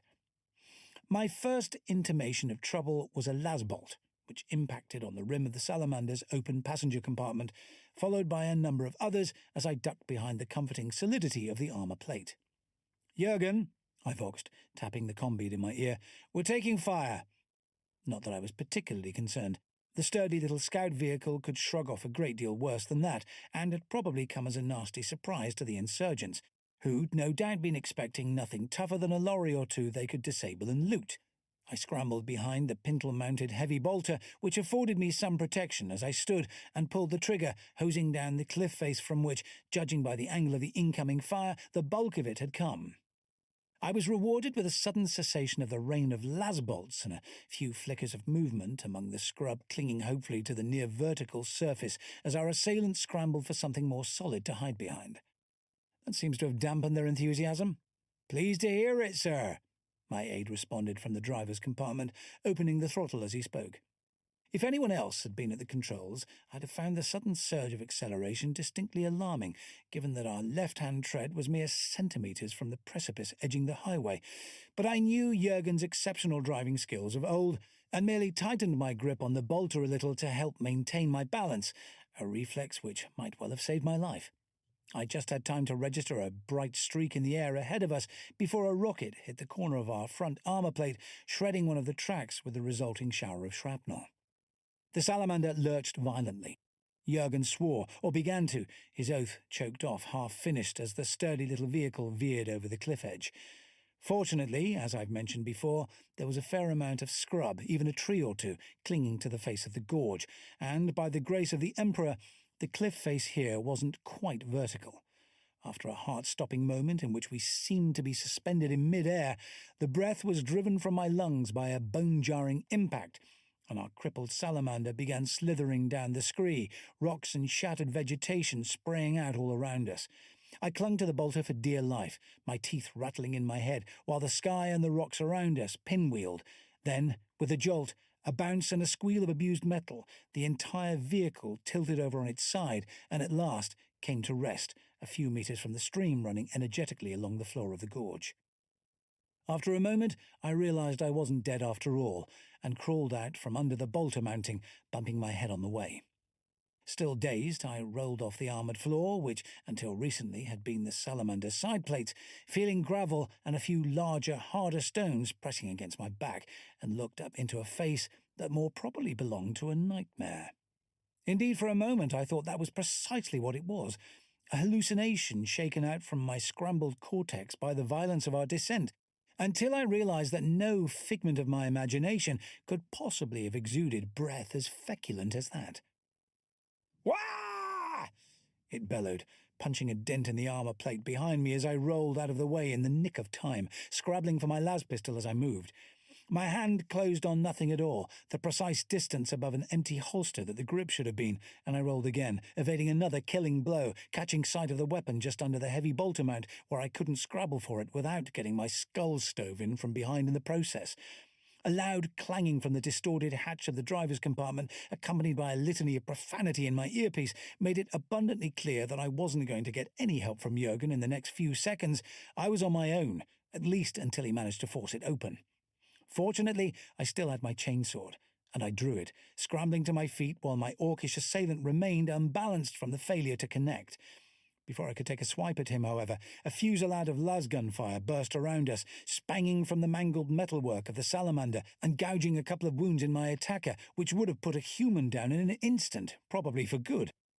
Since they appear to reproduce by spore diffusion, orcs are technically genderless, but are generally referred to exclusively by the masculine pronoun, which, given the physical strength and spectacular stupidity of most of their kind, is, I suppose, inevitable.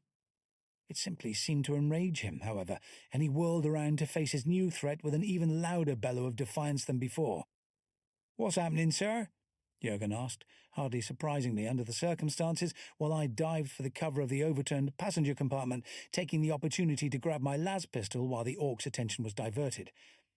"Rebels," I said, taking in the situation with a rapid glance. The squad of troopers advancing up the defile were wearing local militia uniforms, but by now I'd seen enough Genestealer hybrids to notice the subtle wrongness about the way a few of their number carried themselves.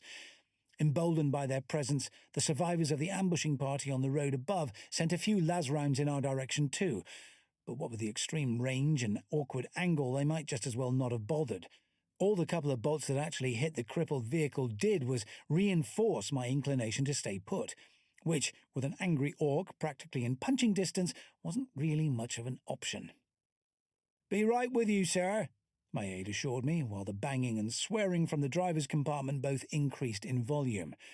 The orc turned back to me, murder in his eyes, and I brought the las pistol up, hoping I'd be able to find a weak spot in that phenomenally thick skull. Then another possibility occurred to me. "Hold it!" I bellowed, as loudly as I could, keeping the pistol on aim in case he didn't. Hold it. Orcish for wait, or I saw it first. But the results were as successful as I could have hoped for. An expression of almost comic confusion at being addressed in his own barbarous tongue furrowed his bestial visage. Which, as noted elsewhere in the edited portions of his memoirs, Kane acquired a basic working knowledge of during his successful guerrilla war against the Orcish occupiers of Perlia's eastern continent early on in his career. I gestured at the advancing hybrids, who were considerate enough to draw his attention to them with another burst of automatic fire, which ricocheted around us, fortunately creating more noise than damage in the process.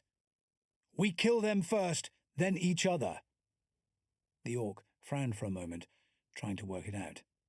Then, to my intense relief, he threw back his head to emit a harsh bark of laughter. "Kill them first," he agreed. Then his eyes fell on the heavy bolter.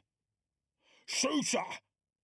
A generic Orcish term for any firearm or energy weapon, preferably as noisy and destructive as possible. Since it's unlikely that Kane proposed his truce in plain Gothic, he seems to be translating selectively here, in the interests of clarity. "Help yourself," I said, wondering whether handing an enemy our most powerful weapon was altogether wise. On the other hand, I couldn't use it where it was, firmly attached to the salamander, and right this minute the Gene-Stealer brood seemed the greater threat. Marginally. Come to that, I'd never seen an orc without a weapon of some kind before, or on his own, and that worried me. Time enough to think about that later, though, if I got the chance. A fist large enough to have crushed my head seized the heavy weapon and wrenched it from its mounting with a groan of protesting metal. Hardened steel twisted and tore, and I found myself once again marvelling at the sheer brute strength of these creatures. The orc hefted the heavy bolter with an unmistakable expression of satisfaction, fumbled for the trigger, and emitted a frustrated grunt as his ploin-thick forefinger proved too bulky to fit through the trigger guard. With an irritated exhalation, he pinched the thin strip of metal between finger and thumb and pulled it away, like Jurgen disposing of a scab. His gaze fell on me, and I have to confess to a shiver of apprehension, which I concealed as best I could, flourishing my own weapons and glancing in the direction of the oncoming enemy. "Kill them first!" he bellowed, taking the hint. "Wah!" And to my inexpressible relief, he lumbered off in their general direction, brandishing the bolter. A moment later he levelled it, and a withering blast of explosive projectiles made a satisfying mess of the first few hybrid troopers, while the rest scattered, no doubt unpleasantly surprised by this sudden turn of events.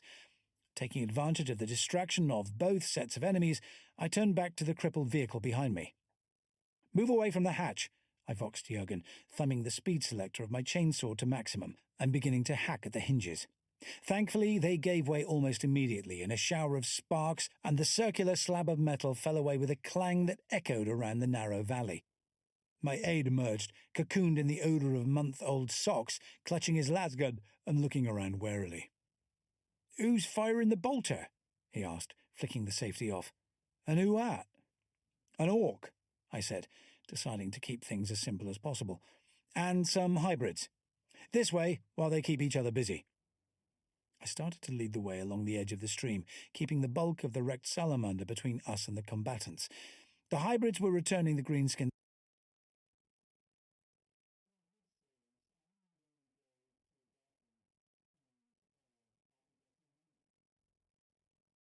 fire by now from whatever cover they'd been able to find, and with any luck they'd take care of each other while we made ourselves scarce.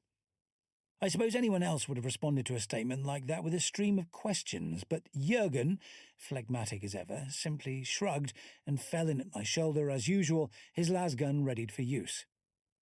"Knew I should have brought the melter," he said, spitting ruefully into the stream. "This sector was supposed to be clear," I reminded him. This was no time to get distracted with pointless reproaches. "I can see I'll have to have a little word with our analysts when we get back." If we got back. But that was a line of thought I had no wish to pursue. And, in all honesty, I could hardly blame anyone else for our predicament. We wouldn't have been out here on our own at all if I'd thought there was the remotest chance of blundering into the enemy. Just our luck to stumble across a handful of stragglers. So where did the orc come from? Jurgen asked as we rounded a curve in the stream bed which revealed a wider section of the gorge. There was a small shingle beach here, the walls of the defile covered in vegetation, but the only thing which registered with me was the scattering of dead orcs decorating it. All had been killed with imperial ordnance and a gratifying degree of thoroughness, judging by the miasma of greasy smoke hanging over everything, and the charred condition of most of the corpses. Someone had doused the dead in Promethean and set fire to them, a detail which left Jurgen nodding in satisfaction. Their home world, having once been invaded by orcs, Valhallans set great store by disposing of their ancestral enemies as comprehensively as possible. Here would be my guess, I said, glancing around for any more which might still be twitching. In my experience, it was never wise to count any of the creatures out entirely, however chewed up they were, their resilience bordering on the preternatural. But I needn't have worried. These were as dead as they looked, a fact I verified as simply as possible by putting a couple of lasbolts into each of them from a safe distance. Looks like they'd set up camp here. Not that there was much evidence of that left, beyond a crude fire pit formed from some of the larger rocks in which the remains of a fire still smouldered. Jurgen nodded agreement. That looks like a den, he said, pointing to a tangle of brushwood piled up next to the cliff face. As I took a few more steps towards it, I saw what he meant. The branches had been laced together to form a crude shelter, which, judging by the smell emanating from it, had been in use for some time. A primitive spear, formed from a sapling, a chipped rock lashed to its tip, lay on the ground nearby, and I prodded it with my foot, feeling somewhat bemused. "Where's their kit?" I asked. My aide shrugged. "We're walking on it." He stirred the shale underfoot with the tip of his boot, and I belatedly recognized the flakes as the napped detritus left by the creation of stone tools. These must be recently spawned. The prevailing theory among the Magos biologists studying these creatures is that some innate knowledge, including the construction and use of weapons, is somehow genetically coded within them. If so, this group clearly lacked the resources to build shooters from scratch. "You know," I said, deferring to his greater knowledge of the creatures, honed over generations of keeping his home world free of any further infestations. The distant sound of bolter fire drifted towards us on the breeze, indicating that my erstwhile companion was still enjoying himself, but he was probably running out of gene-stealer hybrids to shoot, and would no doubt be turning his attention to us before much longer, by which time I fully intended to be a long way from here, lurking in ambush or both. I'd seen what a heavy bolter could do far too frequently to have any intention of being on the wrong end of one. Or lasguns, come to that.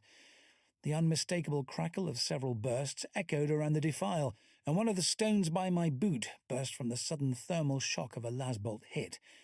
More of the gene-stealer hybrids were charging at us from further up the defile, firing as they came, wild, unaimed bursts intended to pin us in position while they closed, or force us to run so they could shoot us in the back. A crude tactic that might possibly have worked against the local loyalists, but Jurgen and I had been on far too many battlefields to make either mistake, throwing ourselves prone behind the nearest smoking greenskin corpse instead, which smelled about as pleasant as you might imagine, but at least it masked my aide's distinctive aroma and soaked up the bulk of the incoming fire perfectly satisfactorily. "Pick your targets," I cautioned. Quite unnecessarily, given the decades Jurgen and I had served together, but my aide nodded and began placing precise single shots among the unrushing hybrids, dropping the lead one with a neat hit between the fellow's torso, armour and helmet. A cauterized crater replaced most of his face, and he fell forwards into the stream, raising a cloud of spray. "Let 'em waste their ammo," Jurgen agreed, as several of the troopers switched to full auto, chewing away determinedly at the orc corpse behind which we were sheltering. "Frackwits." "They're trying to keep our heads down," I said, apprehending the danger just in time, and turning to shoot at another hybrid rappelling down the cliff face, his lasgun slung over his shoulder, while the ones from the road flank us. I missed him, of course, given the range and the angle, but the lasbolt struck close, and he lost his grip on the rope, falling the last few meters. That wasn't enough to finish him off, but his leg must have been broken, because he flapped about like a recently landed fish until Jurgen administered the coup de grace with another precisely aimed shot. "Well, they're succeeding," my aide muttered, abandoning his lasgun for a moment while he fumbled in his collection of webbing pouches and produced a grenade. This ought to return the favour. He lobbed it over our reeking makeshift barricade, following up with a couple of others. The first detonated in the middle of the squad, attempting to pin us down, shredding a couple of the nearest troopers with its spray of shrapnel and sending the rest scattering left and right in an instinctive scramble to get away from the site of the explosion. Right where Jurgen had placed the other two frag charges, of course, which went off almost simultaneously a second or two later, wreaking similar havoc among the injured and shell-shocked survivors. Not all the tainted squad were down, but the majority were, and I felt a degree of vindictive satisfaction at the realization that most of the survivors were limping. "Nicely done," I said, potting one of the nearer walking wounded for good measure and turning my attention to the latest threat. Not that the handful of remaining hybrids from the first squad could be counted out, of course.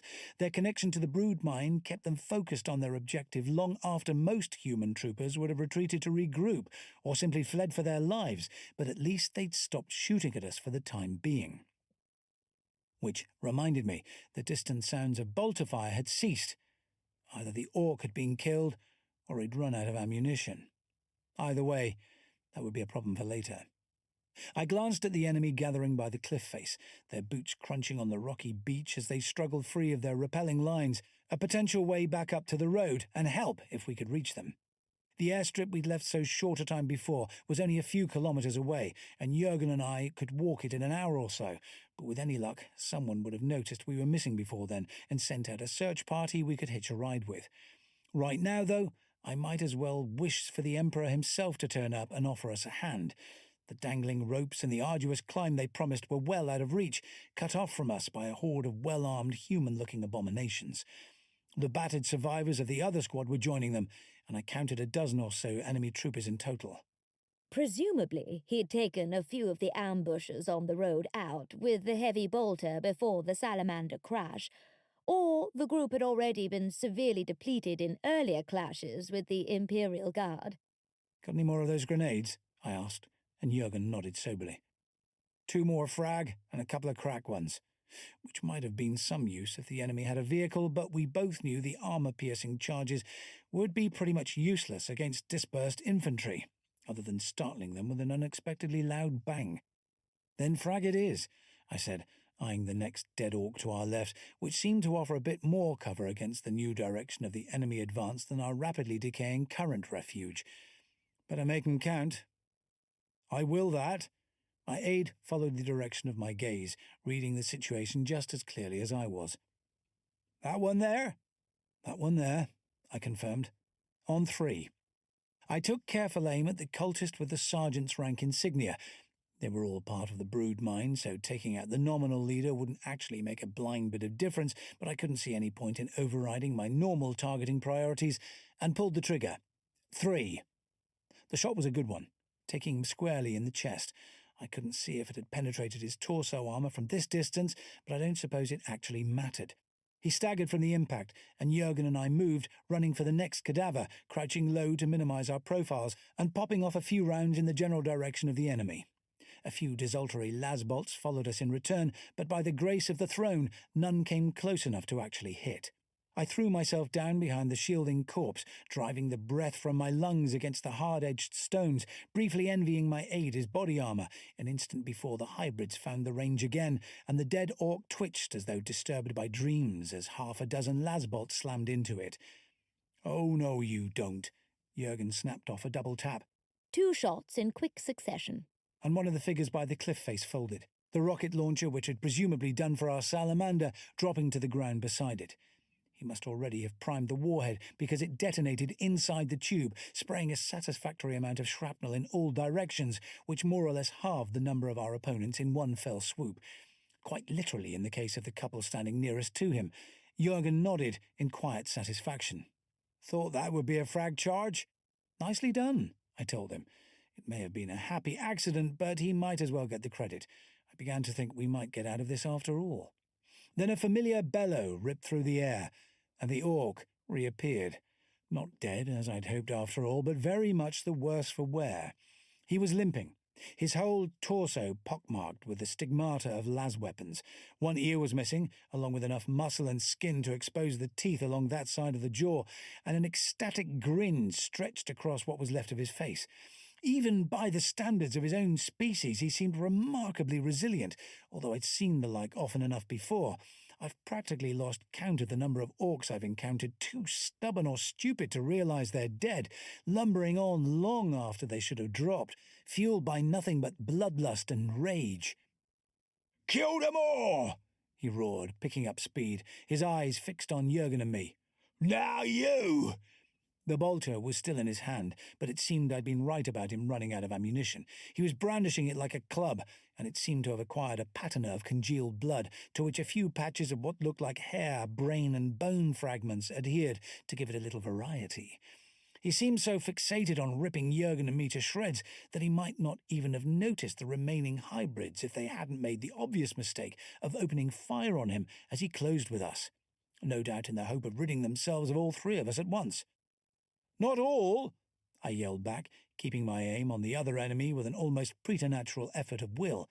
If I turned to face him, the hybrids would rush us, and it would all be over, even if by some miracle the orc didn't finish me off first. "Still them!" I fired in their general direction to reinforce the point. "Kill them first!" It was touch and go, I don't mind admitting it. Once an orc is carried away by bloodlust, there's practically nothing in the galaxy that'll divert them from their intended target, unless it's some idiot making themselves look like a better one. Or in this case, half a dozen idiots. 3 or 4 las bolts impacted on him, the rest hissing by harmlessly or expending themselves in the corpse I was carrying behind. His head turned. "Wah!" he roared again, turning and breaking into a stumbling run. A barrage of las rounds tore into his chest, exposing his rib cage, but by now he'd picked up so much momentum he could probably have shoulder-charged a Lehman Russ and barged it out of the way. The first hybrid to stand his ground fell in an instant, his head reduced to a gore-drenched mist by a single swing of the heavy bolter, the second and third going down an instant later on the backswing. The remaining hybrids broke and ran, affording Jurgen and me an easy target apiece, and then the last went flying away against the cliff face, his neck broken by a single blow from a fist the size of my head. Possibly a slight exaggeration, but maybe not by much. He stood there for a moment, trying to force air into his exposed lungs, then turned slowly to face me. "Kill them all," he said. "Kill them all," I agreed, shifting my stance a little, bracing for what I knew was about to come. The chainsword hummed in my hand, and I slipped the las pistol back into its holster, ready to take a two-handed grip if I needed to. "Now, each other." I spoke the fateful phrase at the same moment he did, and then the orc charged. To this day, I don't know how much difference the damage he'd already taken made. I have, after all, faced so many of his kind in hand-to-hand combat that I honestly have no idea of the number, and at least half of them have been completely uninjured. But in my experience, that doesn't seem to count for much, the brute's abhuman resilience allowing them to shrug off injuries a man would have found instantly fatal.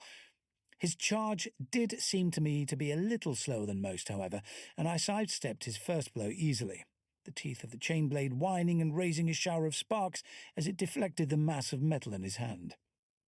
The makeshift club gouged into the shingle, raising a storm of stinging stones, and I stepped back, anticipating another wild swing and hoping to open up enough distance between us for Jurgen to get off a shot without running the risk of felling me instead. But the orc followed up almost instantly, bellowing with rage, closing the gap too quickly for my aid to intervene. My boots slithered on the pebbles as I took another step backwards, and the next swipe grazed past my face close enough that I felt the breeze of its passing. If I let the brute continue to press his attack, I'd be dead in a handful of heartbeats. The only way to regain the initiative was to close the distance, so I stepped in under a vicious downward blow, bringing my blade up to block it and sliced clean through his forearm. The mangled, heavy bolter fell to the shingle, still grasped in the hand that had held it, and I drove in hard, putting all my weight behind a thrust which ripped through his ruined chest cavity and deep into his heart. The orc fell to his knees as I tore the blade free through the side of his chest. For a moment I thought he was about to say something, Then his eyes dulled, and he pitched forward, crashing to the stones. I flicked the blade free of the bits of macerated orc still clinging to it, and stepped back, still wary, but the creature remained motionless. And at last I sheathed the weapon, sure that he was dead. Jurgen slung his lasgun and began rummaging in his collection of pouches again. "Didn't know there were greenskins round here," he said. "No one did." I shook my head. "We'll have to send some recon teams out, make sure there aren't any more of them." "There are always more of them," Jurgen said, accurately but unhelpfully. He held out a thermal flask. "Tanner?" "Most welcome," I said. I tapped the comm bead in my ear hopefully, but, as I'd expected, the Vox gear and the salamander seemed not to have survived our precipitous descent. It seemed we'd be walking back after all. I sighed and approached the nearest dangling rope. "It looks like we're in for a strenuous afternoon."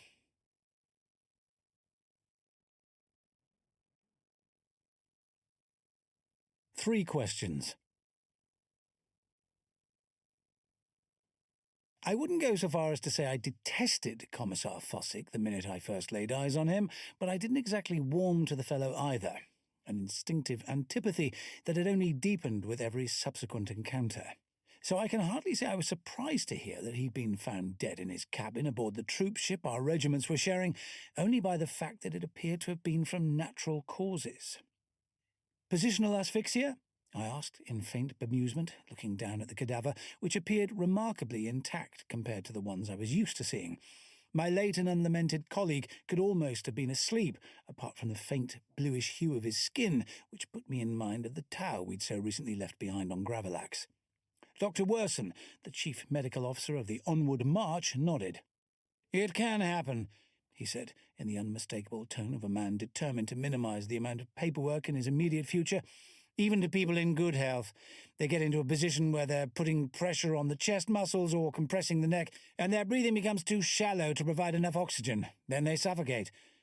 "Surely he'd have woken up if he was struggling to breathe," I said, squatting to examine the body more closely. Not that I gave the proverbial flying one, of course, but I'd been dragged into this by virtue of being the only other commissar on board, and I wanted to look as though my report to the commissariat back on Coronus was going to be a little less perfunctory than it actually would be. A public show of interest would now deflect any suspicion of box-ticking nicely, and played up to the thoroughly undeserved reputation I'd acquired for taking my duty seriously, which of course I did do when there was no other alternative. Fossick was lying prone on his bunk, face turned to one side, which meant that he hadn't been suffocated by his pillow. Both nose and mouth were clear of any obstruction. "Not if he was soundly asleep," Burson said, "and positional asphyxia is more likely in that orientation. The lungs can't expand quite so much lying face down." "I see," I said, straightening up and letting my eye rove around the small and Spartan space.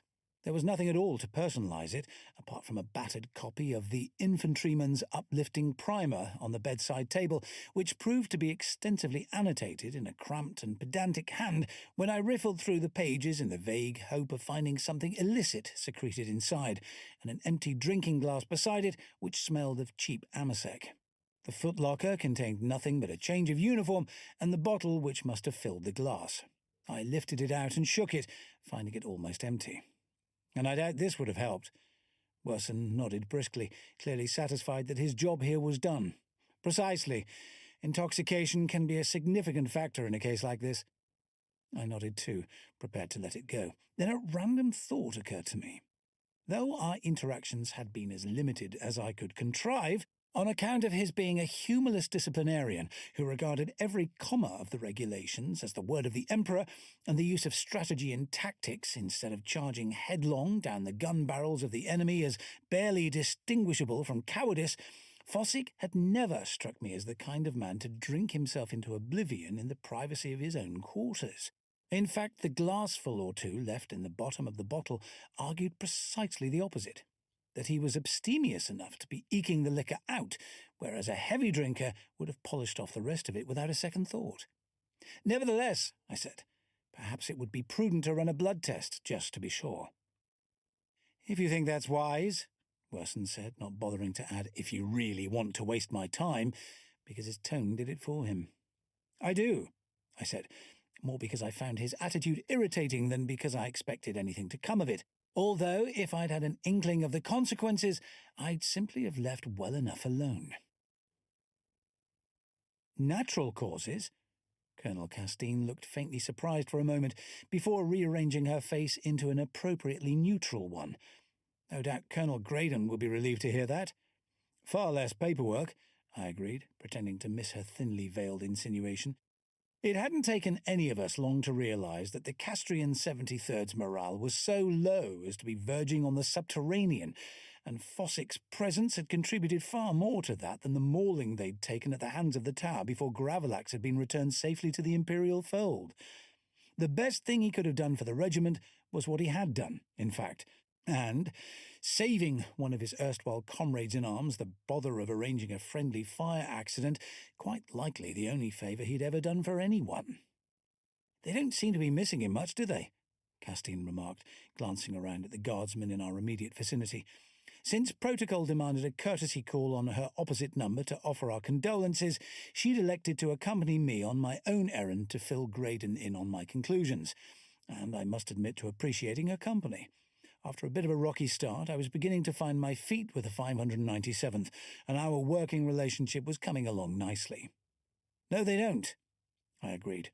If anything, most of the troopers we'd passed since entering the area occupied by the Castrians looked positively cheerful, at least until they caught sight of my uniform, whereupon their expressions became wary. Thus preoccupied, I missed my footing as I stepped over the threshold of a pressure door separating the corridor from the cargo hold beyond, through which I intended taking a shortcut to our destination, and was pleasantly surprised to find a steadying hand on my elbow. The Colonel was clearly beginning to think of me as a friend, or at least as much of one as our respected positions allowed. "Careful." Sure I was stable again, Castine released my arm and matched my pace, glancing around at the parked chimeras surrounding us. Several had been comprehensively perforated by Tau railguns, and a swarm of russet-robed engine-seers were tending to their wounds or stripping the worst of them down for spare parts, accompanied by twice as many servitors to do the heavy lifting. "Thanks," I said, regaining my balance. "Fracking gravity adjustments? Better by increments in transit than having to get used to weighing something else when we arrive," Castine admonished, which was true enough. Apart from the debilitating physical effects of suddenly finding yourself in a noticeably higher or lower gravity field on disembarkation, that sort of thing could play havoc with muscle memory, throwing shots off aim or leaving strikes and blocks in a melee dangerously uncoordinated, which was why starships would alter their internal gravity gradually over the course of a voyage to smooth the transition between one world and the next. "True," I agreed, "but it's still a pain in the fundament." I nodded a greeting to one of the Castrian engine-seers, who seemed to be paying more attention to our presence than any of the others, all of whom seemed utterly engrossed in re-sanctifying the crippled machines around us. "Looks like you've got your work cut out." "With faith in the Omnissiah, all things are possible," she rebuked me, an expression of clear antipathy visible on the parts of her face that hadn't been replaced by metal yet, which in turn meant that she was pretty close to the bottom of the tech-priestly hierarchy. "Pavrik." A cogboy, clearly far more senior, judging by the metal-to-flesh ratio, glanced in her direction and said something in the chirruping gibberish of their private argot. The meaning was pretty clear, though, as she favoured the Colonel and I with a final glare before going back to ripping sheets of ceramite armour off the hull of a vaguely chimera-shaped heap of scrap that had obviously been on the wrong end of a Tau plasma bolt. "She seemed nice," Castine said, with a moo of amusement, and I nodded, feeling faintly perplexed. In my experience, the acolytes of the Omnissiah accompanying most Imperial Guard units considered themselves there purely to minister to the war gear, having as little to do with the flesh-and-blood troopers who used it as possible. Pavrik, if that was actually her name rather than some cogboy admonishment, shouldn't even have noticed our presence, let alone responded to it. Then I shrugged and dismissed the thought. Every regiment has its little quirks, and maybe this was just one of those. "Thank you for coming." Colonel Graydon probably wasn't as grateful as all that, but he stood as we entered his office and stuck out a hand to shake.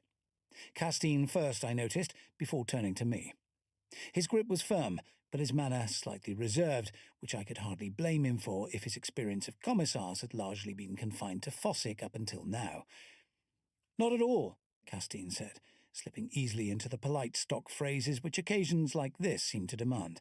"We appreciate how awkward losing Commissar Fossick must be for you." "Up to a point," Graydon conceded, with a wary glance in my direction. "He certainly left a number of administrative matters uncompleted." "No doubt," I said, pretending to understand what he was talking about. "I generally left the routine paperwork to Jurgen, my indefatigable and malodorous aide, which allowed me to fill my time with more congenial pursuits. At least when nothing was trying to kill me, which happened more often than I was altogether comfortable with." I spread my hands in an accommodating gesture. "If there's anything we can assist you with, of course." "I'll forward the files to your office," Graydon said with almost indecent haste. "Nothing out of the ordinary, but they do need to be signed off by a member of the commissariat." "Happy to help," I lied, although Jurgen would be doing most of the actual work. After that, the conversation stuttered through a handful of routine pleasantries, Castine and I wondering how soon we could leave without seeming rude, and Graydon how quickly he could get rid of us before we were interrupted by a diffident knock on the door. "Good, you're both here." Dr. Werson glanced from Graydon to me, then on to Castine with a faint air of surprise, before addressing me directly. "I did as you suggested and carried out a full autopsy on Commissar Fossick." "Commendably thorough of you, Doctor," I said, masking the sudden sinking of my stomach with the ease of long practice. "But I thought I only asked you to confirm that he'd been drinking." "Which he had," Werson nodded, "but hardly at all. Certainly not enough to have induced intoxication, so I looked a little more closely at the body, and I found these." He brought up a blurry pict on the screen of his data slate, which looked to me like a patch of fog in a rainstorm. "Which are?" I asked, because it was carrots to crowns the other two were about to say the same thing, and I wanted to get in first. "Minute fractures in the rib cage," Werson said, sounding a little puzzled. "Not to mention several other bones. And look here." The picture changed to a different indeterminate blur. "Some burst capillaries, mainly near the surface of the skin." "Which means what exactly?" Graydon asked, an instant before I could. "That his death may not have been an accident after all. I don't see how, but it's quite possible he might have been murdered." "Murdered?" Castine echoed. She turned to Graydon. "Is there anyone in your regiment who might have wanted him dead?" Graydon nodded slowly. "Pretty much everyone," he admitted. I can't pretend that little nugget of information came as much of a surprise, but I had hoped Graydon was exaggerating, at least a little. Unfortunately, the more I listened to the gossip filtering up through the regiment from troopers who'd been talking to their Castrian counterparts, the more accurate an assessment it seemed to be. Even for a commissar, the late and unlamented Fossick had been deeply unpopular with the men he'd led, from Graydon on down. Unlike me, he'd relied entirely on the stick, with never so much as a sniff of the carrot, which meant the more he'd tried to enforce discipline, the more anger and resentment he'd built up.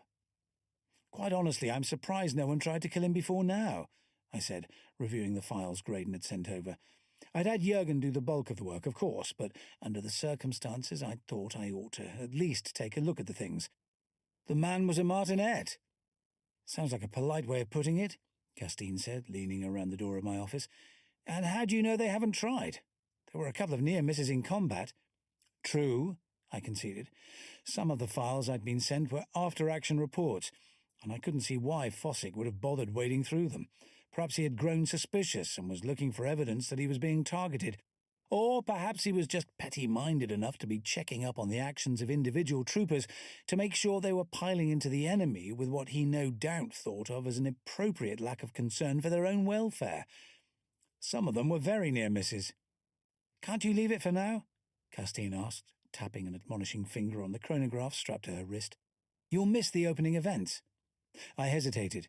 The interregimental sporting contest she and Graydon had cooked up between them didn't sound all that inviting, to be honest, but the troopers would expect me to show my face and spout a few encouraging platitudes, and it would probably help Castrian morale a bit to see a commissar taking a supportive interest in his regiment's activities.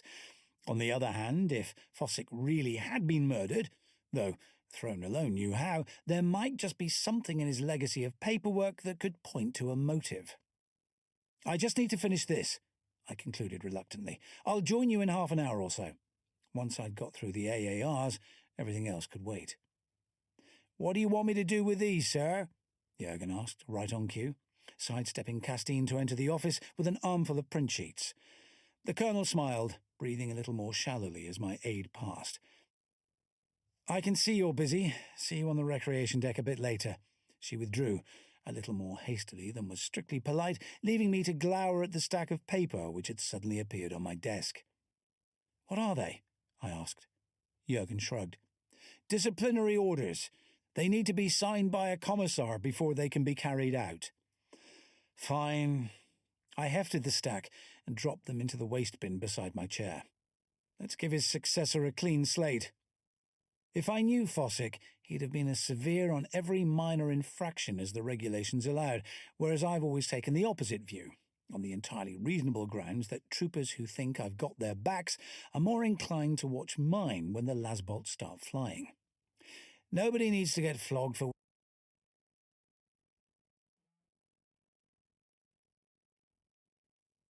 aid, which allowed me to fill my time with more congenial pursuits, at least when nothing was trying to kill me, which happened more often than I was altogether comfortable with. I spread my hands in an accommodating gesture. If there's anything we can assist you with, of course.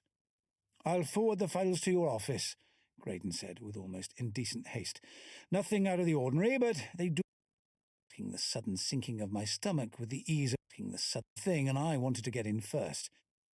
Minute fractures in the rib cage.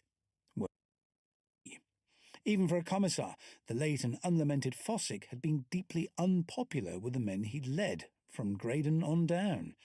Unlike me, he'd relied entirely on the stick, with never so much as a sniff of the carrot, which meant the more he'd tried to enforce discipline, the more anger and resentment he'd built up.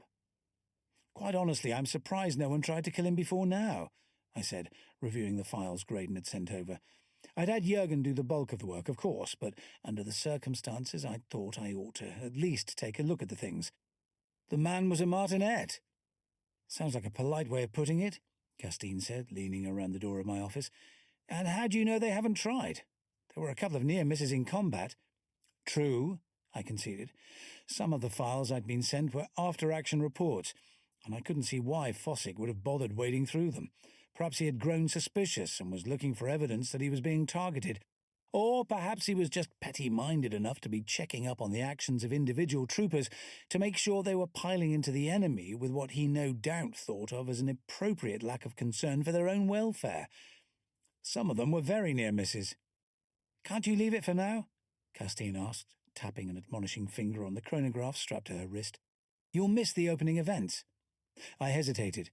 The interregimental sporting contest she and Graydon had cooked up between them didn't sound all that inviting, to be honest, but the troopers would expect me to show my face and spout a few encouraging platitudes, and it would probably help Castrian morale a bit to see a commissar taking a supportive interest in his regiment's activities. On the other hand, if Fossick really had been murdered, though Throne alone knew how, there might just be something in his legacy of paperwork that could point to a motive.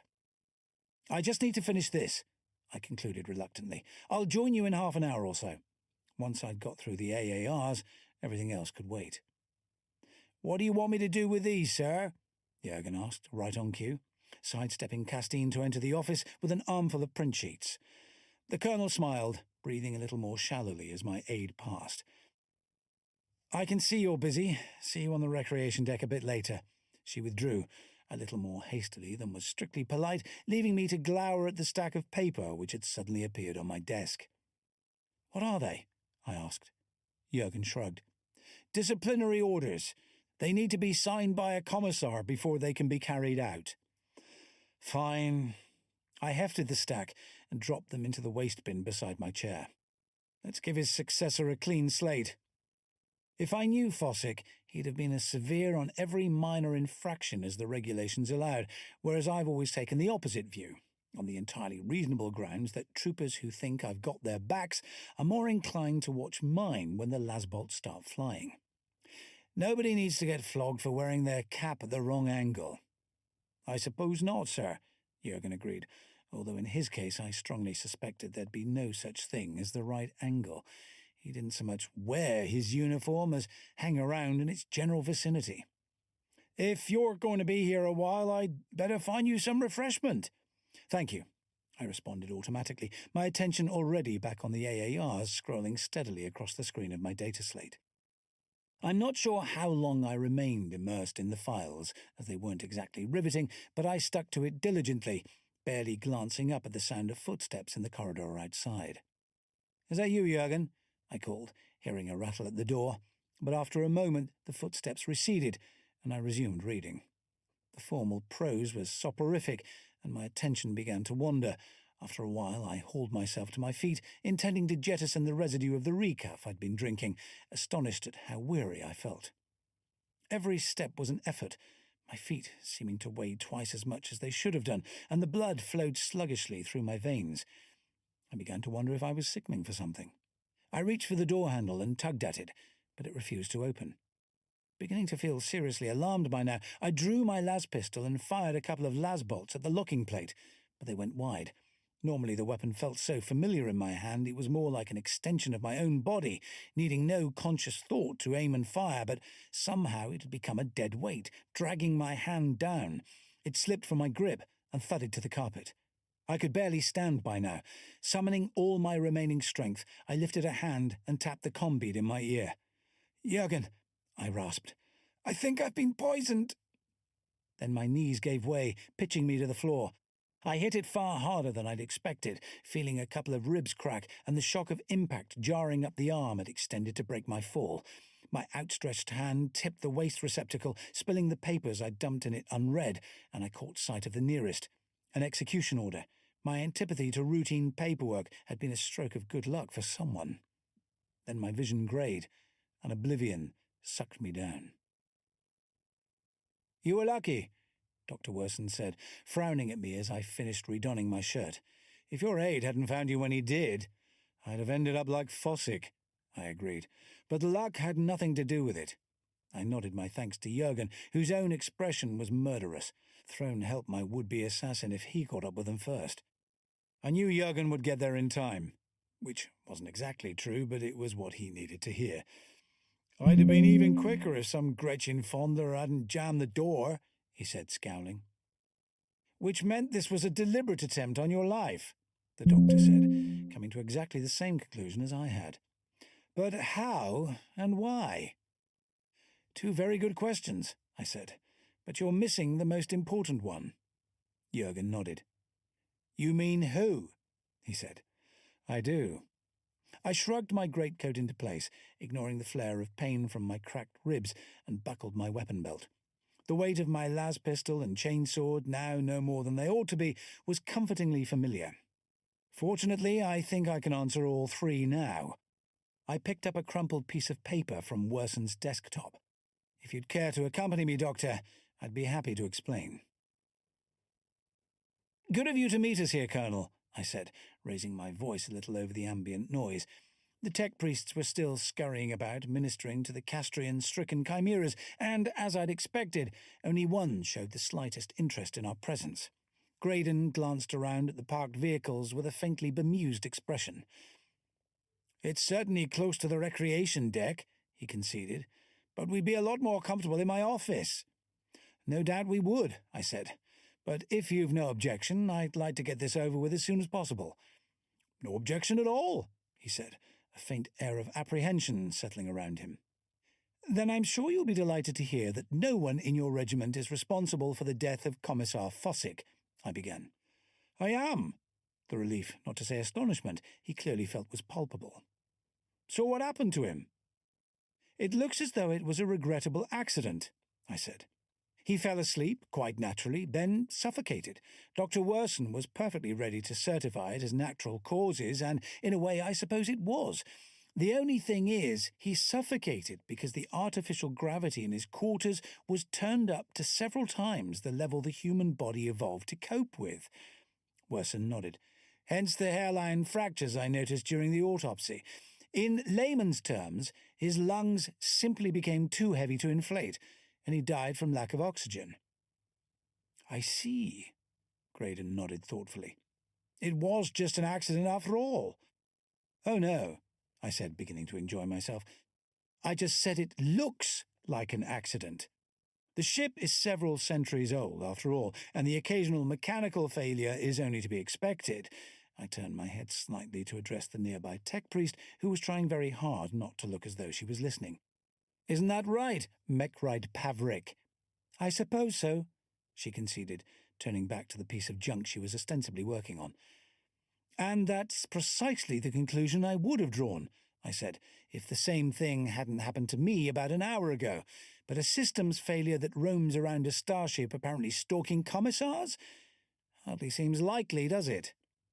Not if you put it like that, no, Graydon admitted. So Fossick was definitely murdered, I said. No doubt about that at all. And we know how. I turned to Worson. The answer to the first of your questions.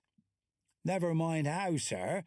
Jurgen scowled, his hand closing on the sling of his lasgun as though he was fighting the impulse to ready it. I want to know who. That follows on from the second question, I said. Why? Find the motive, and we find our murderer. And have you? Graydon seemed fascinated, for which I could hardly blame him. I have. I held out the piece of paper that had been crumpled up in my fist when I'd come into the Onward March's sick bay. You passed Fossick's uncompleted paperwork on to me. Amongst all the forms were some outstanding disciplinary matters, which I decided to ignore. I noticed Pavrik tense suddenly out of the corner of my eye. Didn't even bother reading them, to be honest. I turned to face the tech priest directly. There was absolutely no danger of your brother being executed. Trying to kill me, too, was a complete waste of time. I unfolded the execution warrant Fossick had made out for a private Pavrik and held it up where she could see that it was still unsigned. But just to put your mind completely at rest, I tore it slowly and theatrically into fragments and threw them into the air, where they dispersed in the draught from a nearby air vent. I didn't know, Pavrik said, maintaining the monotone delivery expected of a member of her order with an obvious effort. I thought you commissars were all the same. You're admitting it? Graydon said, his voice rising in astonishment, while Jurgen emitted something not entirely unlike a snarl and unslung his lasgun, aiming it at the tech priest with what looked like murderous intent. I raised a hand to forestall him. There's no need for that, I said. I'm quite sure the Mechrite has no intention of harming anyone else. Of course I don't, she confirmed. That would be quite irrational. Not like killing Fossick at all, then, Worson said in tones of heavy sarcasm. Exactly, I said, taking the wind out of his sails rather. She only wanted to protect her brother. Once she learned Fossick had ordered his execution, killing him before he signed the order was the obvious way to do that. It seemed the most logical course of action, Pavrik agreed. But then I heard you were taking over his unfinished business, and thought that meant I'd sign off on the warrant instead, I said. But you were wrong. In my view, killing our own troopers, whatever they may have done, is simply doing our enemies' work for them. That's true, Jurgen said unexpectedly, lowering his weapon as he spoke. He even gave convicted murderers another chance back on Gravelax. Let them go out fighting for the throne, and take a few heretics with them. Really? Graydon's face was a mask of astonishment by now. No wonder you have the reputation you do. I didn't realize, Pavrik said, the expression on what was left of her face looking remarkably similar. And I apologize for my ill-considered actions. Like that makes it all right? Jurgen asked angrily. You almost killed him. But she didn't, I said. What are you going to do about it? Graydon asked. Something I would also like to know, Pavrik added, an edge of apprehension creeping into her carefully modulated voice. I shrugged. Nothing I can do, I said. The Commissariat only has jurisdiction over the Astra Militarum and the Navy. The engineers attached to them are the responsibility of the Adeptus Mechanicus, and quite beyond my remit. So she just gets away with it, Jurgen growled with deep disgust. It seems so, I agreed. I will, of course, be submitting a report to the Commissariat when we arrive on Coronus, which they may forward to the Mechanicus, but I imagine the chances of it being acted upon in our lifetimes are minuscule. I turned to Graydon. I'll make it clear, however, that no one in your regiment, including you, is culpable in Fossick's demise. Thank you, Commissar. He turned to Pavrik. You might want to petition your superiors for reassignment. Until then, stay out of my way. He turned and stalked away, his shoulders set.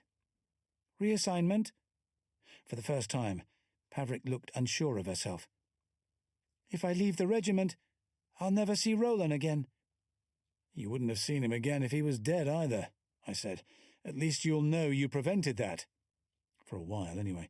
Imperial Guard trooper wasn't exactly a job with long-term prospects. She considered it. I'm not sure what I could transfer to, though. There's always demand for good engineers aboard a starship, Werson said. You could consider that. Might be a good fit for you, I agreed. At least you know your way around the environmental systems.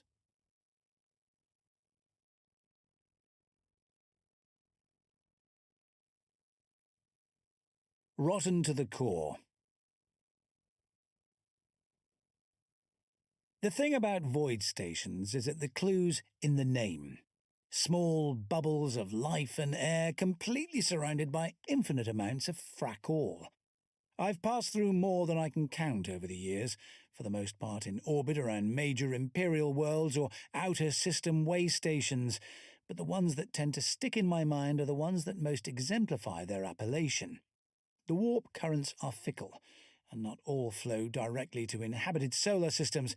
There are places where they converge in the deepest, darkest night, several light-years from the nearest star, and in those places stations grow up to service the starships plying them, aiding in the transshipment of cargoes, passengers, and, inevitably, troop movements. Which is how I came to find myself aboard Void Station Kappa Septum, on my way to Coronus with the 597th after our eventful little jaunt to Simia Orichalcae. There was, of course, no particular logistical reason why the freighter chartered by the Munitorum to deliver us to that desolate iceball couldn't have taken us all the way back, but Amberley wanted to debrief the senior officers, including me, in some detail about what we'd found there. And the arrival of an Inquisitor on an Imperial Guard garrison world would hardly have gone unremarked. Accordingly, she'd seen to it that we were diverted to a void station about as far from anywhere as it was possible to get. There we could rendezvous with a troop ship filled with what was left from a couple of regiments who had been engaging the Tau in a disputed system somewhere along the border. Not that anyone was complaining. Kappa Septum was a major transshipment point, which meant that it was one of the largest void stations I'd ever seen. Not so much a habitat as an entire hive floating in space. Its outermost layer was as opulent as any city you might find planetside. There was the added bonus of spectacular views of the entire eastern arm curving away gently overhead through the armor-glass cladding, and the speckling of isolated stars and other galaxies. Not to mention the riding lights of the innumerable vessels arriving and departing from the docking areas at either end, like an endless swarm of fireflies. Amberley had pitched up in a hotel suite midway between the two harbour zones, which probably cost roughly my annual stipend per diem. But since I got the benefit of it too, I was hardly complaining, and if Castine and Brocklaw thought anything of my extended absence from the regiment, they were too tactful to press the matter. Jurgen, my indefatigable and odoriferous aide, dropped by once a day to keep me up to speed, but he was more than capable of handling the routine paperwork. There was relatively little for me to do while the regiment was idle anyway. They dispersed among the bars, bordellos, and gambling dens immediately surrounding the docking ports, and if I knew the average trooper as well as I thought I did, would lack the interest, inclination, or funds to explore their surroundings any further. Barring any serious infractions of the regulations or the local laws, my duties had been effectively confined to collecting the night's gutter sweepings from the dockside watchhouses and imposing the most minimal sanctions I could get away with without appearing to be a soft touch. After what they'd been through, I felt they deserved to let off a bit of steam. All good things, however, come to an end. And after a remarkably pleasant interlude, apart from having to relive the horrors we'd so recently experienced in exhaustive detail, Amberley departed, leaving me to make my way back to the 597th staging area and resume my duties in earnest. "Welcome back," Castine said in greeting as I entered our makeshift headquarters, a transshipment facility conveniently close to the docks with enough storage space for our vehicles, munitions, and other supplies. Although we had precious little left of any of those, having abandoned the bulk of our material in the press of the evacuation. On the plus side, that had left us plenty of room for the troopers to bed down in comfortably, which was good for morale. Not to mention there was enough space to set up firing ranges and other training facilities, which kept them occupied, and for the most part, out of the kind of trouble requiring my intervention. "Your timing's impeccable." "It is?" I asked. I hadn't exactly hurried back, preferring to cover the handful of kilometres between where we were now and the outer hull on foot. I haven't made it through to an honourable retirement by taking anything for granted, and even back then the habit of making sure I knew where the best lines of retreat were, just in case the Emperor chose to play one of his little jokes on me, had become deeply ingrained. In truth, I'd found little to surprise me during my journey back, the resemblance to a planet-side hive remaining strong, which is to say that as I descended, I'd found the opulent luxury of the outer layers successively displaced by the merely wealthy, the comfortable, and the tolerable. Further in, towards the centre of the vast construction, I had no doubt that I'd find more industry and infrastructure interlaced with the habitations of the workers who kept it all functioning, before reaching whatever the local equivalent of the underhive would be, home to the forgotten, dispossessed, and desperate. Castine nodded and gestured towards the office I'd hardly set foot in since our arrival. Jurgen was visible through the glass panel in the door, occupying a desk strategically placed to obstruct anyone attempting to enter, in front of which a civilian was standing in the familiar posture of someone who'd already spent an inordinate amount of time being thwarted in his attempts to do so. "Who's that and what does he want?" I asked. My visitor was conservatively and expensively dressed, and clearly someone who expected deference, an attitude Jurgen reserved for the Emperor himself and, to some extent, me, so he was going to be out of luck there. "The watch commander," Castine said, referring to the locals who did their best to enforce the law here. She shrugged, with a typical guardswoman's complete lack of interest in anything which might concern a civilian. "Says he wants to talk to you urgently." "Right," I said, thinking I understood. So far I'd had nothing more serious to sort out than the usual inebriates and the occasional brawl, but someone had clearly been making an effort to raise the stakes. I found myself hoping no one had been killed, as the amount of paperwork that kind of thing could generate was seriously annoying. Straightening my cap and sash, I strode into the office. "Commissar!" My visitor struck out a hand, realised I wasn't going to shake it, and nodded a curt greeting instead. "Goran Barlow, Kappa Septum Watch Commander." "Commander," I favoured him with a nod of my own. "I trust our troopers are behaving themselves." "As well as we expected," Barlow said, "which is why the station administrator wants to borrow some." Whatever I'd been expecting him to say, this wasn't it. I gestured past the glowering Jurgen towards the as-yet unused visitor's chair in front of my own desk, behind which I settled. "The disposition of our assets is for Colonel Castine to decide," I said. "My role is purely advisory." "Why come to me?" "Because Her Excellency hopes you'll advise her too," Barlow volleyed back, "even though my department has the situation well in hand." "I'm sure you do," I lied smoothly. It wouldn't be the first time a complacent local judiciary got so caught up in arse-covering and counting paper clips. They were completely blindsided when the local proletariat decided it was time the governor retired, preferably at the pointy end of something sharp. I took my first good look at him. Big and well-muscled under a deceptive veneer of recently acquired fat, someone who'd come up through the ranks then, not just been handed his job due to social or family connections. I leaned forward a little, prepared to give him the benefit of the doubt. "But why does your boss think we can help?" Barlow shrugged. "Because she's panicking," he said dismissively. "We've always had gangers from the Corps raiding the docksides. Most of them have had the sense to keep the pilferage light and disappear before we can respond." "And now the raids are increasing?" I asked, drawing the obvious conclusion. Barlow nodded. "More frequent, in greater force, and more heavily armed. They're willing to fight their way out now too, instead of just running for it." I thought about this. You don't grow up in an underhive without acquiring a reasonable familiarity with gangers and their tactics, and these sounded atypically motivated. They'll fight among themselves happily enough, but confronting the authorities directly never ends well, and is something they'll avoid at all if possible. "So what's changed?" I asked, "and why now?" Barlow shot me the kind of look normally directed at Jurgen when he innocently articulated what everyone else was too polite to admit they were thinking, and pushed a picked screen across the desk towards me. A mob of scofflaws in a looted warehouse, waving crude stubbers around with all the enthusiasm of orcs. "We got this from the last raid." He looked at me, as though it meant something obvious. I shrugged, in no mood for guessing games, and Barlow pointed out a couple of the blurry figures. "Skull tattoos, shaven heads. That's 2 different gangs working together, and trust me, those particular ones were murdering each other every chance they got a couple of years ago." "Sounds like a leader's emerged down there, then," I said. "Someone capable of pulling the gangs together."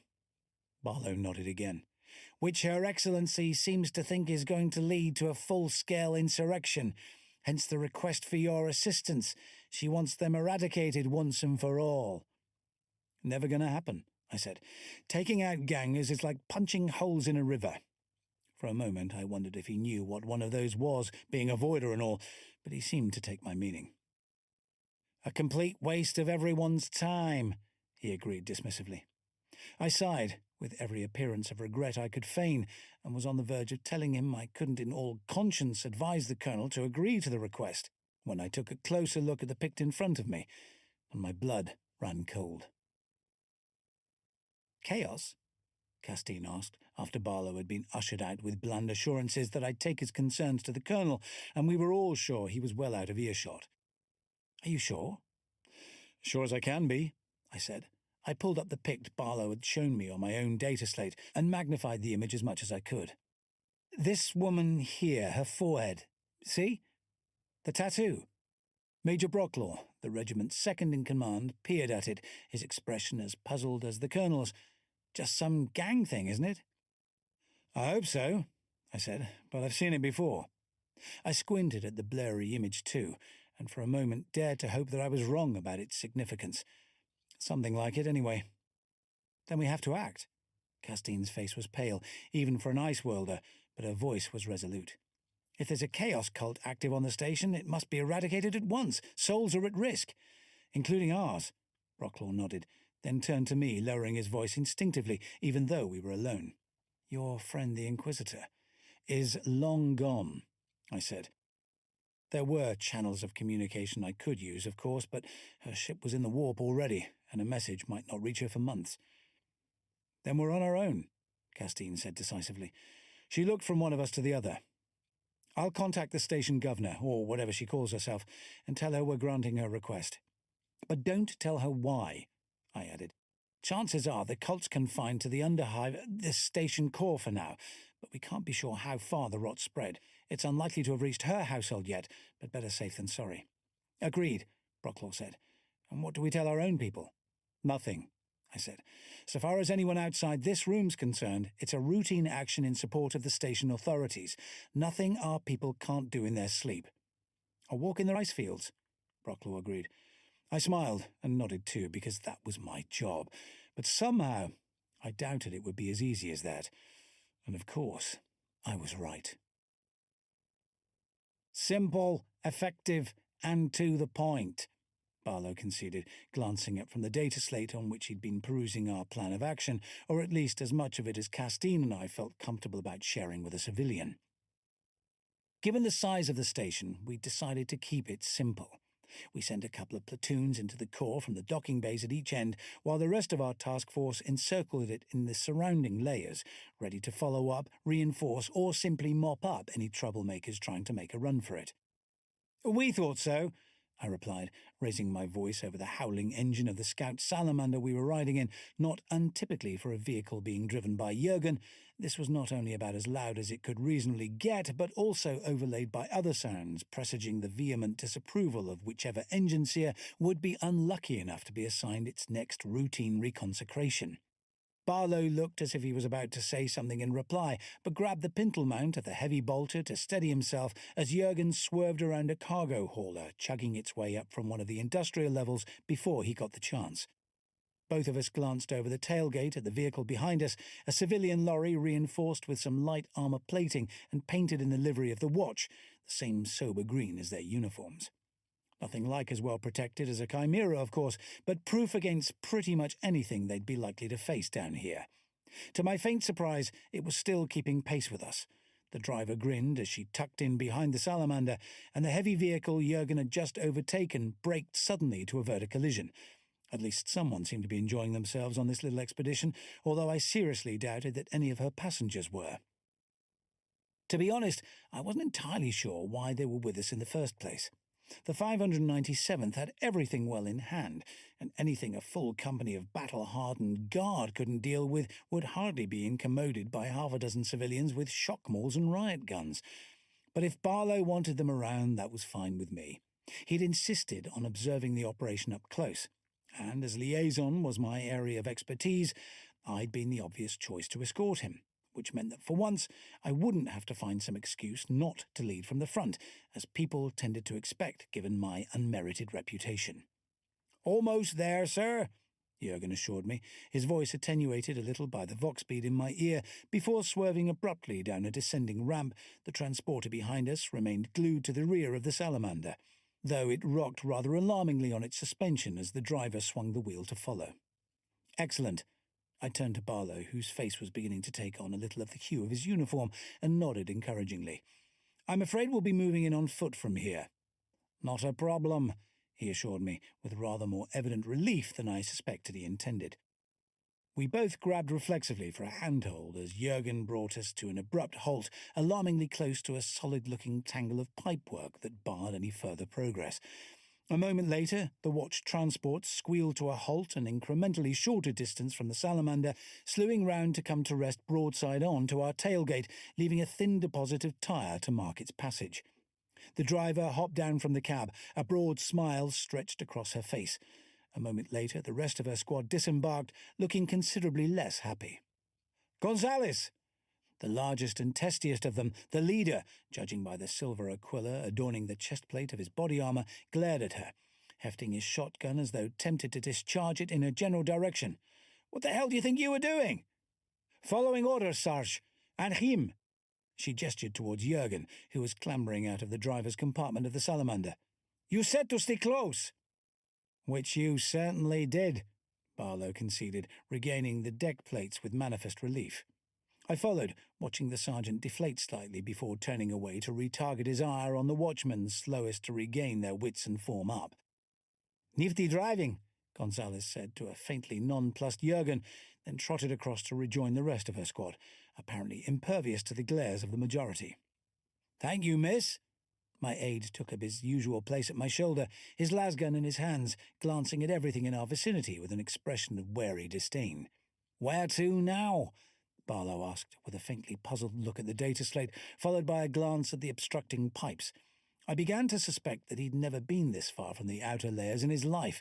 Before I could answer, however, I was hailed by a familiar voice. "Commissar?" Sergeant Lustig emerged from the forest of ironmongery, the rest of his squad ghosting into visibility at his heels. A few of them spared the knot of watchmen a curious glance, but most kept their attention on our surroundings, as I had no doubt they would. I'd been in action with them before, and it was far from coincidence that I'd chosen these particular troopers to attach ourselves to. Of course, I'd only been expecting Barlow to tag along. The watch squad he'd insisted on bringing with him would complicate things a little. "We weren't expecting quite so many." "Neither was I admitted, "but I'm sure we can find something for them to do." The veteran sergeant and I exchanged a glance which appended an unspoken "somewhere else" to the sentence. "I'm sure we can, sir." He turned to Barlow, who was still holding the data slate, and pointed at the screen. "We're set up here. If any of the bandits escape the strike team sweeping the core, they'll be funneled up towards the outer layers through these conduits and right into our killing zone." Barlow frowned. "What if they go that way instead?"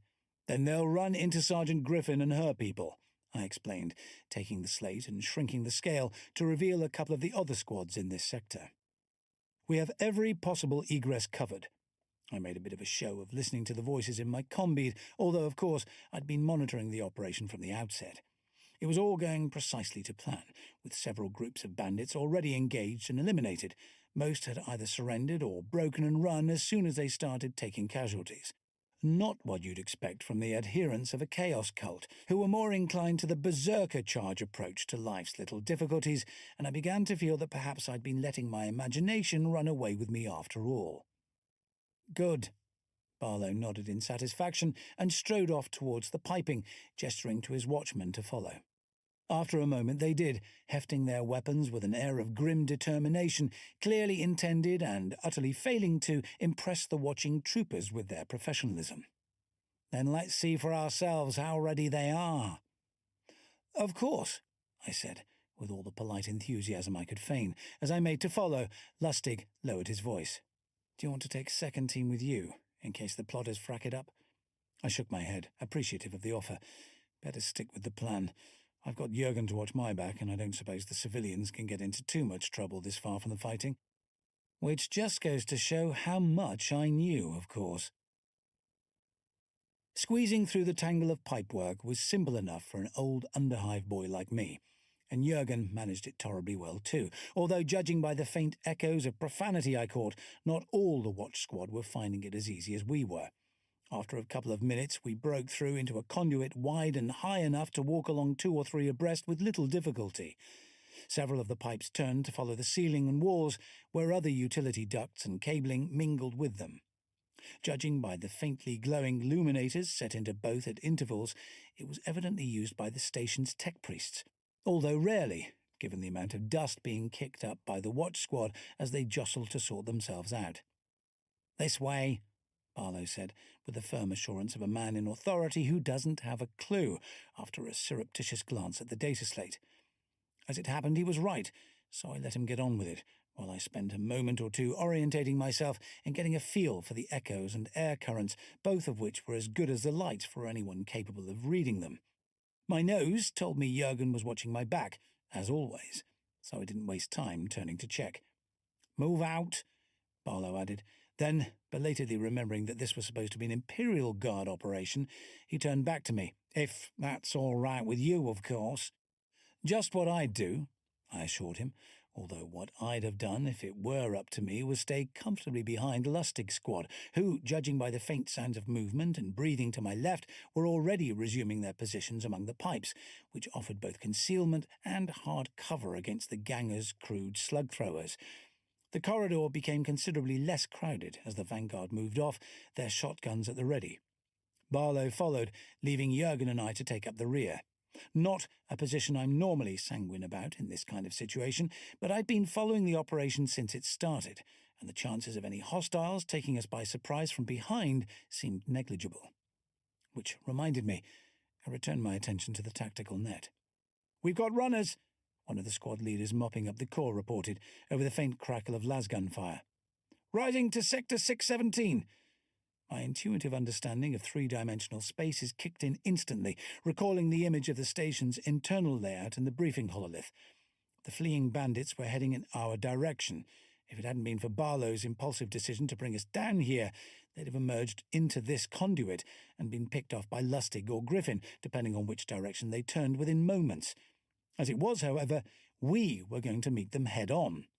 On the bright side, though, I had half a dozen yokels with shotguns standing between me and the bandits, not to mention Barlow, and a handful of scofflaws weren't exactly intimidating opponents. In fact, I found myself thinking this could work out well. Barlow and his plotters could get off a shot or two, feel they'd made a meaningful contribution, and drive the gangers straight into the guns of Griffin and her squad, who'd actually get the job done. "Kane here," I cut in. "Moving to intercept. Numbers and weapons?" If the squad leader was surprised, she was too professional to show it. "Estimate 4 shotguns and stubbers. One appears unarmed, but look out for a pistol or something." "Will do," I confirmed, and glanced at Barlow, who was looking considerably taken aback, which wasn't that surprising, as it belatedly occurred to me he had no access to our tactical net and had only heard my end of the conversation. "We're about to run into some opposition. Next chamber, let's set up a welcome." He was quick on the uptake, I'll give him that. Instead of arguing or asking for more details, he began issuing orders, picking up the pace as he did so. Within minutes, we'd reached the widening of the corridor I'd anticipated, a utility area of some kind where several of the pipes converged and branched, plugging themselves into arcane mechanisms that whirred and clicked and fluttered their wax-sealed prayer slips in the draught from an overhead ventilator. Jurgen and I settled ourselves behind the most solid-seeming of these, close to the passageway leading back to where Lustig's squad were stationed. I'd never been averse to having a clear line of retreat available if possible, though it hardly seemed likely we'd need it. After all, we outnumbered the approaching bandits by 2 to 1 and outgunned them too. Jurgen raised his lasgun, sighting along it towards the junction I expected our quarry to emerge from before too much longer. The watchmen were positioning themselves behind whatever cover they could find too, pointing their weapons down the side passage with every sign of confidence. I couldn't see very far into it from this angle, but didn't really need to. With any luck, our unwanted companions would have slaughtered the scofflaws before they even had a chance to emerge. Barlow had drawn a bolt pistol and glanced over at us with an air of keen anticipation. I flourished my las pistol in return and let my other thumb rest idly on the activation rune of my chainsword, more for the look of the thing than because I thought I'd need to use either. "Hold your fire until you're sure of a target," Barlow ordered, and the watch sergeant nodded grimly, although with half a dozen shotguns trained on a narrow utility conduit, accuracy was hardly going to be a consideration. The hail of spreading shot would sweep down it like a frag mine going off, shredding the bandits in the process. I concentrated, filtering out the ambient sounds like the humming of the machinery, the rustling of movement as the nervous plotters shifted position, and the adrenaline-accelerated thudding of my heart, my old tunnel rat senses proving as reliable as ever. Hurried footsteps were audible down the cross corridor, scuffling against the floor, the overlapping echoes obscuring their precise number, but certainly no more than we'd been warned about.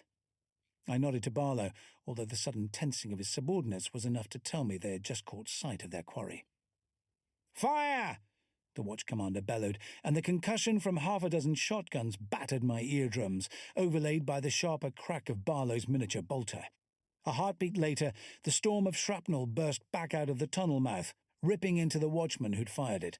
All went down at once, dead or grievously wounded, despite whatever cover they'd managed to find. The sergeant was definitely out of the fight for good, half his head missing, and Gonzales was clearly in shock, cradling what was left of her right arm with the remaining fingers of her other hand. A trio of gangers emerged from the tunnel mouth at a run, firing as they came, clearly intent on finishing off the survivors. "Oh, no, you don't." Jurgen opened up with his lasgun on full auto, dropping 2 of them while I took out the third with a shot to the head. Just before his forehead disintegrated, I made out a familiar-looking sigil, apparently carved into the flesh, and shuddered. It seemed I'd been right after all. "Contact! The civvies are down. We need medics."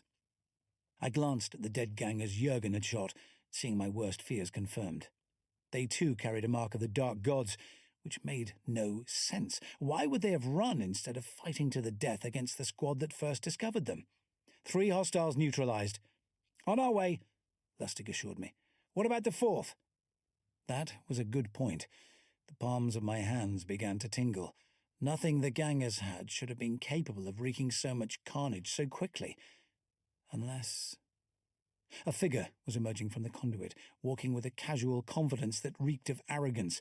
He looked like nothing special, a man in early middle age, dressed in an artisan's smock, but with hard, febrile eyes in which sanity was clearly a distant memory. He smiled without humour. "Oh well, if you want something done, do it yourself." I shot him before he had a chance to finish speaking, but the lasbolt never made it as far as his chest, hurtling instantly back at me. Only the reflexes honed in innumerable skirmishes over the years enabled me to dodge it. "Blood for the Blood Guard!"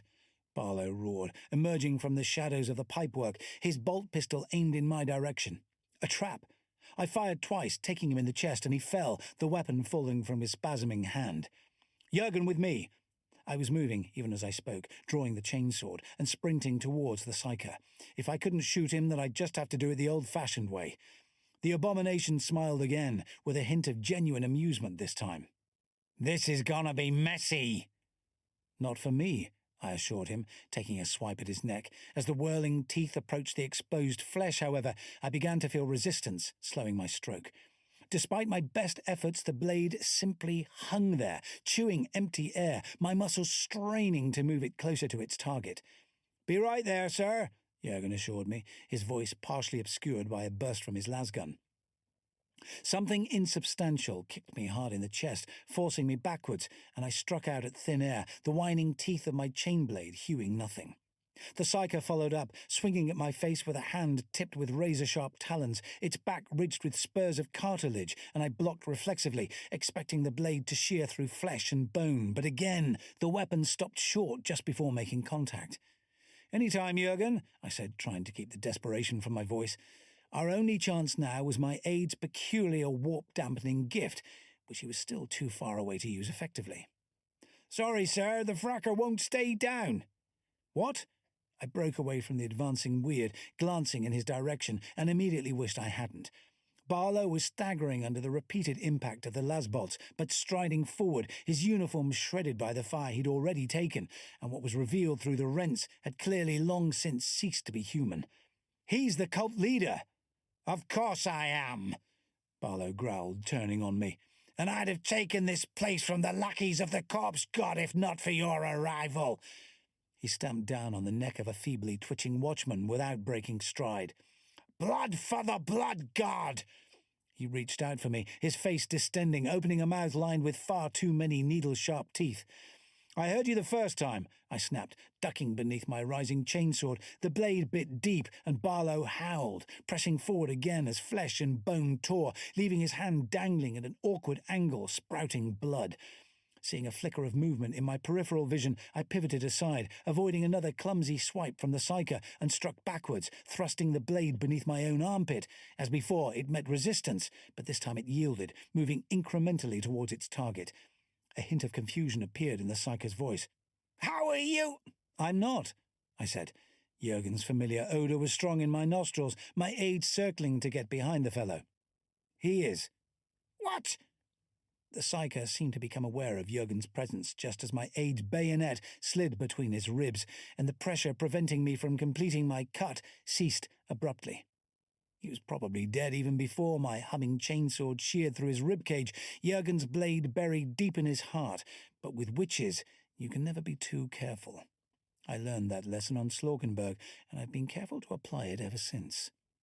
I ripped the blade free in a shower of viscera and swung it at Barlow, who by this point was so intoxicated with bloodlust that he seemed to have forgotten any lingering idea of tactics or self-preservation. The whirling adamantine teeth took his leg off mid-thigh in a geyser of blood, and I pivoted round behind him, swiping at his neck as he fell. His head separated from his torso and bounced under a tangle of pipework where something small and squeaking seemed to appreciate the free meal. "Commissar!" I glanced up at the sound of running feet, Lustig and his squad appearing from the tunnel mouth we'd entered the chamber by, their levelled lasguns seeking a target.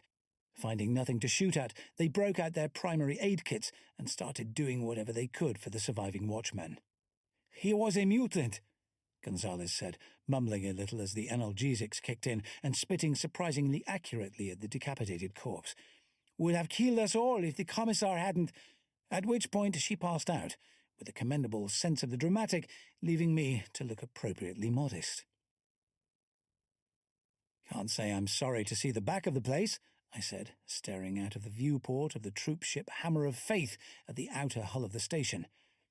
"Me neither," Castine agreed, "but at least the heretic hunt went well." "It seems to have," I said. Most of the actual cultists had fought to the death, of course, but enough of their associates and the dockside gangs had survived to be interrogated, so we were as confident as we could be that the real threat had passed. Quite how Barlow had first turned to heresy or found a psyker to join him was still under investigation, but that was a matter for the freshly purged local authorities now, not to mention the Inquisition. And we headed off an attempted coup by the great enemy, which would have wreaked havoc with Imperial supply lines throughout the sector. I'll take that as a win. The faint tremor of the docking clamps disengaging ran through the deck plates of the troop ship, and I glanced out of the viewport again, seeing Kappa Septum diminishing slowly, a glittering gem against the endless night as we began to pull away. a spectacular sight I couldn't quite bring myself to enjoy, wondering how much darkness still lurked in the heart of that shimmering jewel.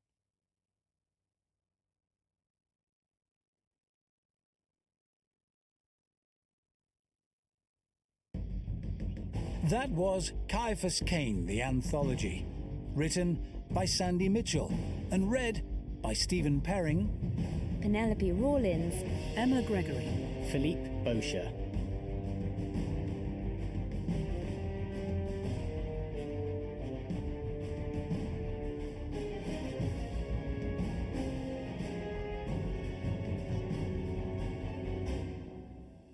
This recording is copyrighted to Games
Alright, so I think that fixed that problem. Crap, was my volume turned down this whole time? I'm sorry about that. What was I saying? Mumbling about 3D printing, wanting to be what I do since I've been doing it for a decade, since 2015. I'm trying to get backers and not GoFundMe, but Patreons, so I can just 3D print giant robots and armor and cars, and just make stuff, you know. Basically, like, share, subscribe, and this big old Titan's what I'll be working on next video. And if you want to listen to the audiobook, just play back the stream.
Alright, so next video I'll have we'll be working on this. I'll have another audiobook, and I'll see y'all later. Thanks for joining me. See you next time. Also, enjoy Burnout Takedown soundtrack.